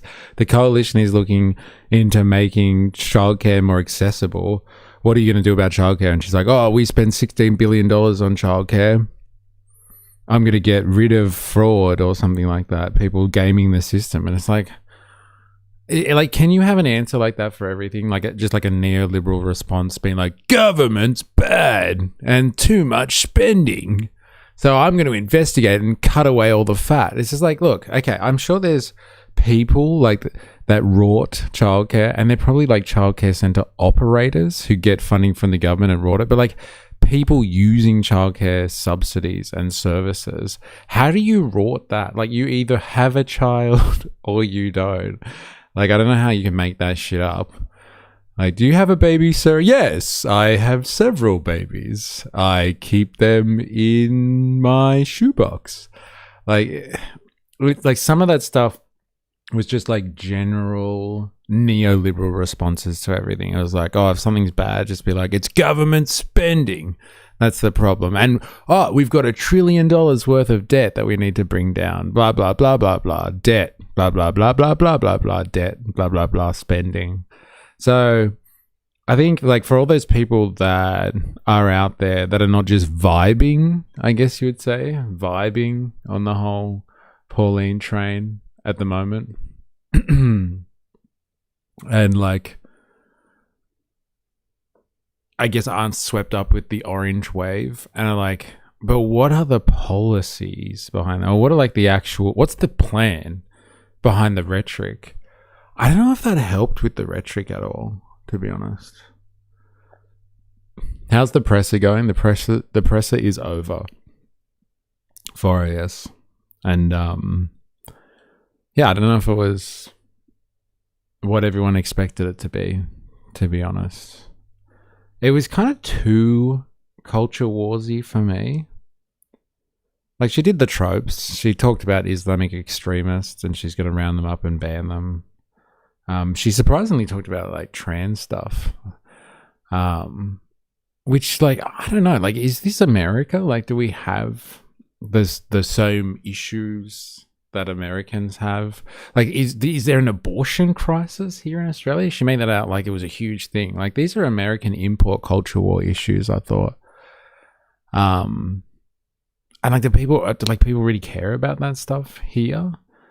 Like, is there an abortion crisis? Is there a trans insurgency? I think she said. Like, is that really even happening? like I haven't heard people complain about, I don't know, crazy stuff happening at schools here, but like maybe I'm just completely off with that one and she knows something I don't. She has no way to fix any of these issues. Just a lot of, there was a lot of trust me bro stuff that was going on there, wasn't there?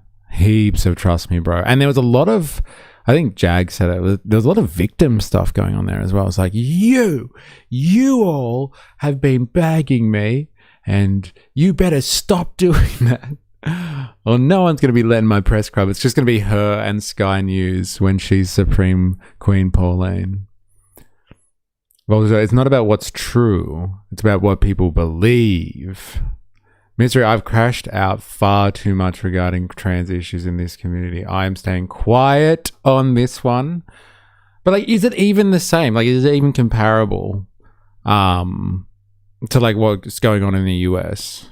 Like, I'm sure there's some crazy shit that goes on in the US, right? Like, it's a crazy place. But like, do we have those same things that are happening here? I don't know. No, but people will still be scared if they seem like they could take away the right to abortion. So no, but people will still be scared if they seem like they could take away. Yeah. Bro, trans is a big issue in NZ at the moment. Yeah, but look, like people make it an issue. Like she said like there's a trans insurgency or something like that. But like, is it real? Like, is there any actual, like, I'm sure there's some crazy stuff that goes on in America.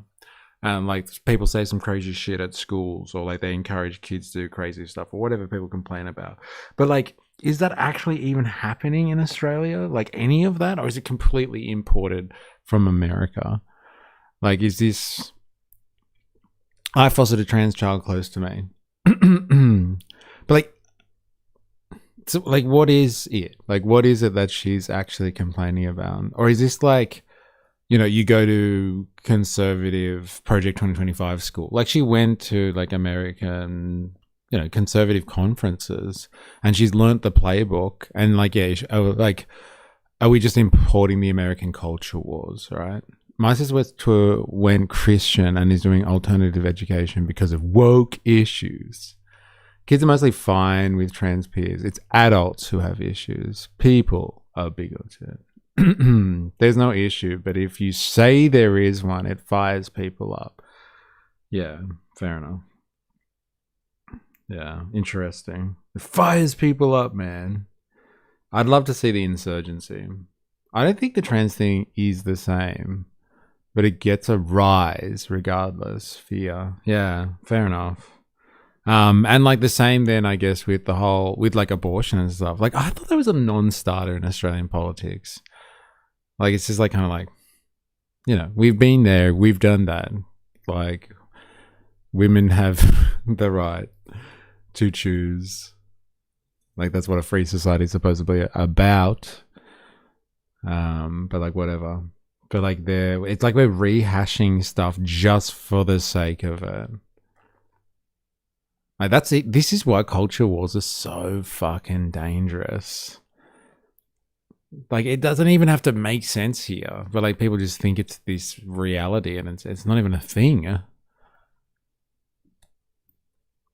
That's what I said. What matters is what your base believes in. It's just culture war at this point. So much culture war. And it's not even like good Australian culture war.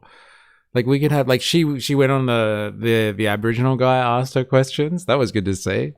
He was like, so you're going to cut fucking funding? What are you going to do there? And she was just like, it was good Australian culture war. She was just like, I think everyone should be treated equally. Not the poor Aboriginal kid in the class that gets a government handout, but then the poor white kid sitting next to him gets nothing. They should all get a government handout. After she was like basically saying that government needs to stop spending and we need to stop giving people handouts and we need to cut back on big government. Like, you know, at least that's Australian culture wars. We can all get down with that. But I don't know, man. I don't want to have other people's culture wars here.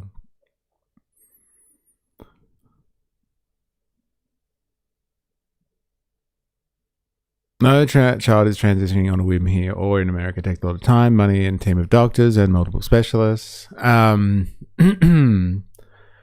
This is what it's like in every Western culture. It's all the same BS. I know it should be onions on snags or not. Eh? It's the real question. Yes. Yo, what's up, Mr. Ray? How you going? Real Ray. Hope you're well. I am Razor. Ah, it's Razor. Oh, how you going? Oh, a big week for you, Razor, with the peace deal and everything. You need your own culture wars. You have issues too. Yeah, we've got our own fucking issues. Why do we need other people's culture wars? She's basically saying, Albo is a bad dictator. I should be the dictator. Yes, and gag orders on branch meetings. Because, like, there's some loose cunts that are joining up. Pauline saying penis multiple times was not on my bingo card. Yeah, I didn't see that one coming, honestly. Anyway, that was entertaining, I guess. I guess you could say. Entertaining at least. The very least. Oh shit, I missed her saying penis. Damn it. Damn it. I think it was in relation to like men in women's sports and all that sort of stuff. Or like men in women's bathrooms or something like that. And like in relation to comments about Jermaine Greer and feminists and like and gender and all that sort of stuff. To be honest, we are not gonna deal, especially with Trump. He is a psychopath. Well, the fucking culture wars, man. It's dangerous. Dangerous stuff.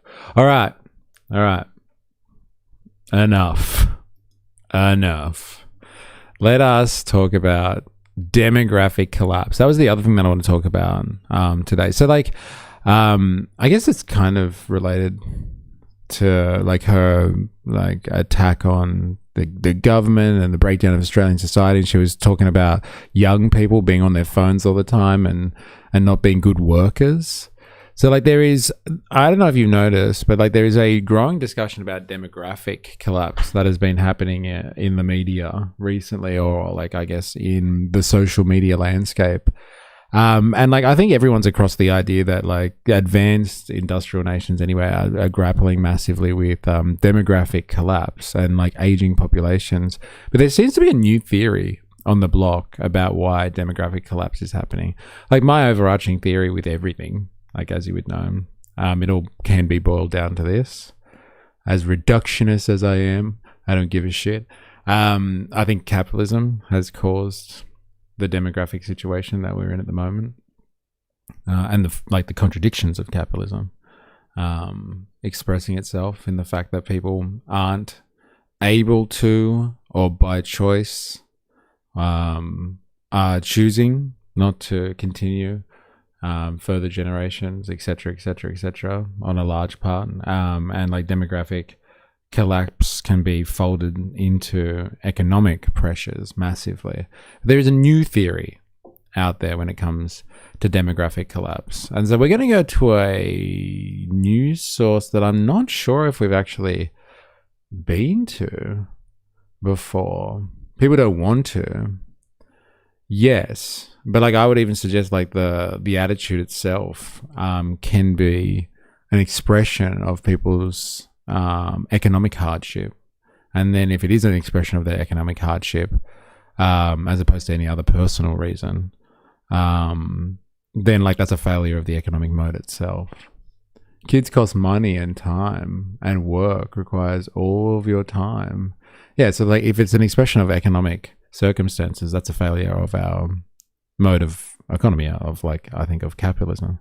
Now I don't think we've been here before, but like there's a media organization called Unheard, and anyway this came up a few weeks ago, but I've like seen it trickle out into other media, like mainstream media sources, this story, and they've got a this guy anyway, whoever's done this study into the fertility crisis or demographic collapse, is actually making a case as to why surveillance capitalism is actually causing a demographic collapse. And so like they won't put it in those terms. I do. I think the argument that they're talking about here is that like smartphones and smart technology is causing demographic collapse. Now, I don't put it just like, oh my God, it's smartphones. They just came out of nowhere and everyone started doom scrolling, and now that's impacting demographics. But like, why are people doom scrolling? They're doom scrolling because of surveillance capitalists. They're not just doom scrolling because smartphones are so fucking amazing. They're doom scrolling because smartphones have been designed with apps and like, you know, the stuff that goes with it to keep people on those phones as much as goddamn possible. And it like, basically they've hacked our biochemistry like a poker machine does to keep us on fucking our phones all the fucking time and doom scrolling like non-stop. And like, this guy's making the case that like the addiction to smart technologies is actually like a watershed moment in human history, and like is spelling the end of the human race, you know, in a way. So like, let's have a listen to this theory, but like, I would put it back on surveillance capitalists who deliberately engineer their technologies to be as addictive as possible. Not only so they can just sell you stuff, but like so they can like mine you for data, for the wealth that you produce for them. But like, this is a theory that's coming up. Like, demographic collapse outside of that has just been like, oh look, the aging population is happening, you know, what's going on there? And who's going to do all of the work when everyone gets really old? Who's going to pay for pensions if there's no one to tax and all that sort of stuff? Honestly, Generation Z grew up among a generation of corrupt old men. I feel sorry that our generation cannot trust the world. Yeah, fair enough. Like, you know, there's a lot of trust issues out there. There's a lot of nihilism out there, and I think that comes with like this whole perception of the end of like, you know, history as we know it, like the end of Western civilization, and a lack of faith in society. But I think that's all pins on like economic pressures, to be honest. Clarice, I generally thought that dude on the right in the thumbnail was you. Oh, well, Mr. over here. Interesting. No, that is not me. I can clarify that one. Holy shit. Is this how Nvidia guy will get his million world population? Yeah, he's going to reduce it to, what was it, 1 billion people, from 8 billion to 1 billion. Is through smart technology, apparently. I haven't logged into Facebook for over a year. I get email notifications daily about what I'm missing. Everyone is so pro-natalist and traditional until it's undeniable that capitalism is what destroyed the birth rates. Well, apparently it's more than that. It's the technologies that capitalism produces that is really having the biggest effect, apparently. Everyone is so... no, I read that. Because their young ladies' brains don't want to work. Lazy. I don't think giving kids medications that make them sterile is healthy. All right, let us have a little look-sees, shall we? But yeah, it's your smartphone. It's technology that is further exacerbating demographic collapse, as opposed to potentially just the general slowdown of the world's populations. It's lack of sex flotillas. Okay. The technology is just a tool by the capitalist class to keep the masses docile and distracted. Microplastics are killing sperm. Well, let's have a listen. If you sort of take someone to one side and say, how would you ideally see your life panning out in sort of 20 years? They'll say partner and 2 kids. And then you ask, how's that going? And you'll get rather a different answer. The takeoff of these new technologies and media platforms has probably had some kind of impact on society, which has changed how often people meet up and had various other second order, third order effects. Right, well, we obviously assume that the steep declines we're seeing here must be to do with the financial crisis, but it can't explain why they're still falling in 2018, 2022, 2026. Falling teen pregnancy, fewer kids having drunk scuffles in the street. I think those are clearly good things. Yeah, it might be good to have fewer teen pregnancies, but if those people then just don't know how to form relationships and families later on, we got a serious problem. What happened to the teen pregnancies? What happened? Smartphones going to cause the end of humanity. Welcome back to Unheard. Are smartphones going to cause the end of humanity? That's the question. Okay, that may sound like an overly hysterical headline, but that is pretty much the implication of new data that has come out in the past week and has been talked about all across social media. A particular report out of the University of Cincinnati makes the allegation that smartphone usage being widespread round about the 2007 to 2008 period has massively affected the already declining birth rates, such that it could be a major contributing factor to the fertility crisis. This might sound a little bit like a matter for demographers or wonks, but if you think about it, it's hard to think of anything more important. Bring back MTV's Teen Mum, damn it. Yeah, you're not going to have quality television like that anymore in this world. People just TikTok at themselves, I guess. I love when men mansplain. Hey, this is a fucking study. It's peer-reviewed research, all right? Attention deficit meds, ADHD, the biggest of all issues with kids. State farm drugs for state-raised kids. Interesting. To help us understand it, and to talk us through his excellent investigation into it, we're joined today by John Byrne-Murdoch, who is the chief data reporter at the Financial Times and has become something of a celebrity in data circles for his visualizations of these kind of complex data sets. So welcome to Unheard, John. Thanks, Freddie. Great to be here. Let me pose a simple question. Time to supply annual gold pressures it. You can refund is immersed. So I guess you must have spent quite a lot of time in the past week or 10 days immersed in this fertility data. First of all, tell us about the big trend. You know, it will increase the birth rates, removing payments from expectant mothers, like Pauline said. And because some of this fertility data. First of all, tell us about the big trend, because some of the critics of the reporting in the past week were saying that you were focused on the effects in the past 10 years, but really we should be looking at the past 200 years. I mean, big picture, what is happening to fertility? It was interesting to hear people saying that, because, I mean, what I tried to do at the very opening of the piece was to say, you know, this is something that's been going on forever, for decades, for centuries. And what I'm trying to do here is... What did he actually say? Both the pace and the breadth of the decline are defying expectations. Just 5 years ago, the UN predicted that there would be 350,000 births in South Korea in 2023. That was a 50% overestimate. The real figure was 230. While high and middle income countries have been wrestling with demographic decline for more than half a century, the phenomenon has markedly accelerated in the past 10 years. Analysis of data ranging from population records to Google searches indicates that although many factors contribute to falling birth rates, the most recent plunge appears connected with our use of technology. And like what technology? The printing press? The automobile? I don't know. We're about to find out. If I had the choice, I wouldn't have been born. Damn. But then you wouldn't be with us in this stream then. You'd be missing out on all the action. If you have your kid at 15, you can start full-time work as soon as 20. All right, interesting.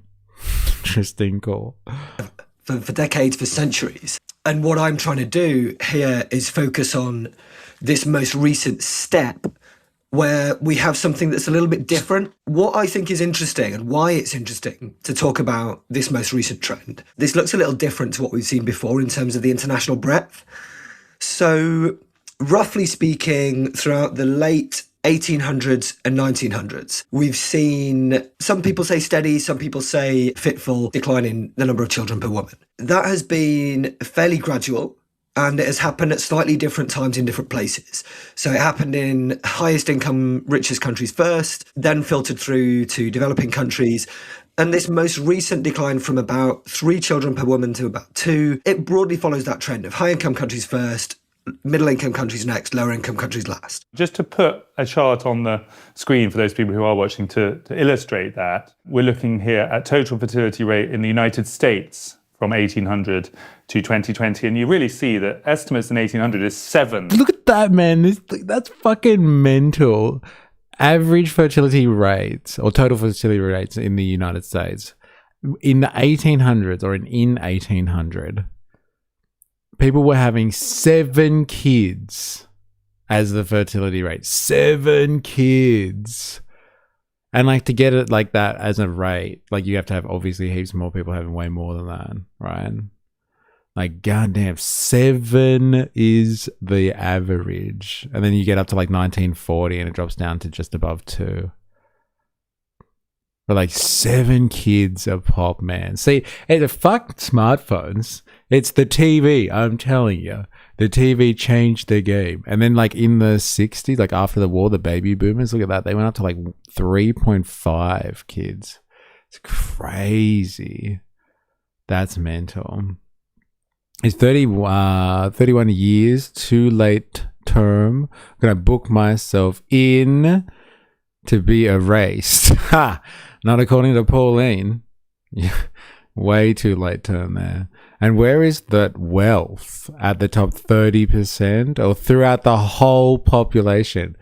Good question. I wonder if the line would change given like wealth distribution if you had overlays.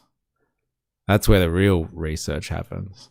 Well, we must take into account the current circumstances. We no longer have the luxury of marriage like before. And even if you get married, you can't have many children due to inflation. Yes, it's different in that sense. Like the cost of living.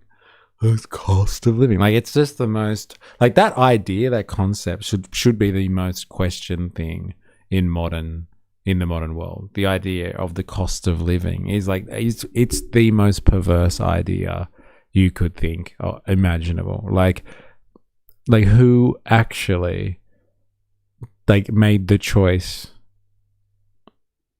Like who decides to live kind of thing. It's not a thing that you get to decide on. And so like for it to have a cost is just such a perverse idea. And we just throw it around like it's nothing. The cost of living. It's just so normalized. Children per female. Obviously, a lot of those children will not have made it through to adulthood, but round about every kind of 30 or 40 years, it goes down 6, 5, 4, roundabout. Child labour laws probably had something to do with it too, and reduced agriculture. Child labour laws maybe in like the actual workforce, but like anyone who's worked in a family business knows that child labor is alive and strong. You want to solve the problem, make marriage easier, and people won't refuse to have children, at least the majority. More kids, more free farm labor. Yes. Hey, the family business, keeping child labor alive and strong. 1900, we're down between 4 and 3. There's a slight surge after the Second World War for the baby boomers. It flattens out in the more recent decades, and then there's a falling off again later. But it's a huge decrease from around about 7 children per woman to now 2 or less. Absolutely. And the key thing, you touched on this there, but a really important thing to note there is that a lot of that was due to very high child mortality rates. So there's another statistic which is available for fewer countries, but that includes the US, which is the number of surviving children. That's so good. Did you make that? It went just as we planned. I don't know. She could have done better. But like Gina's still happy, I'm sure. Per woman. And their countries. So there's another statistic which is available for fewer countries, but that includes the US, which is the number of surviving children per woman. And there, instead of talking about 7, even back then, you're actually talking about 3 who survive through to adulthood. So the decline in the number of surviving children has been smaller, but it has been, as you say, a long-term trend. And there's been a lot going on there, a lot driving that is fairly well understood. So as I say, improving child mortality is part of that. Big changes to the economy in terms of moving from farming where you need. I think that's a fair statistic to bring up is like the idea of like kids surviving. Like people have more kids if they keep dying because you don't have modern medicine or high living standards, etc., etc., etc. So it would have been a bit warped. It's not comparable. The 1800 example the year 1800 to the year 2026, apparently. Even with the declining birth rate, it's strange that abortion is allowed, but marriage becomes more difficult over time. Korean women especially are leading the charge. No dating, married, sex, or babies with men based on how they are treated by men there. Interesting. Rebellion. Eh? A lot of kids to work the land, to first manufacturing and then services, where that sort of need for having more children has changed and reduced. You've got urbanisation along with that, which again probably put downward pressure on number of kids because people had smaller living space. You've got secularisation, all sorts of things going on. Women entering the workforce. Yeah, women entering the workforce, women becoming more educated. Again, a long and gradual trend. And so what I didn't intend to do with my piece was to say, birth rates have never I knew it. There it is. Shouldn't have been educated. I knew it. Even with the declining birth rate. Oh, no, I read that. But I think that actually feeds into what you're saying here, though, isn't it, Razor? About marriage or something. He said secularization of society. So when we give up on religion, us humans have less of the babies. Eh? Who would have thought? There's even a misconception about marriage. It has become beneficial for one person, and the relationship is no longer about building a home or having children to create your own family. Eh? That's what happens when we get rid of religion. Until the last sort of 15 to 20 years. What I think is interesting is that, as you say, you had that stabilization over the... And that's thanks to capitalism. Women had to start working. Huh. It's interesting, isn't it? Especially, it is actually a phenomenon of capitalism, actually. Always looking to expand the working force to put downward pressure on wages. And expanding the working force does just do that generally. So, like, it is a factor of capitalism to want to smash through cultural barriers to get to resources, and labor power or working people is a massive resource that is required. And so, like, everybody gets to be a worker. Everybody. And, like, you know, if we didn't have laws in place, kids would be working too. So, you know, we just decided that was completely off limits as a society. The latter part of the last century and the start of this century in the US, you see that in a lot of high-income countries. You even see in many middle-income countries that a steep decline became much more gentle as we got into, say, the 90s and the 2000s. So I therefore think it is quite interesting and notable that from that 2007, 8, 9, 10 point, slightly different point in different parts of the world, we get this renewed decline across a wide range of cultures, regions, and levels of economic development. Do you have any theories as to why it leveled out or even started increasing again in the 90s and 2000s? Yeah, I mean, there's competing theories for this. One is that period from the sort of maybe from, we could say, from reunification of Germany, the fall of the Soviet Union, through to the eve of the financial crisis, was just, I think, in some objective senses, a relatively positive period. There was this sense that we were entering a period of peace, a period of relative economic stability, or indeed economic growth. So it was the end of history period. Exactly. That's one. And you know, the key thing with all of this, both this bit and everything else we're going to talk about, is that these are mainly theories, and it's really hard to prove these things out, especially as you do see slightly different patterns in different places. It's an interesting... You know, it was like a phenomenon as well, like talking about like people thinking they had prospects in the 90s onwards, all that sort of stuff. The point after like neoliberalism really coming to force was also the unleashing of the credit boom. Like before, people kind of saved and lived off, like kind of lived within their means. I hate using that term, but like in a sense, right? They lived off like their incomes, and like around that time, around in the, you know, the 80s, the 90s, the early 2000s was when people started relying way more on credit, and like as credit became more normalized and people could live kind of off their credit cards as they were and took on more debt, people had access to greater wealth, as so they thought, but it was taking on debt, enjoy now, pay later kind of cultural shift. And so like on the credit high, people would have felt like they had access to a bigger slice of the pie, I guess, if that's how it all reflects and works on itself. When people feel like they have the financial ability, they're more likely to do it. I've mentally checked out for the day. I'll catch you tomorrow. See you later. Thanks for hanging out.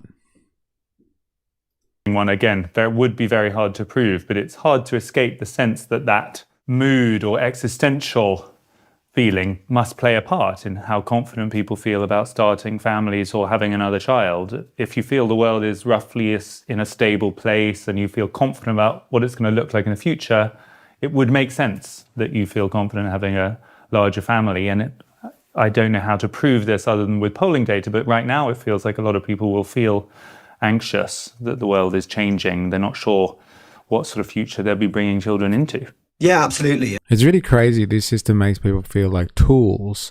Work on improving yourself continuously. Isn't work supposed to be a source of income for you to live the life that you're meant to live?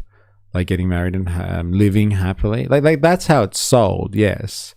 Like you exchange your ability to work for, yes, an income so you can gain sustenance and support your existence in the system. And like the promise of capitalism ever since World War II anyway has been that like, well, if you do that trade, like if you buy into that, you enter into that contract, that is not just sustenance, which is what people were getting before, like, scratching, like being able to survive. It wasn't subsistence level living. It was like, you can have money for luxuries too. You can eat, educate your family, and go on holidays every year. Maybe even buy a holiday house, have a boat, go to a barbecue, have a bit of disposable income. That was the fucking bargain. But I feel like people still want the bargain, but they don't have faith that they're able to afford that lifestyle anymore. And if that's like the American dream, the Australian dream, the whatever insert country dream that people have built up their understanding of their existence on, and like that's no longer accessible anymore, they can't have that form of lifestyle, then they just check out and they're like, all right, fuck it. I can't afford that type of existence, and that was the one that society told me was the one, and I can't do that anymore. Fuck this. I'm out. But the most insidious part of all of that, in my opinion, and this is from neoliberalism, and this is why I fucking hate neoliberalism so much, is that like that feeling that people have where they're just like, oh, I'm not going to be able to obtain the American dream or the Australian dream or the insert country dream here. Have the house with the white picket fence, that sort of shit. That feeling that people think, oh, I cannot obtain this, so I check out of the system, I'm going to do my own thing. The feeling now is that it's personal. It's like I failed. I've done something. Like I didn't work hard enough, or I don't know, I didn't study hard enough, or I didn't network with the right people, or like whatever. It's my problem. I have not lived up to that societal expectation, or I've failed or something. That is so wrong, and it's so unfair that society has that psychological effect on people, the neoliberal mindset, which is based on individualism and individual responsibility and pull yourself up by your bootstraps, all that sort of stuff. It's not that simple. It's not that black and white. Okay, maybe there is a bit of failure on your part. Who the fuck knows? But like society has also failed you then. Society has failed if like that was the conception of like what people wanted and like what people should be able to obtain, and society can't deliver that, or the economy can't deliver that. That is not just a failure of the individual. Like I would even argue beyond that, it's not a failure of the individual, it's a failure of society and like the economy at large. It's failing to allow people to live existences that they thought were worth living. Yes, but that's no longer possible. There are no limits to doing that. They want you to work continuously, and fuck you. It's not important for you to start a life. Owning a house in a settler colonial nation where First Nations hasn't seen sovereignty is more of a fever dream than a beautiful Australian/American dream. Yes, they set expectations and everyone was supposed to be like those expectations. Not even realistic. But like, if it's not, like, you choose not to enter into that, like, fair enough. Like, that's your choice. But like, if you can't because you've been squeezed out of those expectations or that dream life or whatever it was that consumer society told you that you needed in order to, reproduce, let's say. If you've been squeezed out of that, then society has failed you, I think. You should be able to just make it a choice. If you don't want to buy into that, then fine. Do it for personal reasons. Not because you feel like you can't get ahead. That's fucked. That's a failure of the economy. To be honest, I have no hope for the future, really. I can't see society getting over the culture war. Seeing things get worse when you know it doesn't have to be that way is just depressing. It is. And like the free market, like the system anyway, capitalism was supposed to not produce that feeling. It was supposed to be like the place of like growth and potential. Like in a market society, there's always like the market will find a way kind of thing, like to fix, like to move things around. But like what we have seen is like stark and greater inequality, which makes people like more anxious and like less hopeful, I guess you would say. I'm too stubborn in my morals to be an exploitative douchebag so I can retire off the backs of others. Right, I was really wondering about myself, what does the concept of success mean to me? Money doesn't mean I'm successful because success is different. There are people happier than me, even though they don't have the income I have. So I started doing what I enjoy, and to hell with it. Yeah, fair enough. Like it really, it does depend on your definition of what success is, doesn't it? And like as you get older as well, your perceptions of these things and your measures of these things change. Like, do you measure it in monetary terms, in accumulated property? Do you measure it in like the types of relationships you have, or like do you measure it in your career? Like it changes over time outside of just the rat race, right? This comes up in surveys a lot. And again, the key question is how much of that is about the real material circumstances that people are existing in, and how much of it is changes in how we talk about these things in the media environment and that kind of thing. So then what you observe, and what the authors of this study observe, is something of a step change around 2007. Tell us about that. There's two parts to this. One is that okay, so here's the fucking meat of this piece, all right? If you haven't been paying attention to it now, like, listen to what this guy starts talking about. Like, if you weren't old enough to remember 2007, what was going on around there, like, this was kind of the birth of the social media age. And, like, it was the inception of people becoming integrated with smart technology and smarter phones and all that sort of stuff. I don't know. Our generation generally has to out-vibe the apocalypse. That's the dream more so than to own a house, because housing isn't security anymore. Out-vibe the apocalypse? Fucking.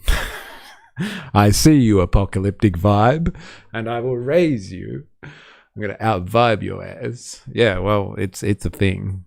If you don't build lateral community networks, you'll fall through the cracks and become isolated. Yes. Take that, individualism, eh? Point where fertility rates has this sort of most recent decline, the point where that starts is slightly different from country to country. The second, though, I think, is that we can get too hung up on exactly when this is, right? If we think this is about smartphones and social media, that was not something that happened overnight. It took a couple of years for smartphones to become ubiquitous among young adults. It's then taken several years for social media to become the version of social media that it is today. So I would think of this as something from around 2007 through to around even as late as 2015 in some parts of the world. But what we do see time and time again in different places is you have this technological or media change. You then have in time use surveys or other surveys asking how often people meet up and do things with friends and such outside of work or school, you see these really marked declines. So South Korea, the amount of time young adults in their 20s spend socializing face to face, halved between 2006 and today. US, you see something similar. UK, similar. The young people seeing each other up to 50% less than what they were doing 20 years ago or something like that. Who would have thought if young people don't see each other in the face, they won't be able to shoot DNA at each other? Hey, who would have thought? Hey, they don't get into situations where they're like, haha, let us engage in sexual activity. Who would have thought? That's pretty crazy though. In 20 years, young people are 50% less socially active than they were in 2 decades. Could you imagine when the AI revolution is in full fucking swing? And I know we use that Futurama reference all the time with the don't date robots, that one or whatever it is.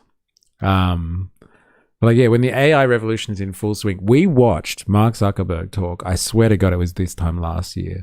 And Zuckerberg was on his fucking high horse about the AI revolution and how he was saying that, in the future, you're not going to have any friends and you'll be happy. It's like Klaus Schwab quote, or whatever his name is.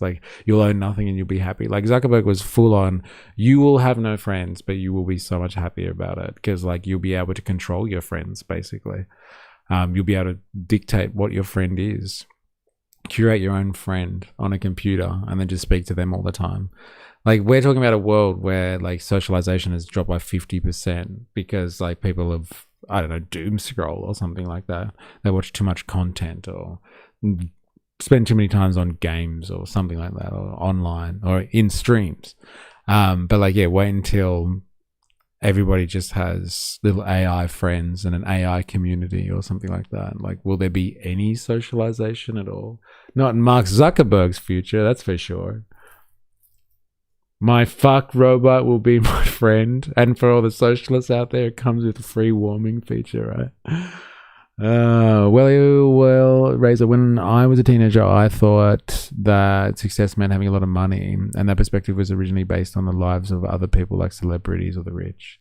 But when I became an adult, I discovered that those things don't make me happy. At least I became happy that I am honest with myself and don't build my life based on the lives of other people. That's a big part of being content in your day-to-day, right? Is not comparing yourself unreasonably to others. JP, non-ethnic suburbia doesn't know what the concept of community is. LOL. Young people. Young people don't have third spaces, so they're relegated to Tinder, hell, and think you communicate dialogue-wise how they do in stepsister naughty movies. Interesting. Voltator, someone liking you organically just feels different than forced programming. Don't you tell that to Mark Zuckerberg, Voltator. He ain't listening. Anyway, let's get back to 50% drop. This is in South Korea. 2006 and today. US, you see something similar. UK, similar. Europe, similar. Once again, I got a chart there. Sorry to interrupt, but it's just quite useful to see it, as I think you'd agree. So this is a chart which comes from the American Time Use Survey. And can you guys see that? So teen social life never recovered from COVID. Soon teens may have less social time than their parents have. Hey, my parents are more social than me? What the fuck? Look at that. From 2003, 15-year-olds hanging out with their friends. 2003. Estimated hours per week. 12 hours a week. They're spending socializing with their friends. 15 to 17-year-olds. By 2024, it's down to almost just above 5 hours. 20 to 29-year-olds, They're doing it about, so like that's working adults, right? Young working adults. They're socializing per week